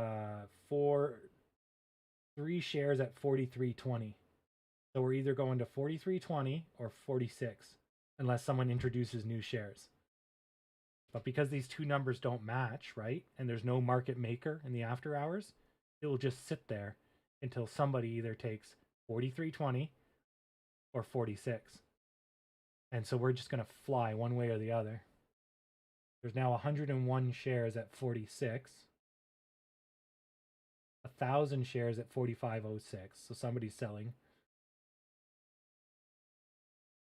44.57. 43.20. So these two numbers have to meet, and then we'll jump one way or the other. Still nobody. Nobody wants your shit. 44.11. It looks like the buyers are creaking higher. So what the buyers are willing to pay is slowly going up. Oh, someone bought all those 45s. We're now at 44.21. So someone bought the 1,000 shares at 45. So we jumped down to 44.10, 44.20. Yeah. So anyways, that's how this works. Because we're in the after hours, you can just fly all over the place because the spread's so huge. So now we're back to 46. So that means there's no shares from here to 46 available. Oh, someone sold some for 44. So now we can go to 44. Now it's back to 46. So they ran out of shares. So there's 101 shares at 46. Who's going to take them? Who's going to take them? Nobody wants them. Come on, 46. Do I hear 46? Man in the back. Yeah, you could. Yeah, if someone grabs, if you set the shares to 100 and there's no shares between here and 100, and someone wants to buy a share, it will go to 100. Yeah, that's exactly how the stock market works. It's like cows going into an arena. I say $5. Nobody wants it. Okay. $100. Nobody wants it. Well, fine. But the first person say, okay, I'll take a cow for 100. Cows are now worth $100. Then someone says, nah, 99, 98. No, we're staying it at 100. Okay, 99. Fine, I'll do 99. Boom. Now it's 99. So the price you see is the last agreed upon price, and it's where the buyers and the sellers match. But generally, it goes so quickly, and there's so many shares that the spread is usually pennies. And there's market makers who suck up all the shares and then sell all the shares. And they take it from you for a penny extra, and they sell it back to you for a penny extra. So the market makers make the market move, keep it liquid so it doesn't freeze up like this. But ultimately, the market makers move with the market. So if people are gobbling them all up, the market makers shift the price up, right? So they move with the market. So they could artificially suppress the market. So you just sell a lot of shares like WandaBot did to us, right? Locked us at 14 because it just kept dumping shares. It oversupplied and the demand could not overcome WandaBot. So they could do that, but they don't do that because why?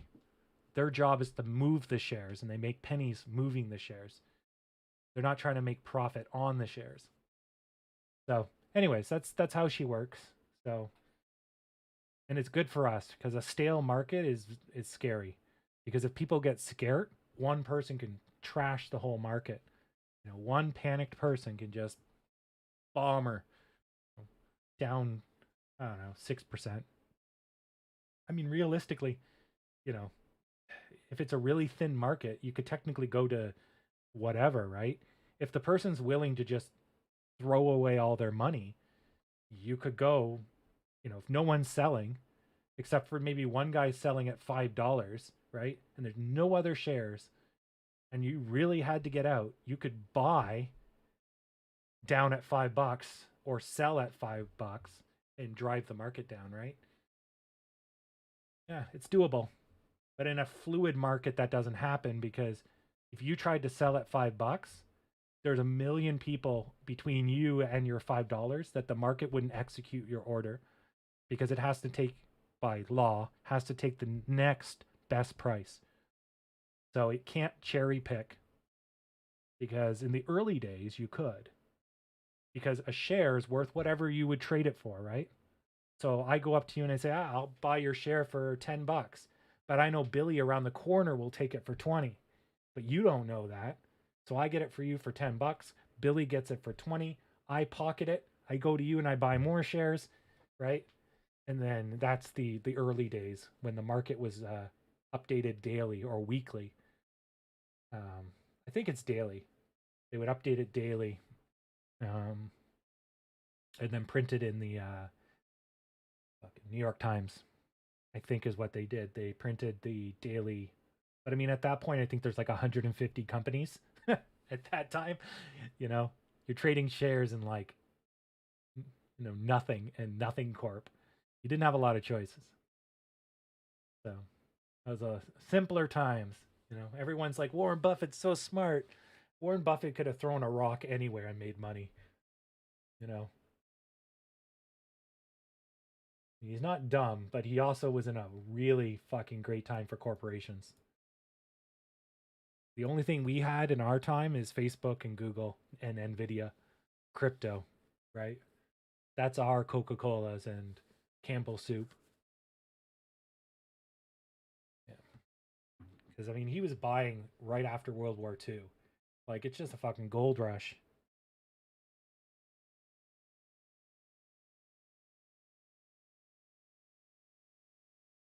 Yeah.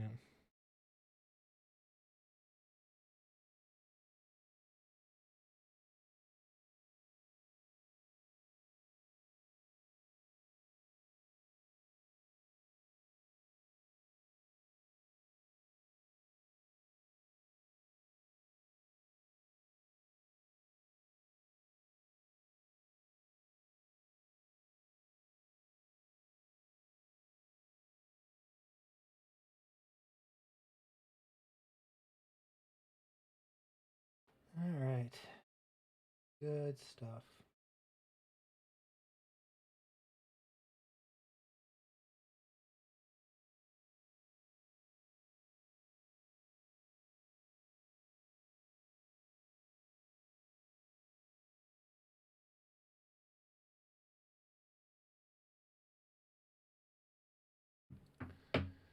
Yeah. Yeah, you would see the ticker if you were at the New York Stock Exchange, and you could also get with the Telegraph. They would telegraph out the ticker. You could subscribe for a lot of money and get the ticker in your place. Yeah. Um, but yeah, I think that for the most people, you would have the newspaper, and you would have to buy through your bank or a broker. And that's really where brokers came from. Like now, everyone else is their broker. Back in the day, you had to be on the floor, and you know the broker took a hefty commission, and all that sort of stuff.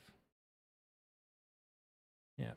I mean, even now the banks take a hefty commission, but those days are still slowly dying. So stupid.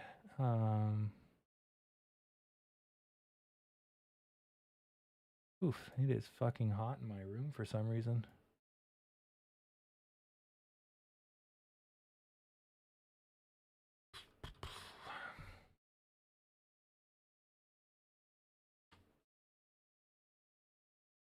Mm-hmm.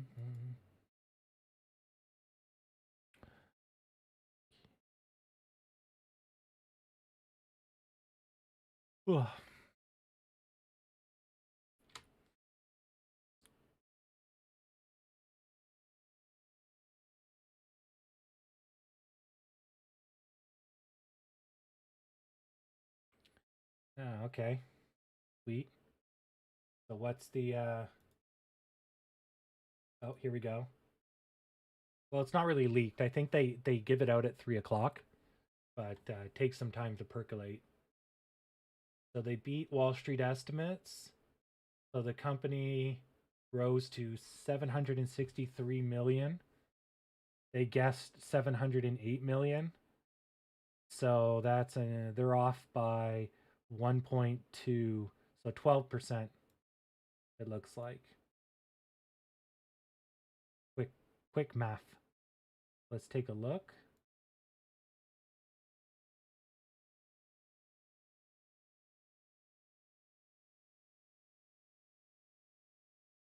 Uh, 16.37. But that number doesn't seem right. Should be 700.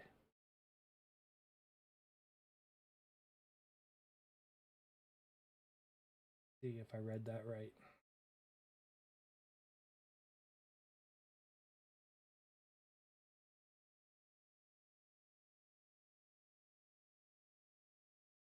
Oh, that might be the yearly revenue. They may be looking at yearly versus quarterly. No, it says quarterly revenue estimates. Okay. Oh, that's good sign. So we should expect a good 12 to 16% jump.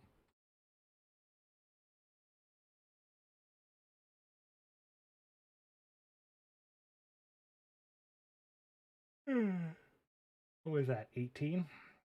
So that's what probably drove this volume spike was Reuters posting about it. That's good. So we pushed up, we whiplashed back, and now we'll have slow growth. Excellent. All right, I'm going to take a look at Yahoo.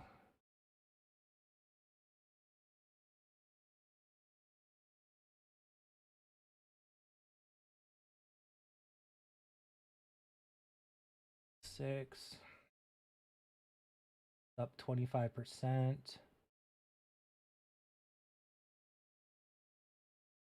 They went from -1 million to -3 million. Oh no. Oh good. They went from -3 million to 1. I'm reading it backwards. They went from 1 million to 300. Wow, they cut their debt by 681%. Fuck yeah. That's good. Everything looks good. Damn. 111% increase on whatever that is. 32% increase on that. 24, 35, 213. Sweet Lord. 0.44. Yeah, that's pretty good. Considering they were betting 77. So that's pretty good. All right. So let me put this up on the Jumbotron for you guys. Okay. So choink. So there you go. You got revenue. So that's the 3 months of 2021. But they still ran a net loss.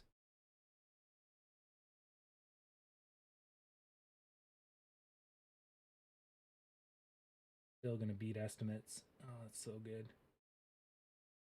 Let's see. Previously, they were minus 343. So they're up about 30% on their losses. So that's good. Like 30% less losses.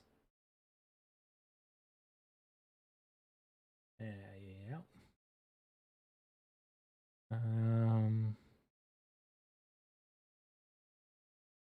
So diluted.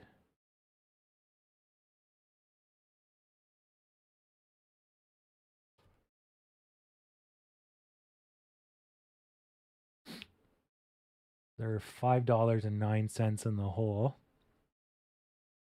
But yeah, our share price is 0.40 cents is what each of these shares are worth. So these shares are trading at like 100 times what they're worth.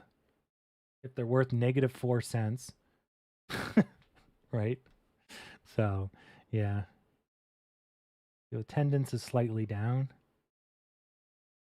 And the attendance in international markets is trash. Those can easily flip. That's good.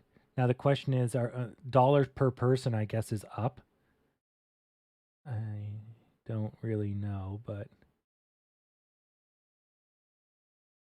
awesome. That's pretty good. Okay. Shoink.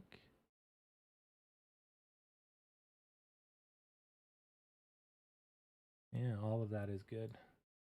Good sheet. Yeah, the net loss a share is it's not net loss a share, it's what the share is worth. So we're worth 0.44 cents. If I'm pretty sure that's what that was, right? Yeah. So yeah, for every dollar share we have, we lose 44 on each share. Or you can say we're worth negative 44 cents a share. Yeah.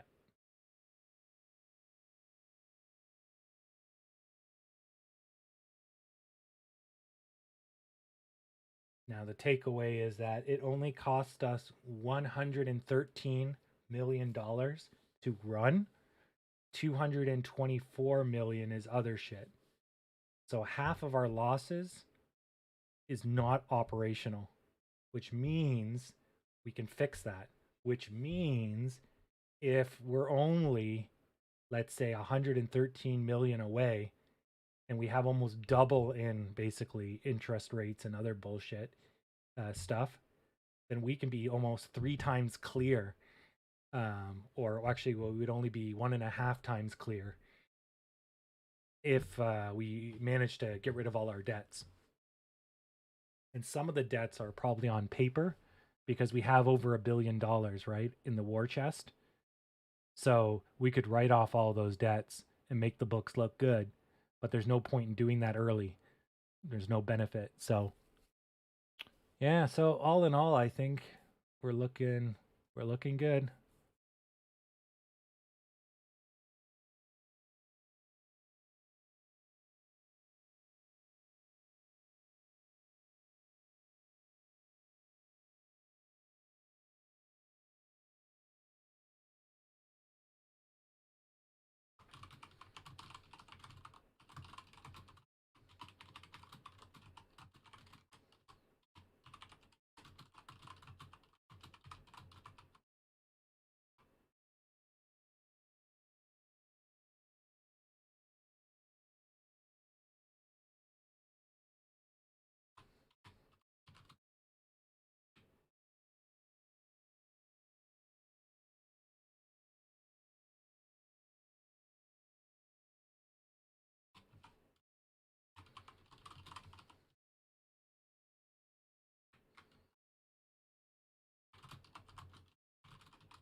Almost coming up on earnings call.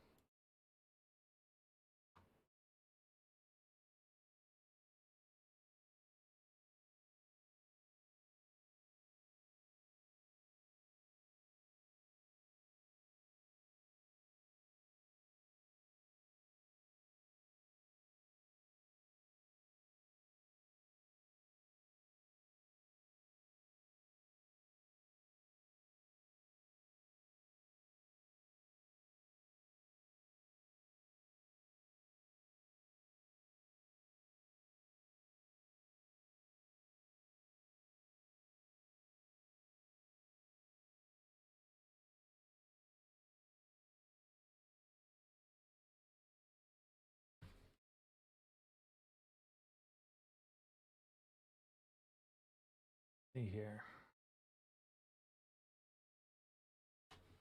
Pose risk to financial stability? No shit.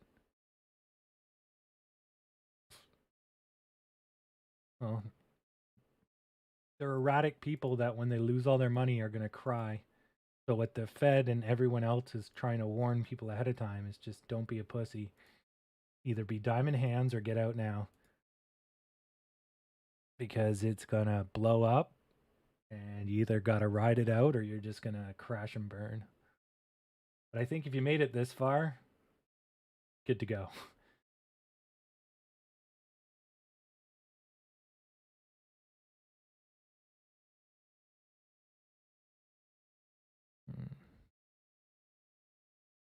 All right, so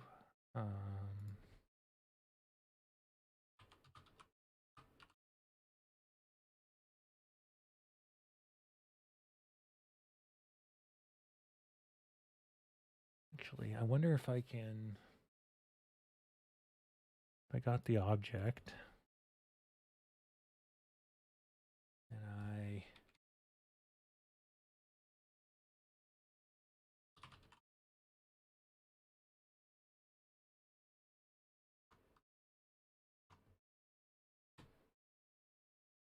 it is capitalized. Okay. Eat shit and die. Okay, let's see here.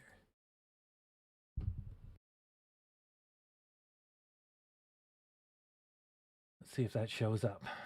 So you refresh the buses, you're waiting for the bus, you're like, oh, hey, this bus isn't late. So this should turn into eat shit and die. And it crashed. Okay. Inner HTML is not a function. Oh, it isn't a function. You're right. Correct. You assign it. It is a variable. Confusing as fuck, but I feel you. Boom. Ah, nice. I got busy with stocks, but apparently I was 2 inches away. Perfect. So now you tell me the bus is late and it tells you to eat shit and die. You die. You go to hell and you die. Okay.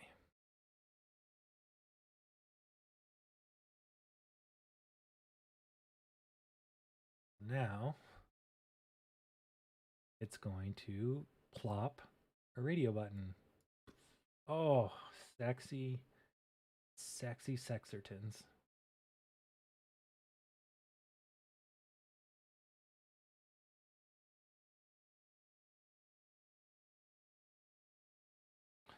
Okay, well, that's obviously not very useful, but okay. Um,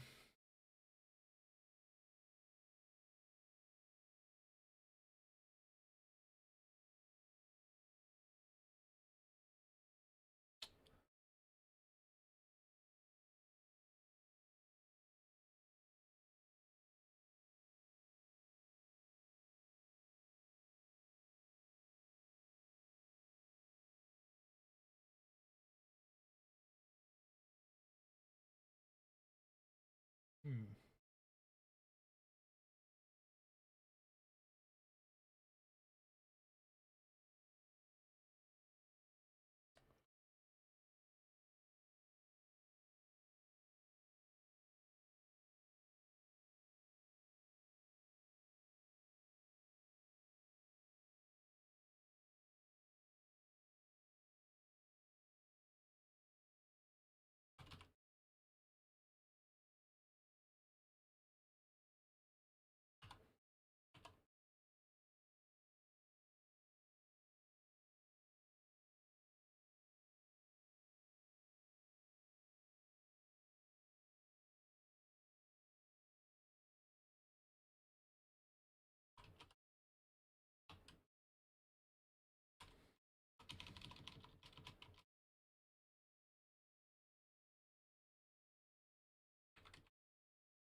Okay.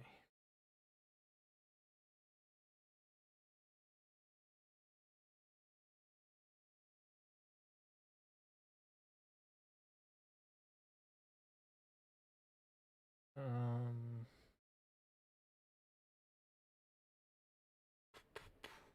wonder how I can break out of this div.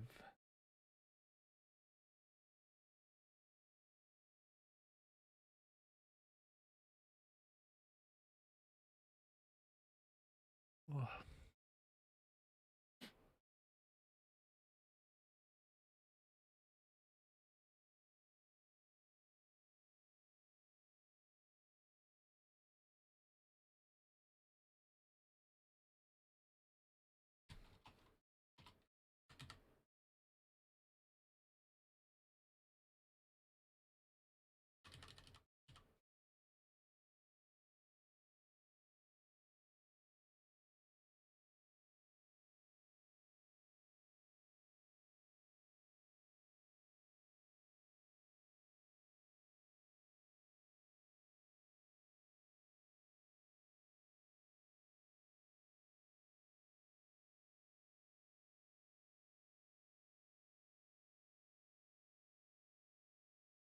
Why do these not have any clicking behaviors?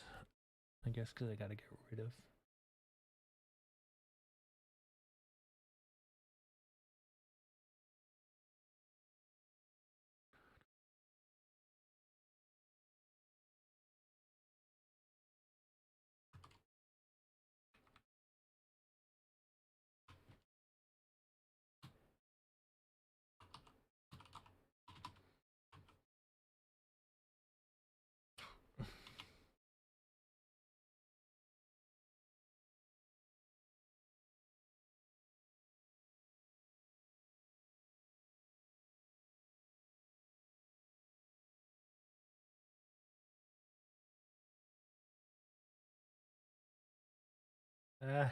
Fuck Robinhood. Sweet. So people, of course, Robinhood's going to be, prime target for hackers. Nice.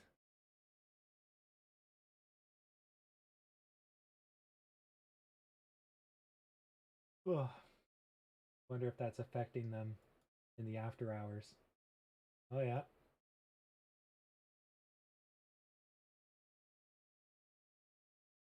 So they've already taken a 2% hit. Did that news just release? Looks like that news might be a day old. They also missed earnings by 189%. Ah. Oh, they're no longer a positive company. Yeah.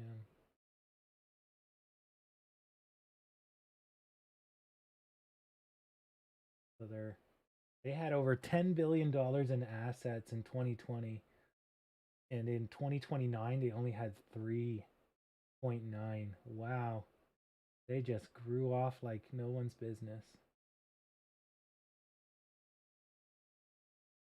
But their liabilities went right up.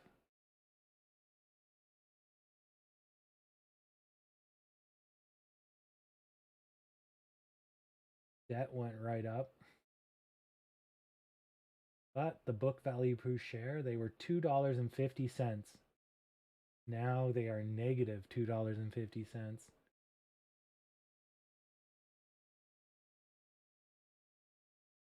Fuck.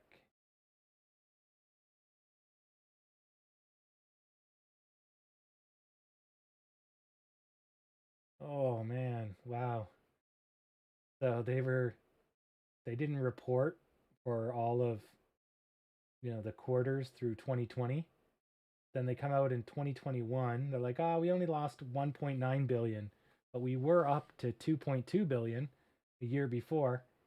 Then they're like, we're stable at 1.8. Now we're at negative 1.7.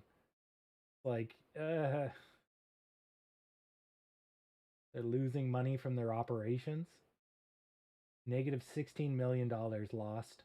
They're not even making money, but their operation makes money. They're in a money printing machine. That's not good. But they got a shit ton of money for financing themselves, but that is short term. They sold themselves. Prostitution money. But now you're used goods. I mean, although that grow from 2019 to 2020 is fucking great. Holy crap. Went from negative 100 million to positive 2.8 million.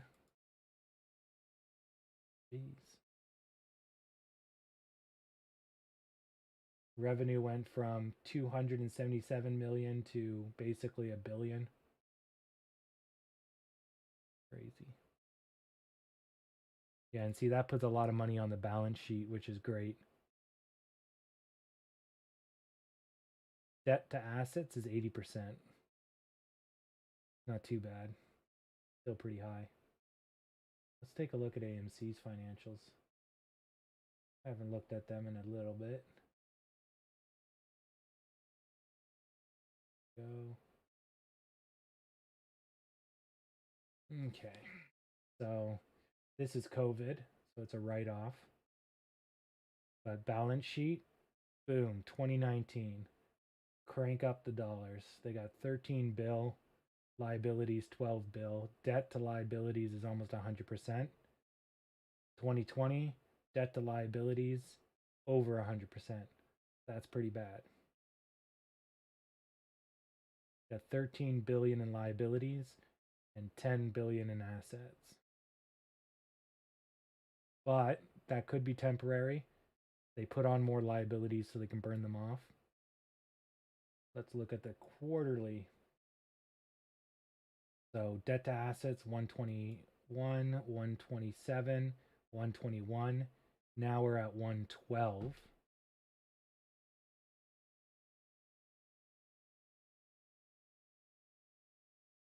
Third quarter hasn't come up yet here. balance sheet. Slowly declining the liabilities while the assets are slowly climbing. Excellent. Yeah, so leading into 2020, they were doing okay. Then they sold off a bunch of assets, burned off a little bit of liabilities, hoped for the best, really got fucked, and now they're coming back. But yeah, they were fourth quarter 2020, they were seconds away from being fucked. Yeah, look at they're just the blues going down to zero. Once that hits zero, they're gonna get liquefied. They'll get margin called by their creditors. And they're like, no, Rising Phoenix. Yeah. So here they finance to stay alive. They finance to stay alive. They finance to stay alive. So they were just buying time. But then that increases their future liabilities. They're not giving you that money for free. And really, that's probably what was sinking them. But they managed to hold on. And then this is us putting $1.2 billion into their bank account. Nice. Looks good. They lost $16 million investing. Jeez. Some bad investments, stupid noobs. Yeah, AMC is definitely not in the fucking clear yet, but it's looking good. Especially with this new data. So this new data, we will be quarterly. Our balance sheet will be, income statement here. This is 44. The next one's going to say 77, which is up here. And then the net income, I think the thing said was -2 something. So this green's going to go half the size. This blue's going to double and the green's going to go half. That's pretty good. Yeah, it'll be less than this, but close. So the green will be half of this, and it'll be just about the size of this blue. Pretty good. All right, what time is it? Oh, almost time. All right, time to load up AMC Investors.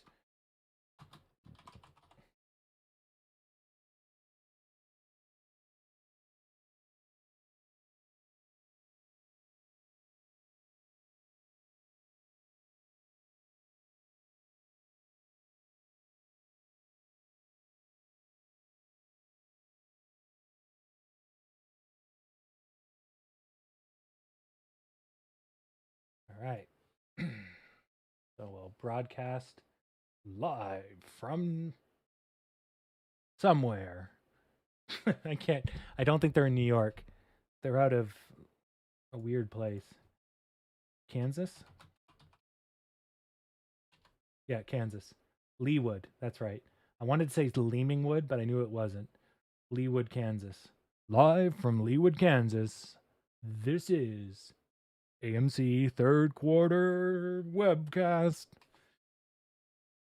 Please buckle up for safety and leave your whining people at home.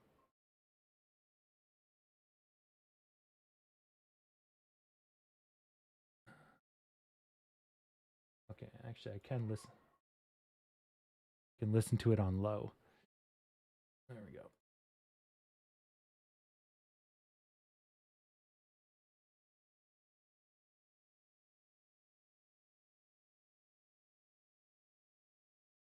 They're playing Star Wars in the background.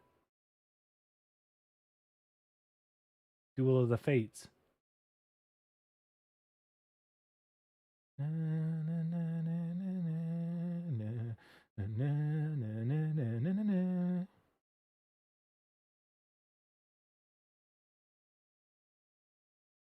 Yeah.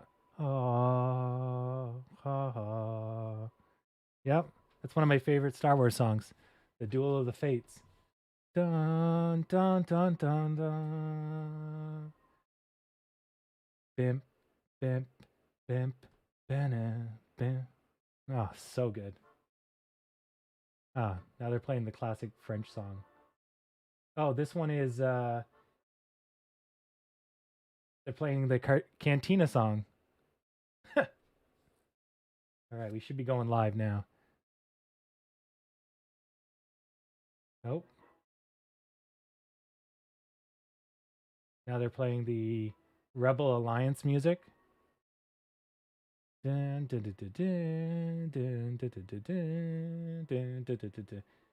How did they get the rights to this? Did Disney okay this? Oh, did we know the 4 movies they're bringing back? They might be bringing back Star Wars, right? Maybe that's why they got the rights to play the music.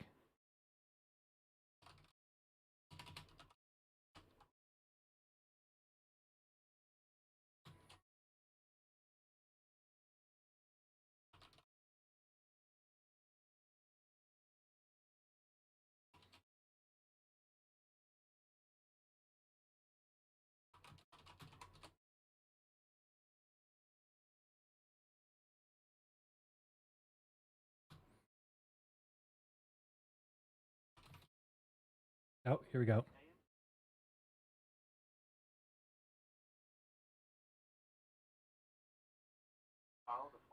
All right, let's see here.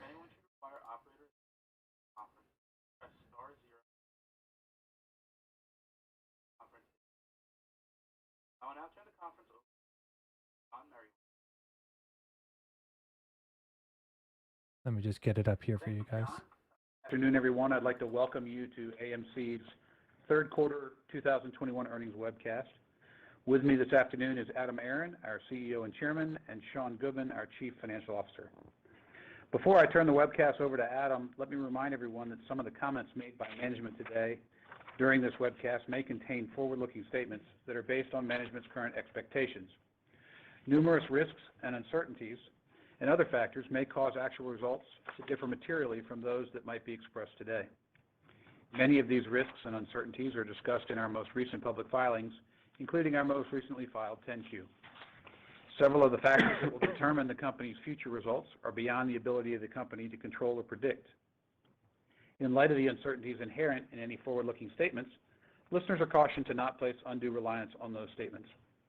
The company undertakes no obligation to revise or update any forward-looking statements, whether as a result of new information or future events.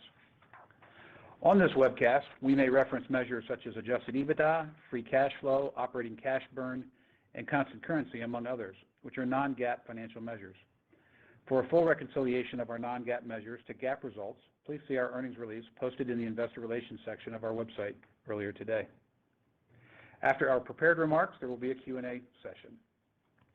This afternoon's webcast is being recorded, and a replay will be available in the Investor Relations section of our website at amctheaters.com later today. With that, I'll turn the call over to Adam. Thank you, John. Good afternoon, everyone, and thank you for joining us today. And a very special welcome to thousands of our individual shareholders who we expect will be joining us on this webcast as well. At the beginning of 2021, we shared with you our view that both the film exhibition industry and AMC would see sequential improvements in the industry-wide box office during the course of 2021. And indeed, we are seeing exactly that. The industry's box office has been meaningfully increasing each and every quarter thanks to improved vaccination levels and an increasingly appealing film slate. Add to that AMC's commitment to robust health and safety protocols through AMC Safe and Clean and our stepped-up marketing activity, and our numbers for attendance and admission ticket revenues at AMC also continue to rise. When we reported second quarter 2021 numbers, I said on that quarterly earnings call in August that, quote, AMC crushed it, unquote. I didn't say that because we were yet profitable or because we were out of the pandemic woods at that point, but rather because our results were so much better than market expectations, and also because Q2 results were so much stronger than Q1 results. In that spirit, the just announced Q3 results for AMC once again are encouraging. Our numbers for attendance revenues, adjusted EBITDA, and net loss continue to markedly improve and continue to be well ahead of consensus market expectations.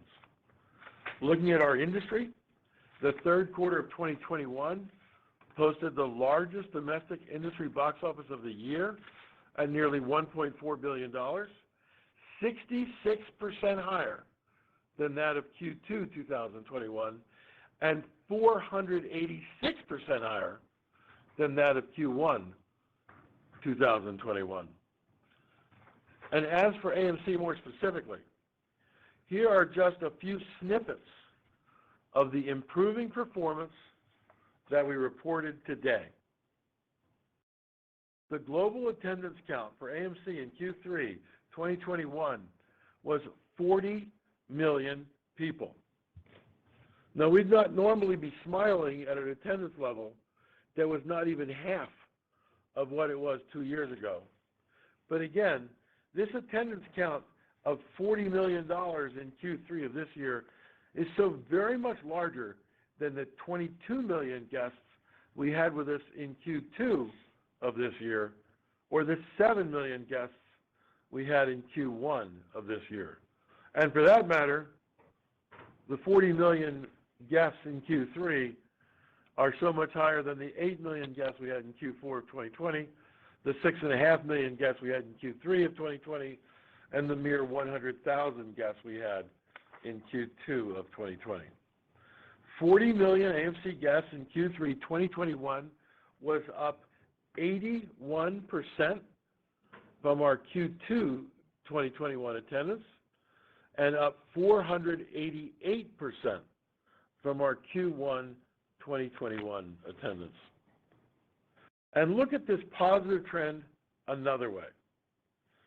Q1 2021 attendance at AMC was only 9% of that from the comparable pre-pandemic first quarter of 2019.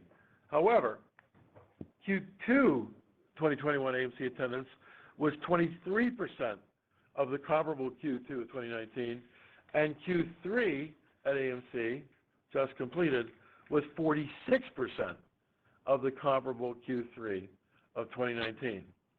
Importantly, these positive trends continue as the fourth quarter of 2021 begins.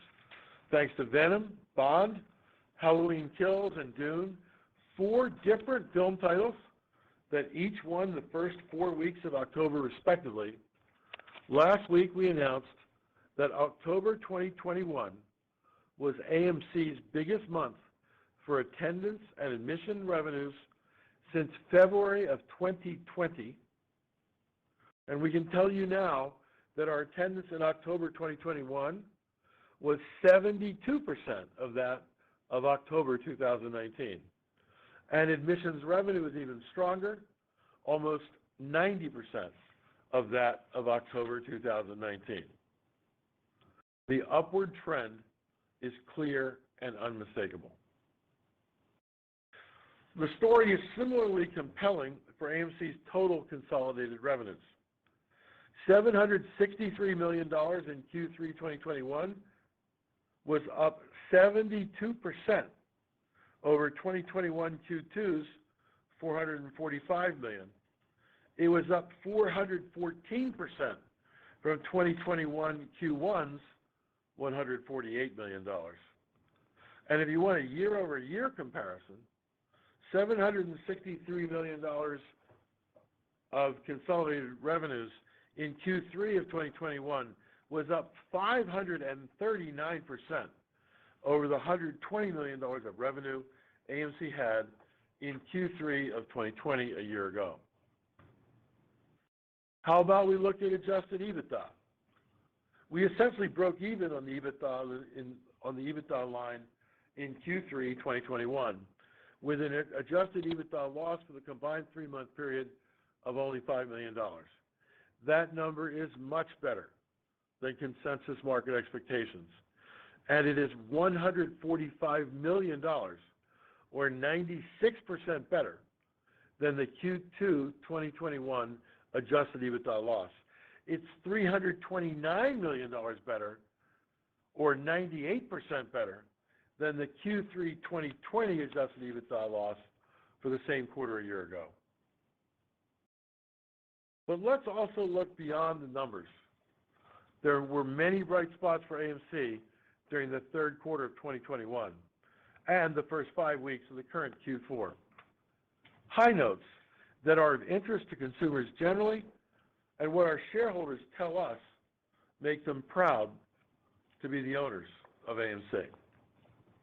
Here are 9 examples of a variety of positive developments going on inside AMC right now. 1, we upped our game on alternative content, showing concert movies and live sporting events, including UFC, WWE, heavyweight boxing championship fights, and professional football games on Sunday afternoons in Q3. 2, we introduced open caption showtimes each week in hundreds of our U.S. theaters, specifically for the benefit of the hearing impaired and for those where English is a second language. 3, recognizing the success of our promoting artist-driven, curated movie releases through our Artisan Films effort that was launched in the summer of 2019, we just now launched AMC Thrills and Chills, our unique promotional spotlighting of horror movies that are showing at AMC. 4, we similarly launched $5 fan faves so we can bring back popular movies that were released in prior years. 5, having a charitable bent around the 20th anniversary of 9/11 in September, AMC again screened the Paul Greengrass movie United 93 and donated the ticket proceeds to the Flight 93 National Memorial. On Veterans Day, Thursday of this week, we will show Clint Eastwood's film, American Sniper, and will donate our ticket proceeds to the Wounded Warrior Project. And we could never forget September 24, which is World Gorilla Day, where the ticket proceeds of Gorillas in the Mist, showing in our theaters, and the 9 Planet of the Apes movies showing on AMC Theaters on Demand were donated both to the Diane Fossey Gorilla Fund and to the Wildlife Conservation Society. 6, we started accepting cryptocurrency for AMC gift cards and are encoding right now to accept cryptocurrency for online payments on our website and mobile app. Bitcoin, Ethereum, Litecoin, Dogecoin, among other cryptocurrencies are all in the works, and we are exploring now how we can take Shiba Inu as well. While we will accept cryptocurrency, we will not hold it on our balance sheet and therefore will not face increased balance sheet risks. 7, we introduced a new program called AMC Investor Connect, a communication and rewards program for our shareholders. Already, with more than 385,000 people enrolled in AMC Investor Connect since its inception in late June of 2021. Next, we opened the Grove and Americana theaters in Los Angeles to great success. Under AMC's management and benefiting from the power of AMC's marketing programs, a few weeks ago, these 2 theaters had already climbed to become the 8th and 34th highest grossing movie theaters in the entire United States. And we're not done. As we sit here today, we have signed 3 signed leases and 5 signed letters of intent on particularly appealing, potentially successful movie theater pickups around the U.S. 7 of the 8 are coming to us from ArcLight Pacific Theaters, which has ceased operations, as you know. Beyond these 8 new theaters, we are continuing to review additional new theater opportunities that are coming our way. And finally, there are our 7 new, in our opinion, simply stunning Nicole Kidman television commercials for AMC theaters in the United States, also being used for all our theaters across Europe, which debuted in September of 2021 in Q3, and in which Nicole Kidman reminds us all how wonderful it is to see, in her words, dazzling images on a huge silver screen, and that at AMC theaters, we make movies better. Our financial results have gotten stronger and stronger, and our company is doing good things, innovative things, in area after area after area. One can see and one can feel that our industry and our company, AMC Entertainment, are on a path of recovery and improvement from this horrid global pandemic that has occupied us all since early in 2020. Therefore, no surprise, our spirits are upbeat. However, even amidst such good news, we're not yet where we want and where we need to be. We wish to emphasize that no one should have any illusions. There is more challenge ahead of us still to be met. The virus continues to be with us. We need to sell more tickets in future quarters than we did in the most recent quarter. And adjusted EBITDA is still well below pre-pandemic levels, but also clear we are making progress, considerable progress. Sean, over to you. Thank you, Adam, and thank you everyone for joining us this afternoon. For the first time since the fourth quarter of 2019, essentially all of our theaters around the world were open for the entire quarter. Much has been written about the impact of the COVID pandemic on the theatrical exhibition industry and AMC in particular. Recovery takes time, but with all of our theaters now open and looking at how our financial results have progressed over the last 9 months, and considering the strength of the upcoming film slate, it really feels like we are moving towards a more normal theatrical exhibition environment. The numbers clearly show our recovery trajectory. Adam has already highlighted some of this information. In Q3, we achieved 140 million global attendees, representing an 81% increase over Q2 and a nearly 5-fold increase over Q1. 2, consolidated adjusted EBITDA of negative $5 million, very close to break even, a $145 million improvement over Q2's EBITDA loss of $151 million, and a $289 million improvement over Q1's EBITDA loss of $295 million. And finally, operating cash burn, representing operating cash flow before interest payments, payback of deferred rent, and non-recurring rent prepayments, and after capital expenditure, was approximately $10 million per month, and this compares to approximately $42 million per month in Q2 and $107 million per month in Q1. And we continue to expect sequential improvement as we go into the fourth quarter. Indeed, as Adam noted, the fourth quarter got off to a very strong start. October 2021 admissions revenue was almost 90% of October 2019's admission revenue levels. And this just in. This last weekend's total AMC revenue exceeded the 2019 comparative period. So while we have more room for improvement ahead, the comparisons of our performance now to that of 2 years ago, pre-pandemic, are much improved over where they were during the past 5 quarters. As you just heard, the The 40 million guests that we welcomed at our theaters during the third quarter represented 46% of attendance in Q3 of 2019.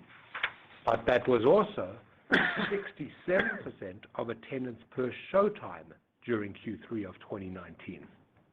This difference between having 46% of Q3 2019 attendance versus having 67% of Q3 attendance per showtime illustrates our continued ability to flex capacity and therefore flex operating costs to efficiently meet the level of demand. This effective management of our cost structure is one of the key reasons we were able to achieve the sort of strong results that we saw this quarter, results that were considerably better than many expected from AMC. As we are still in a ramp-up phase, comparison of our results to prior periods in 2020 and 2019 is often not particularly meaningful. However, there are some important performance indicators that are worth discussing. Our consolidated revenue per patron for Q3 was a very strong $19.08. This compares to $15.12 in Q3 of 2019, a 26% increase.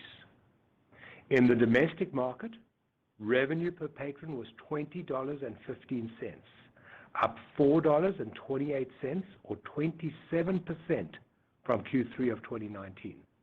This was driven by a 39% increase in food and beverage spend per patron from $5.35 in 2019 up to $7.41 in 2021, coupled with a 16% increase in average ticket price from $9.45 in 2019 up to $10.98 in 2021, and a 64% increase in other revenue per patron from $1.07 in 2019 up to $1.76 in 2021. In our international markets, revenue per patron was $16.95, up $3.60 or 27% from the third quarter of 2019.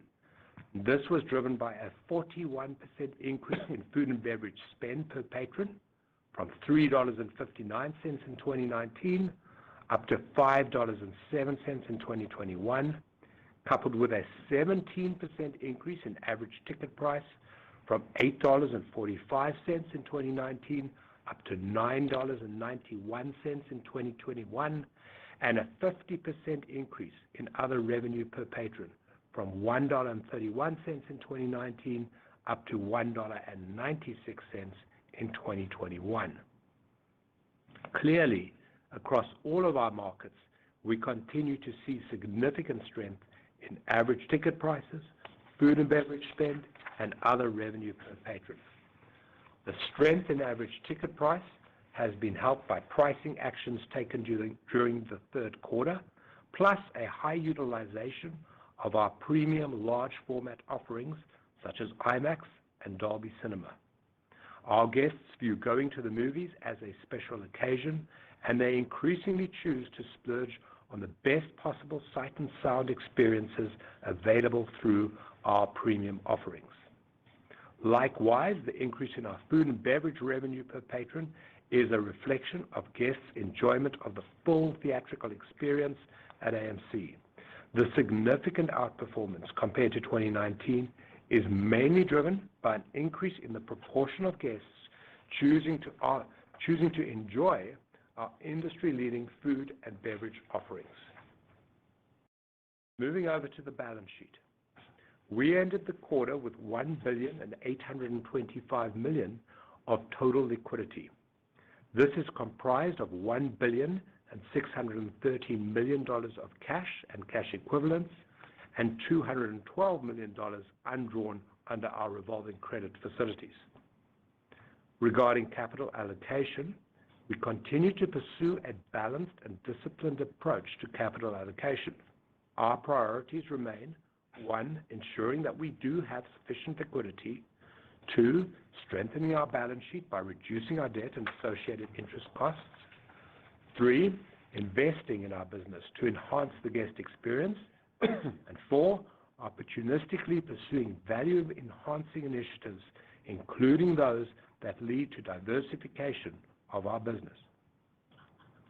With respect to strengthening our balance sheet, as discussed during our last webcast, we continue to choose to pay cash interest rather than payment in kind or PIK interest, thus avoiding any increases in our debt position. During the third quarter, we exercised an option to repurchase $35 million of our highest cost debt that carried a 15% cash, 17% payment in kind coupon. While this may seem like a relatively small amount, it is yet another step that we are taking on the path to recovery and will result in a reduction in our annual interest cost by approximately $5 million. Similarly, during the quarter, we repaid approximately $45 million of deferred rent, taking our deferred rent balance down to $376 million. In total, during Q2 and Q3 of 2021, we have reduced our deferred rent obligations by approximately $100 million. For now, we continue to focus the substantial majority of our capital expenditures on maintenance spend. CapEx for the third quarter was $17.5 million net of landlord contributions.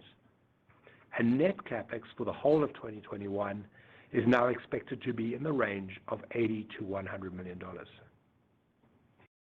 As part of our ongoing efforts to optimize our theater portfolio, during the quarter, we opened 7 new theaters and closed 4.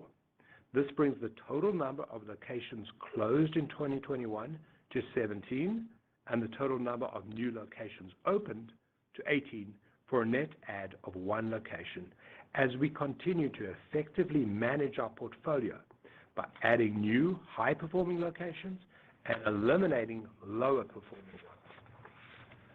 Looking towards the fourth quarter and 2022, as Adam noted, we have reason to be optimistic.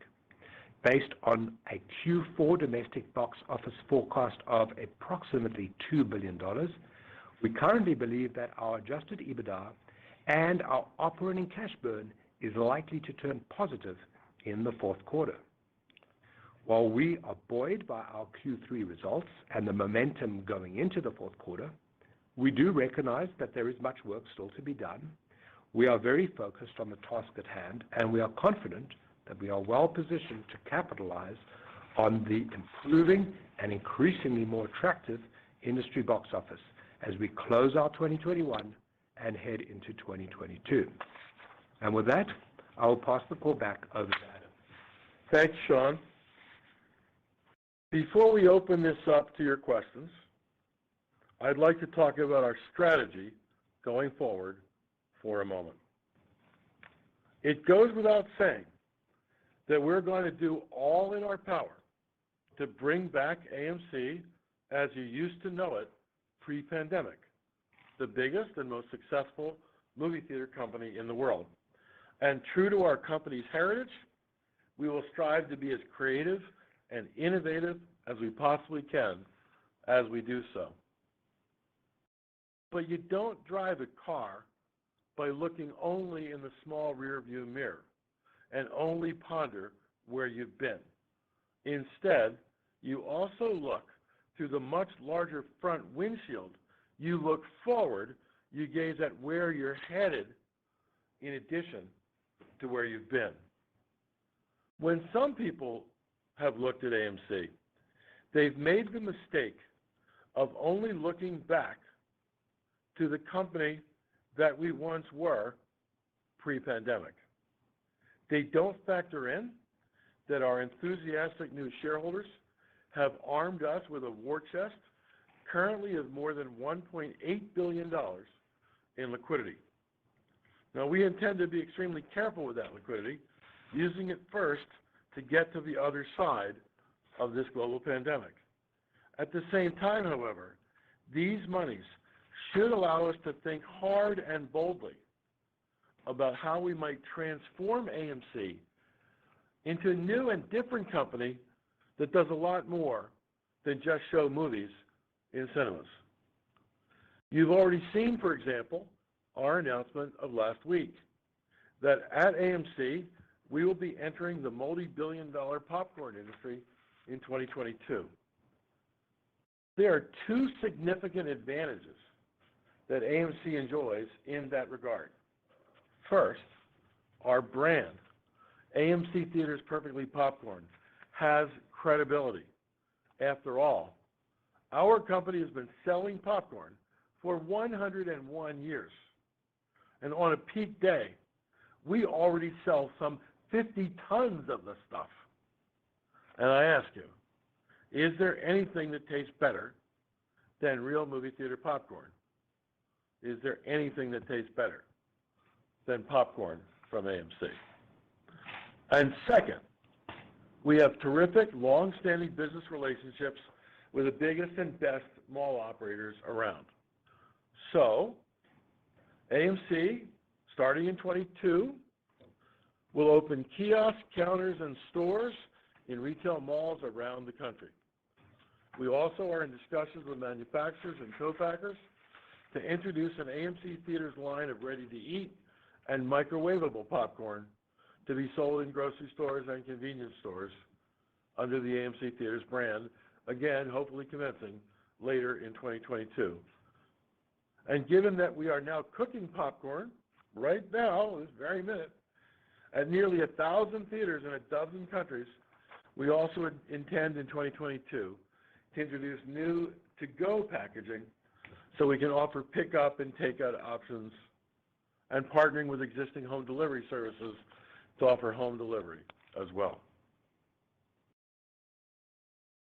On a completely separate idea, AMC has also been speaking publicly in recent months about cryptocurrencies and NFTs. I can confirm today that we have been exploring with third parties over the past few months both how we can accept cryptocurrency and, if it is feasible, for AMC to consider even launching our own cryptocurrency.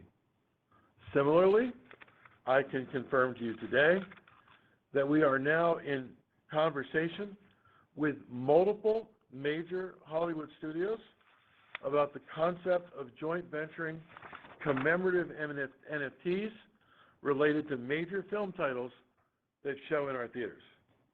This is the 21st century after all, and it would seem that there may be real opportunity for AMC in these areas. But, so there's absolutely no confusion on this score. Some of these conversations are only preliminary in nature. The regulatory climate is fast-moving and could affect our thinking, and there can be no assurance how, when, or if we will proceed. Still, the whole concept is quite intriguing to us. But popcorn, cryptocurrency, and non-fungible tokens are only three ideas of several we are actively thinking about within AMC. We'll say more publicly about them when and if we know more. Our point, though, is that when you think about AMC's future, especially securities analysts from major firms who sometimes publish long treatises about various exhibitors, including AMC, you should be thinking broadly about us, because at AMC, we are thinking broadly about our future. Before we head to your questions, I'd like to end our prepared remarks with a personal comment, if I can. I believe that chief executive officers of companies should own company stock, and I believe in transparency. So I want to repeat today comments that I made on our last earnings call 3 months ago. As one of my first acts this summer as the new chairman of the board of AMC, I announced my intention to recommend to our full board of directors a new executive stock ownership policy. The board approved that recommendation of the new policy at its most recent meeting. It applies to 19 of our most senior executives. Without taking you through its many nuances and complexities, the new stock ownership policy generally requires that I, as CEO, be required to carry 8 years of my salary in fully owned or board-granted AMC stock. The goal is for our company's CEO to think and act like a shareholder because I am a shareholder. I want my interests to be aligned with yours. Separately, on the last call, I pointed out that much of my annual compensation is not in cash, but is in AMC stock. Each year, 62.5% of my compensation is in AMC stock, not cash, to be exact. In the almost 6 full years I have led AMC, with the caveat that I did give some shares to my 2 adult children, and I forfeited some granted shares in some years, but not in others, to cover federal and state income tax withholding obligations, I have not sold a single AMC share. When AMC stock was rising in value earlier this year, I did not sell even one AMC share, not in March, not in June, not in September, when I could have done so. But on our last call, I also pointed out to you that in September of 2021, I would turn 67 years of age. A youthful, vibrant, vigorous, full of life 67, I might add, but 67 nonetheless. Prudent estate planning suggests I should diversify my assets a bit, especially with Congress having been discussing imposing potentially soaring capital gains tax rates and significant changes to what can be passed on to one's heirs. So, even though I was not required to make the public disclosures that I made back in August, to be transparent, I made those public announcements anyway. Nor am I required to make any public announcement today. Although, to be transparent, I'm repeating those same public announcements today. I said then that I expected to sell some AMC shares before year end, and that I would do so under the auspices of a so-called 10b5-1 plan where I give up stock trading control and turn it over to an independent bank, in my case, JPMorgan Chase. My plan, though, which I did put in place back in August, has several parameters, including that the plan be set up several months in advance and that any stock sale be spread over at least 3 different calendar months. So, you should expect to see some stock transactions shortly on my behalf. I can only imagine that naysayers and others who wish AMC harm will try to spread fear, uncertainty, and doubt in this regard. But here's what they probably won't tell you. Even after this brief wave of selling comes to an end, I, Adam Aron, still will have well more than 2 million fully owned or granted AMC shares in my name. If you do the math, you will see that with this much current and future ownership of AMC, I have an enormous personal stake in the future of our company, of your company, of AMC Entertainment. I fervently believe in AMC, and my interests are very much aligned with our broad shareholder base to care very much about the value of your ongoing investment and my ongoing investment in AMC Entertainment stock. So, that's our thoughts coming out of Q3. Sean, let's turn first to questions that were submitted to us from our shareholders. What's the first question? Thanks, Adam. So the first question is, will AMC consider various promotions associated with the new popcorn sales, such as perhaps a golden ticket? So, I have to admit, it's no surprise. I think I'm following almost 2,500 of our shareholders on Twitter, and I receive hundreds, sometimes thousands of inbound messages every day on my Twitter feed. I tend to read as many of those as I possibly can every single day because I learn so much from what our shareholders tell me and what they think. And what's happened this year is we've been deluged by suggestions from our shareholder base. Over and over again since the popcorn announcement, which was just last week, I've seen suggestions that we include in the boxes of popcorn that we sell in supermarkets, for example, that we include an AMC discount certificate, or occasionally, just as a random surprise, maybe a free ticket, even a free private theater rental at our theaters. And I got to tell you, I think it's a great idea. If you just turn on your television and look at other companies' advertisements these days, Domino's has a major promotion right now of something called Surprise Freeze, where they're giving out things along with the pizzas that you order from them. It's not exactly a new idea. All my life, Cracker Jack has put a surprise. It's not a very good one, but they put a little surprise in every package of Cracker Jack. And I think we have a great opportunity to bring down the perceived cost of buying AMC theater popcorn, perfectly popcorn, by putting in either a discount certificate if you go to a theater or a freebie of some kind. And similarly, we have an enormous promotional opportunity to let people know that they should go and give them incentive that they should go see a movie. In some cases, it may be a particular movie. Some cases, it may be all movies at a nearby AMC theater. So I think it's a great idea, and write it down. Folks, we're going to do it. Thanks, Adam. So the next question is, will you accept Shiba Inu? So Shiba Inu, again, suggestions from shareholders. There's just been a tidal wave of inbound messaging to our company and to me personally that we ought to get much more active in the sphere of cryptocurrency, and that there was real opportunity for AMC. And in a groundbreaking announcement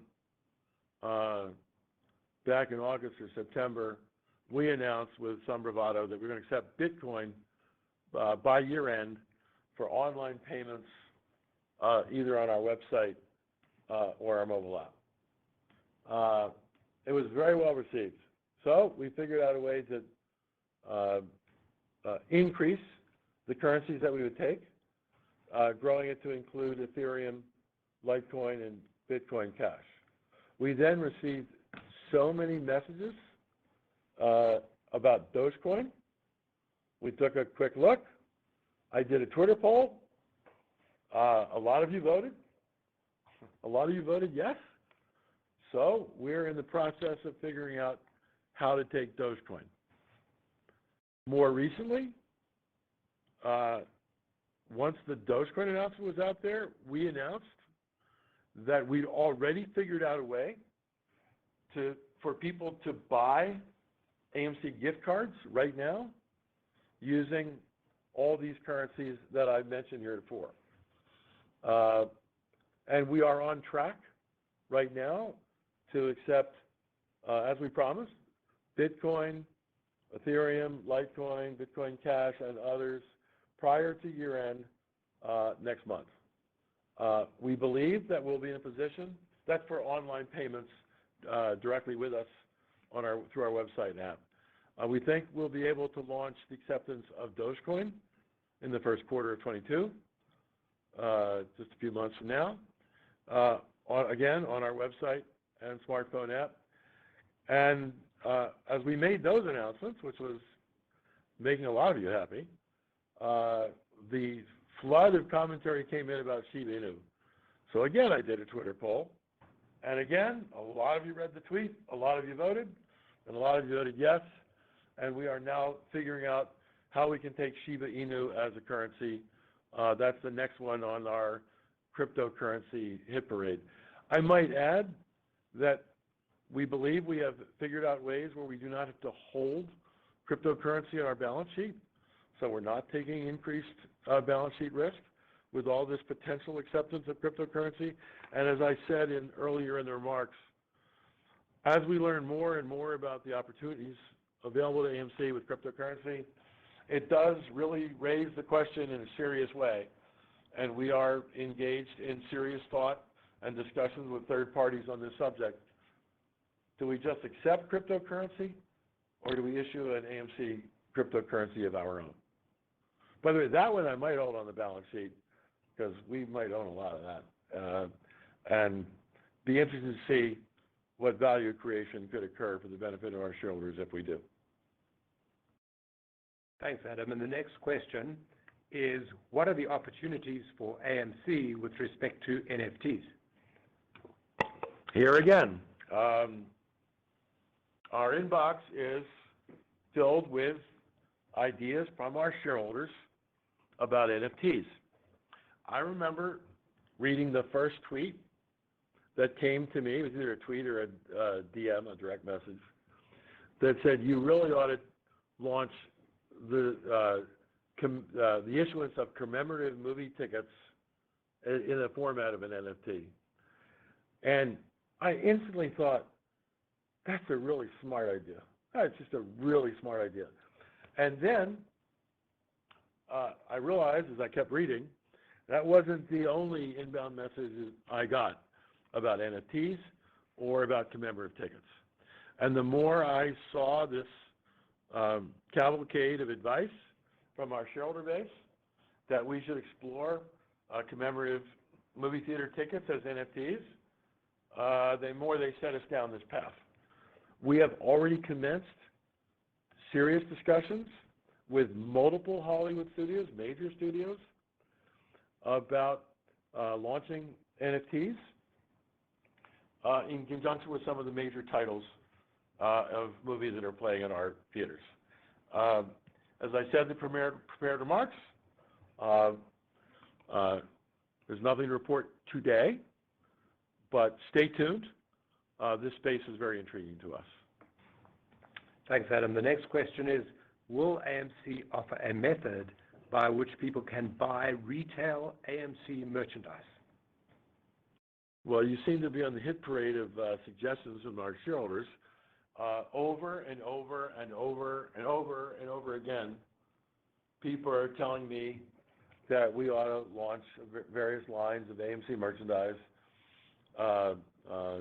It's a whole variety of things that would carry the AMC logo, whether it's golf shirts or coffee mugs or hats or a lot of other things.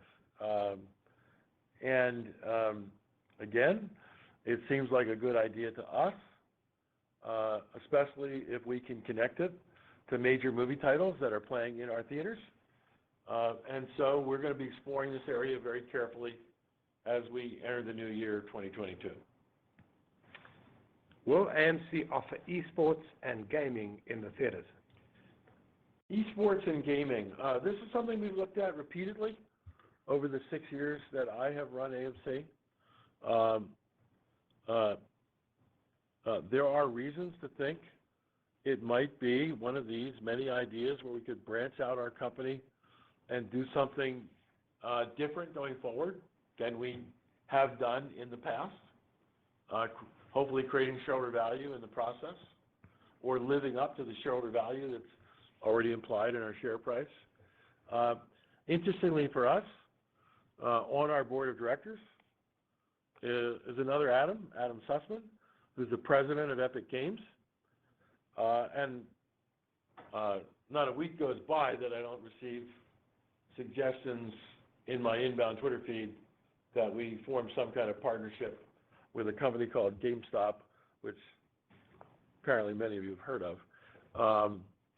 So we're going to take a look at what opportunities available to AMC through gaming and esports as the new year comes forward. Next question is, what theater locations are you looking to expand into? I'm really proud of the caliber of talent in our development organization. Development is our name for our real estate group. They have ownership of the, whatever it is, the leases on almost 1,000 theaters that we have. They're in active dialogue with proprietors in the commercial real estate industry, mall operators, other commercial space. AMC, over the past several years, has really become what we think is the clear, undisputed leader in our industry. And what we're hearing from landlords across the United States, as well as across Europe, is that we're a company of choice and gets first crack on a lot of superb movie theater locations that may come our way.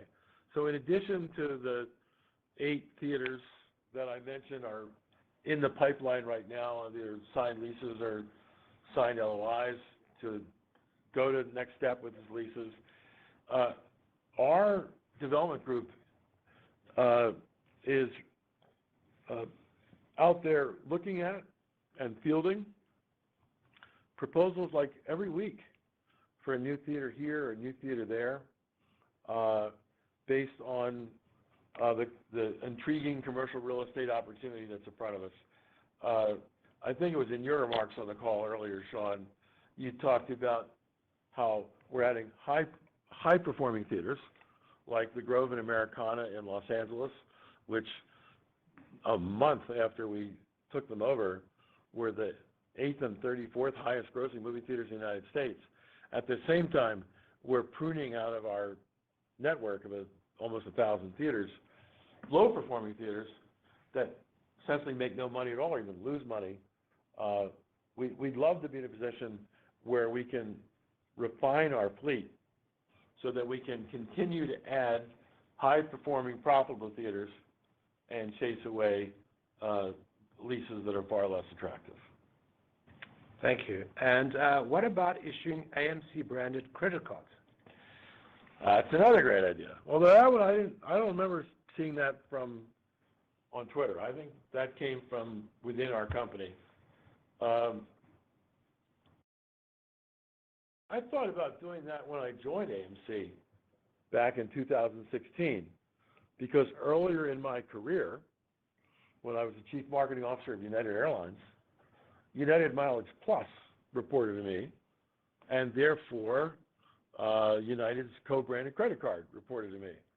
And back in 1990, which I hate to admit is 31 years ago, United was doing about $10 billion of volume on that branded credit card. $10 billion of volume or more. I didn't launch a branded credit card at AMC back in 2016 because at the time I thought it was a small idea for us and that we wouldn't place a lot of cards. But something very dramatic has changed at AMC, first in 2018 and now again in 2021. Between 2016 and 2018, we started dramatically growing the amount of participation in our AMC Stubs loyalty program. And we now have over 20 million households who are enrolled in AMC Stubs, just in the United States. A lot of those people are very committed to AMC. Then in the summer of 2018, we launched A-List and added another almost 1 million people who were participating with our subscription program, committing to to pay us each and every month for the opportunity to see as many as 3 movies a week for a fixed price. That's another group of people who are uniquely committed to AMC. And then there's what happened this year. As you know, individual retail investors descended upon AMC, bought control of AMC, and the last time we announced that we had some 4.1 million retail shareholders who are very much invested in our company, not just invested financially in our company, but invested emotionally with our company. And that's another group of people who are very interested in our company and very committed to AMC. So given these three populations now that are large, in the millions, that are committed to AMC, I think an AMC branded credit card might work really well, both for the holder of the card and for us as the company with the co-branding partnership with a major bank. We've already started discussions with several of the major credit card issuing banks to see if we can't do something here in 2022. This is yet another one of these big ideas where AMC going forward could be a company that is much more active and engaged in people's lives than just being the repository of where they go to watch movies at a movie theater when they want to go see a flick. Next question here is, would you consider expanding further in Europe? Well, we would consider expanding further in Europe, but I do want to remind everybody that already today, AMC Entertainment is the largest movie theater exhibitor in Europe. We are either number 1 or 2 in the UK and Ireland, in Portugal and Spain, in Italy, in Sweden, in Norway, and Finland and Scandinavia. And we're number 4 in Germany today. So we have a significant position in Europe. The brand names that we use are different in Europe. It's Odeon in the UK and Ireland. It's Sanesa in Spain, and it's UCI in Italy. It's Finkino or Svenska Kino. It's other names and local names in Scandinavian languages up in the north.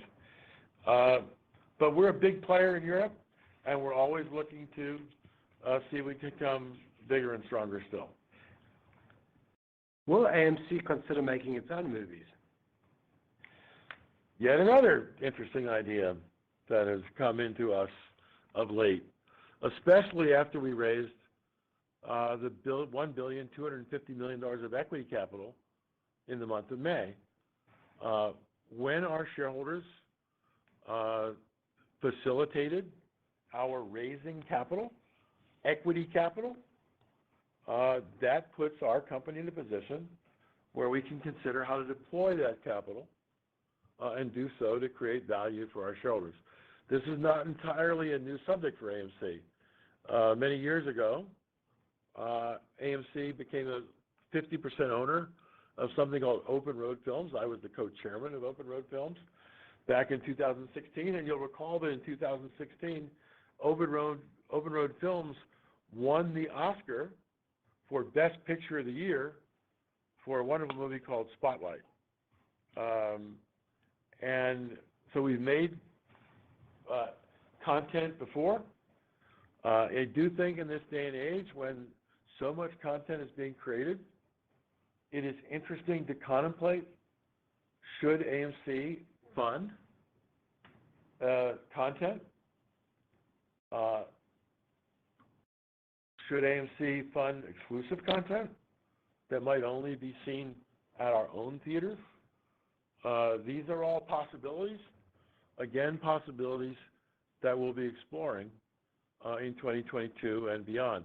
I've already had conversations with several of the best filmmakers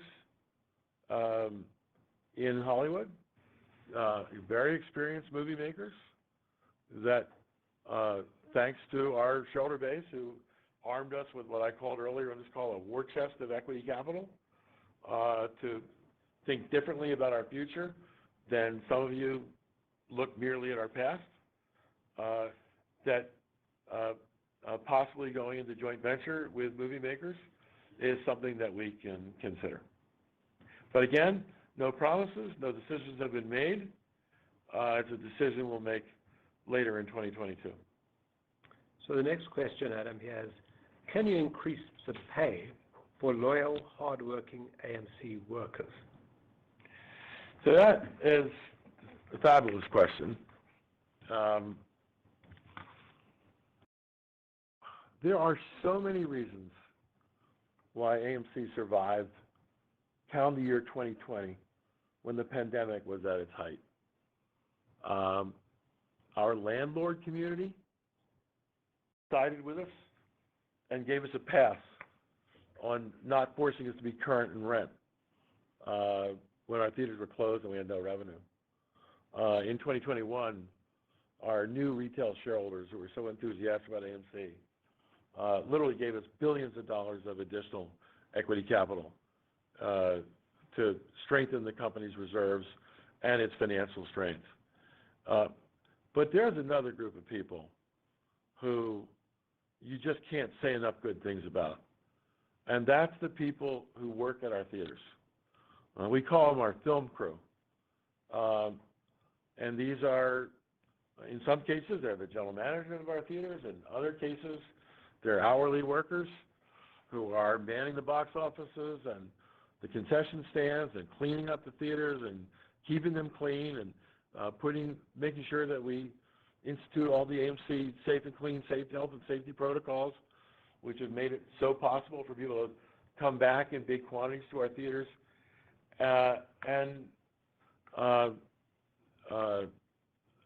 You've all read about the so-called labor shortages in the United States. You've seen that unemployment is now at the lowest rate that it's been since the pandemic started. You can't go anywhere in America without seeing help wanted and we're hiring signs at every retail store, at every fast food place, wherever you turn. People are looking for quality workers, and among other things, that means you have to pay them. And so we already have taken a hard look at the wages that we pay around the United States, and especially with the political currents of the country. There's a lot of talk about $15 minimum wages, and you see rising minimum wages all around the country being instituted locally or in certain state jurisdictions, if not federally. We actually have already taken action to increase our wages for our film crew, and I can say without equivocation, they work hard, they work well, and they've earned it. Thanks, Adam. The next question here is, what are your plans to pay off AMC's debt, and how long will it take?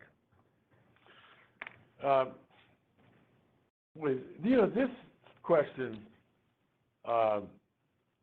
really highlights, I think, some of the FUD, it's called, fear, uncertainty, and doubt, that's thrown around our company. Of all the things that have kept me up at night in the last 2 years, our debt load is not one of them. And I'll tell you why. First of all, prior to the pandemic, we had extended out our debt maturities. And second, during the pandemic, we worked with our lenders, mostly both our first lien holders and our second lien holders, to again further stretch out our debt maturities. When you look at how much money we have, and for sure we took on a lot of additional debt to make it through the pandemic. But we did it in a smart way. And if you look at our maturities, we don't have any debt maturities before August of 2023, and that's only a few $100 million worth. We don't have big maturities until debt maturities, which means that's when you got to pay the debt back, till 2026. That gives us 2026. That's 5 years from now. That gives us a lot of time to build our EBITDA back. Remember that before the pandemic, this company was routinely generating $800 million or so of EBITDA each year. As the recovery moves to full bloom, we ought to be bringing in a lot of EBITDA between now and 2026. We can use some of that EBITDA to pay down debt. If you look at what we've already done, it is true that we took on a lot of additional debt between March of 2020 and January of 2021 to survive the pandemic. But if you look at what we've done since the end of January through to now, we converted $600 million of debt into equity. We paid off our $200 million balance in our revolving credit line. We did that in March. We've paid in the second and third quarters, we paid off $100 million of deferred rent, which is debt. If you look at this, recently we announced we clawed back $35 million of that high interest rate expensive debt that we took on last December. So we're already paying back debt. But here's why I don't lose sleep on this, and why, people who don't necessarily wish AMC well throw this debt load around to scare people. Companies will never pay off all their debt. Companies do want to manage the debt load down to a prudent level. But every major company in America carries debt, and they carry it almost in perpetuity. And the reason they do so is returns on equity are higher. Remember, shareholders own the equity. Returns on equity are higher if you can borrow some debt at reasonable cost. And so we will, over the next 3 years, when the first small maturity comes, and the next 5 years when, I guess 2 years when the first small maturity comes, and the next 5 years when the large maturities come, we will continue to pay down debt as we have over 2021. But we're also going to refinance our debt. And we've done that 3 times, at least, since I joined the company in 2016, where we get the debt hopefully down to a more prudent level, and then we stretch out the maturity, pushing it out another 2 years, 3 years, 4 years, 5 years. Again, carrying a prudent level of debt so that we can increase returns on equity. And by the way, when we refinance that debt, we borrowed some of that money when we were right on our knees because of the pandemic, and our theaters were all shut, and the interest rates we had to pay were very high, like very high. And I would expect that as we refinance our debt in 23 and 24 and 25 and 26, that we'll be able to refinance our debt, not only stretching out the maturities well out into the future, but also doing so at a much lower interest rate, which will save us a lot of interest expense as we go forward. Thanks, Adam. And the final question from our shareholders is, what is AMC doing to ensure exclusive theatrical releases?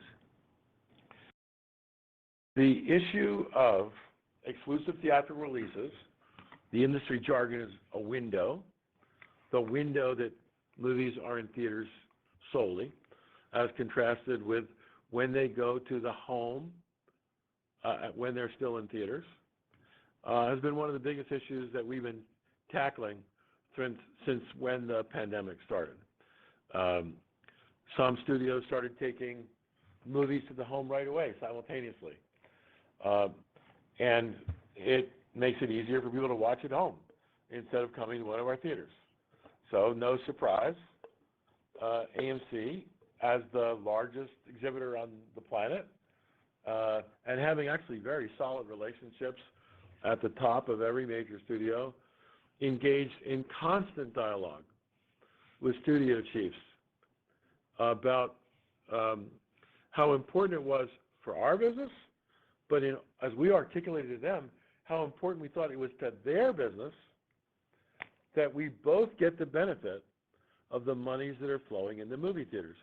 In calendar year 2019, $43 billion of movie theater tickets were sold across the face of the earth. You don't really want to light a match. If you're a major studio, you don't really want to light a match to $43 billion of revenue, even if they share some of it with theaters. And we've been making that point. We've been making that point strongly, making it strongly sometimes publicly, sometimes making the point strongly privately. And I'd like to report that of late, we've had real success on this front. You may recall that in July of 2020, we launched a groundbreaking announcement with Universal that we were going to participate as what you might think it was like a venture partner as they took movies to the home, either at the 17-day mark or the 31-day mark, where AMC was going to get paid whether people came to see their movies in our theaters or their movies on their home couches. In August of this year, we reached a very important agreement with Warner Brothers, who had been experimenting during the pandemic in calendar 21 of taking movies simultaneously to the home and theaters. We think that decision may have helped HBO Max, but we think it cost Warner Brothers Studios a lot of money. We think it cost us a lot of money. And so we're very pleased that we're able to sign a contractual commitment with Warner Brothers for calendar 22, beginning January 1, that if it's a theatrical movie being made by Warner Brothers, it's coming to theaters first and coming to theaters only for essentially a 45-day window where we have the movie exclusively. We were similarly thrilled that Disney announced just right around Labor Day weekend that it too, during the pandemic, you might say COVID rules apply, was experimenting with different distribution models, including taking movies to Disney Plus Premier Access, they called it, where they were charging usually a $30 fee to watch a movie on Disney Plus at the same time they were taking the movie to theaters. What Disney announced Labor Day weekend was that for their 4 movies that were being released between Labor Day and New Year's Day, that they were going to give theaters an exclusive theatrical window. And now it's our burden to generate significant, I want to say our, I don't mean just AMC, I mean all of exhibition, to generate significant revenues for Disney in movie theaters so that Disney has confidence that when it's deciding how to release movies in 22 and 23 and beyond, that they put in place and respect an exclusive theatrical window. And as I said, the Disney announcement in September was a significant announcement for us. What's more, Disney has some amazing movie product coming out. I had the privilege last Monday of going out to Manhattan Beach and going to the studios of Lightstorm, which is James Cameron's and John Landau's production company. That's the company that made the incredible movie Avatar, the most successful movie of all time until Avengers Endgame came out.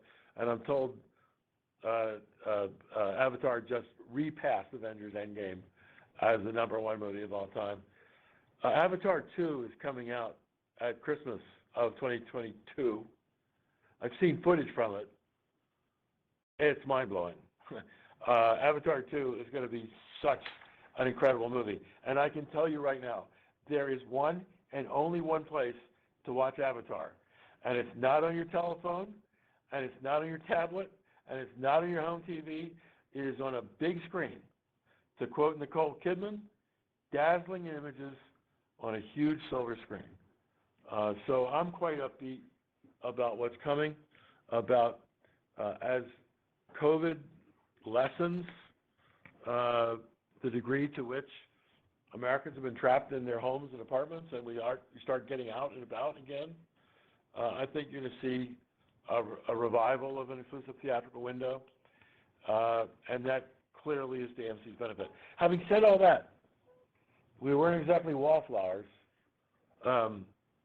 as all this was going on. And so if studios were going to experiment with windows, we were going to negotiate hard about film rent terms.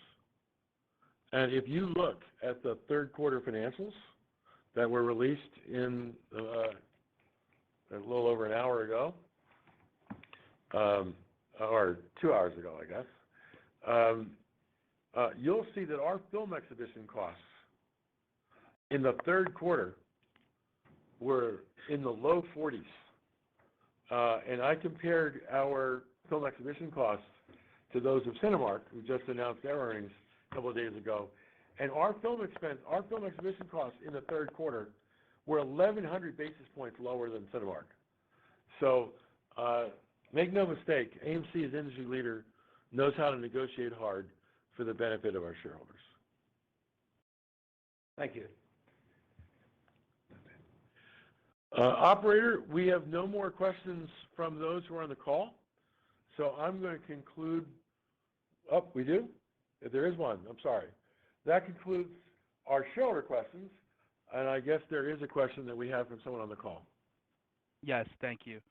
Our final question comes from the line of Megan Birkin with Credit Suisse. You may proceed with your question. Hey guys, so Sean, I think you gave the October box office. Is there a way you can give us the idea of how that breaks down in the U.S. versus international?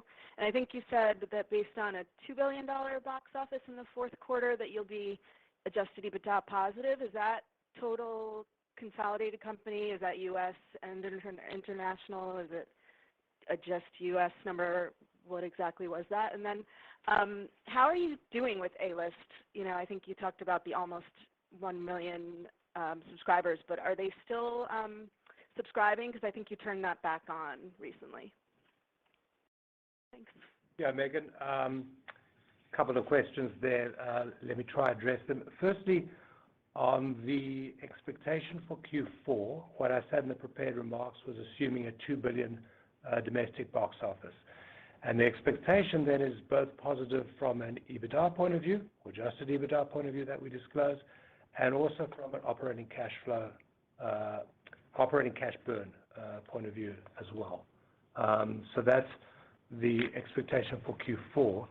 When you look, I think your question was on October attendance numbers. And if you look at a high level at our October attendance numbers, what you'll see is actually the international business outperformed the U.S. business a little bit, but overall they were pretty much in line. So the domestic business was around, from an attendance point of view, was around 30% below 2019's level, and the international business was around 25-26% below 2019's level. But we also did refer on the call earlier to the box office for Q3 and the box office for October. Those numbers were all domestic numbers, Megan. Yes, they're all domestic box office. And as for A-List, at its zenith, A-List had 900,000 people pre-pandemic who were paying us between $20 plus tax a month and $24 a month plus tax a month to see multiple movies. Needless to say, when all of our theaters were shut, we thought it was probably a good idea to pause their memberships and keep them hanging around the hoop, so to speak, and not having them all disappear.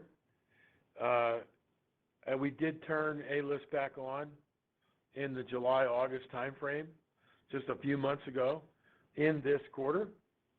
And we're already back at right around 2/3 of A-List members are back, subscribing us, paying us every single month. That was ahead of our expectations, and we're really pleased. And as more, remember, the whole appeal of A-List is, you may recall, pre-pandemic, on average, those people were seeing 2.6 movies a month.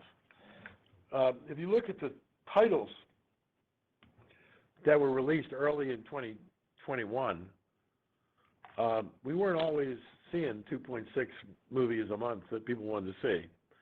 Or for that matter, 5 movies a month they might want to see, or 8 movies a month they want to see.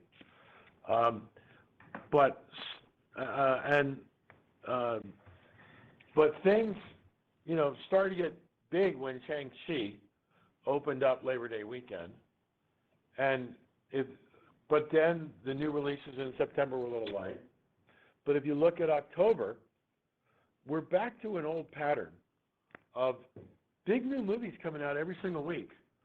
There was Venom, and there was Bond, and No Time to Die, and there was Halloween Kills, and there was Dune.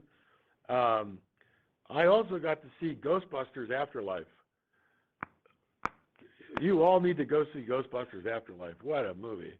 If you remember the original Ghostbusters movie from, long time ago, this new Ghostbusters, which was directed by the son of the director of the original Ghostbusters movie, it's just wonderful. And I think it opens November 19, if I'm not mistaken, Sony movie.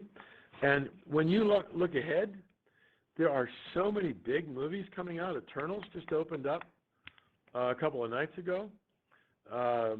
We've got Ghostbusters Afterlife, and we've got West Side Story, and we've got the Spider-Man movie coming out at Christmas. We have a solid slate starting immediately after New Year's Day for 2022. And there's an enormous array of major franchise blockbusters that are going to hit theaters in 2022. We've been waiting for the Top Gun Maverick movie, which, again, I've seen footage of that movie. It's going to be incredible. There's a Mission Impossible. At Christmas, we have Avatar. We have a Jurassic World coming out again in 2022. It's movie after movie after movie. The more movie releases that come out that are appealing, the more people who will sign up for A-List. So we're quite pleased with where we are, and we're expecting the A-List numbers to grow going forward, especially as we get into 2022. Okay, thanks. So with that, operator, that'll be our last question on this call.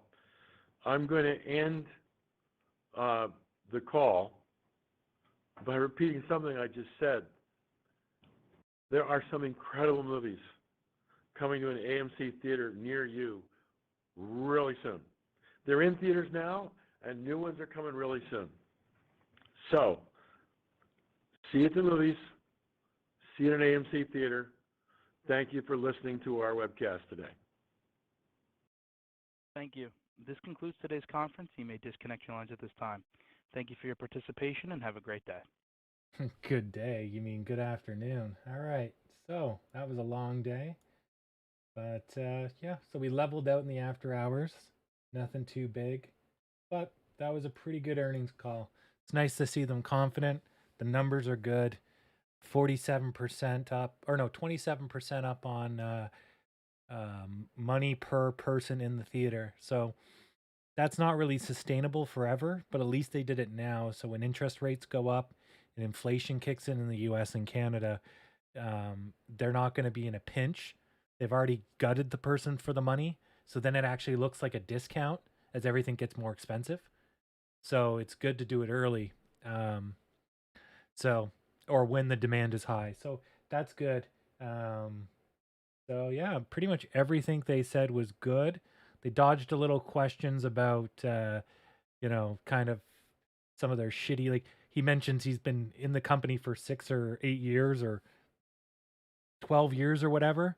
And the company drove itself into the ground during that time, right? So it's not like, oh yeah, you've been here for how long and the company burned to the ground. So that's not a greatest thing, but he's only been chairman of the board apparently since the summer, but he's been with the company as, I guess, the CEO forever.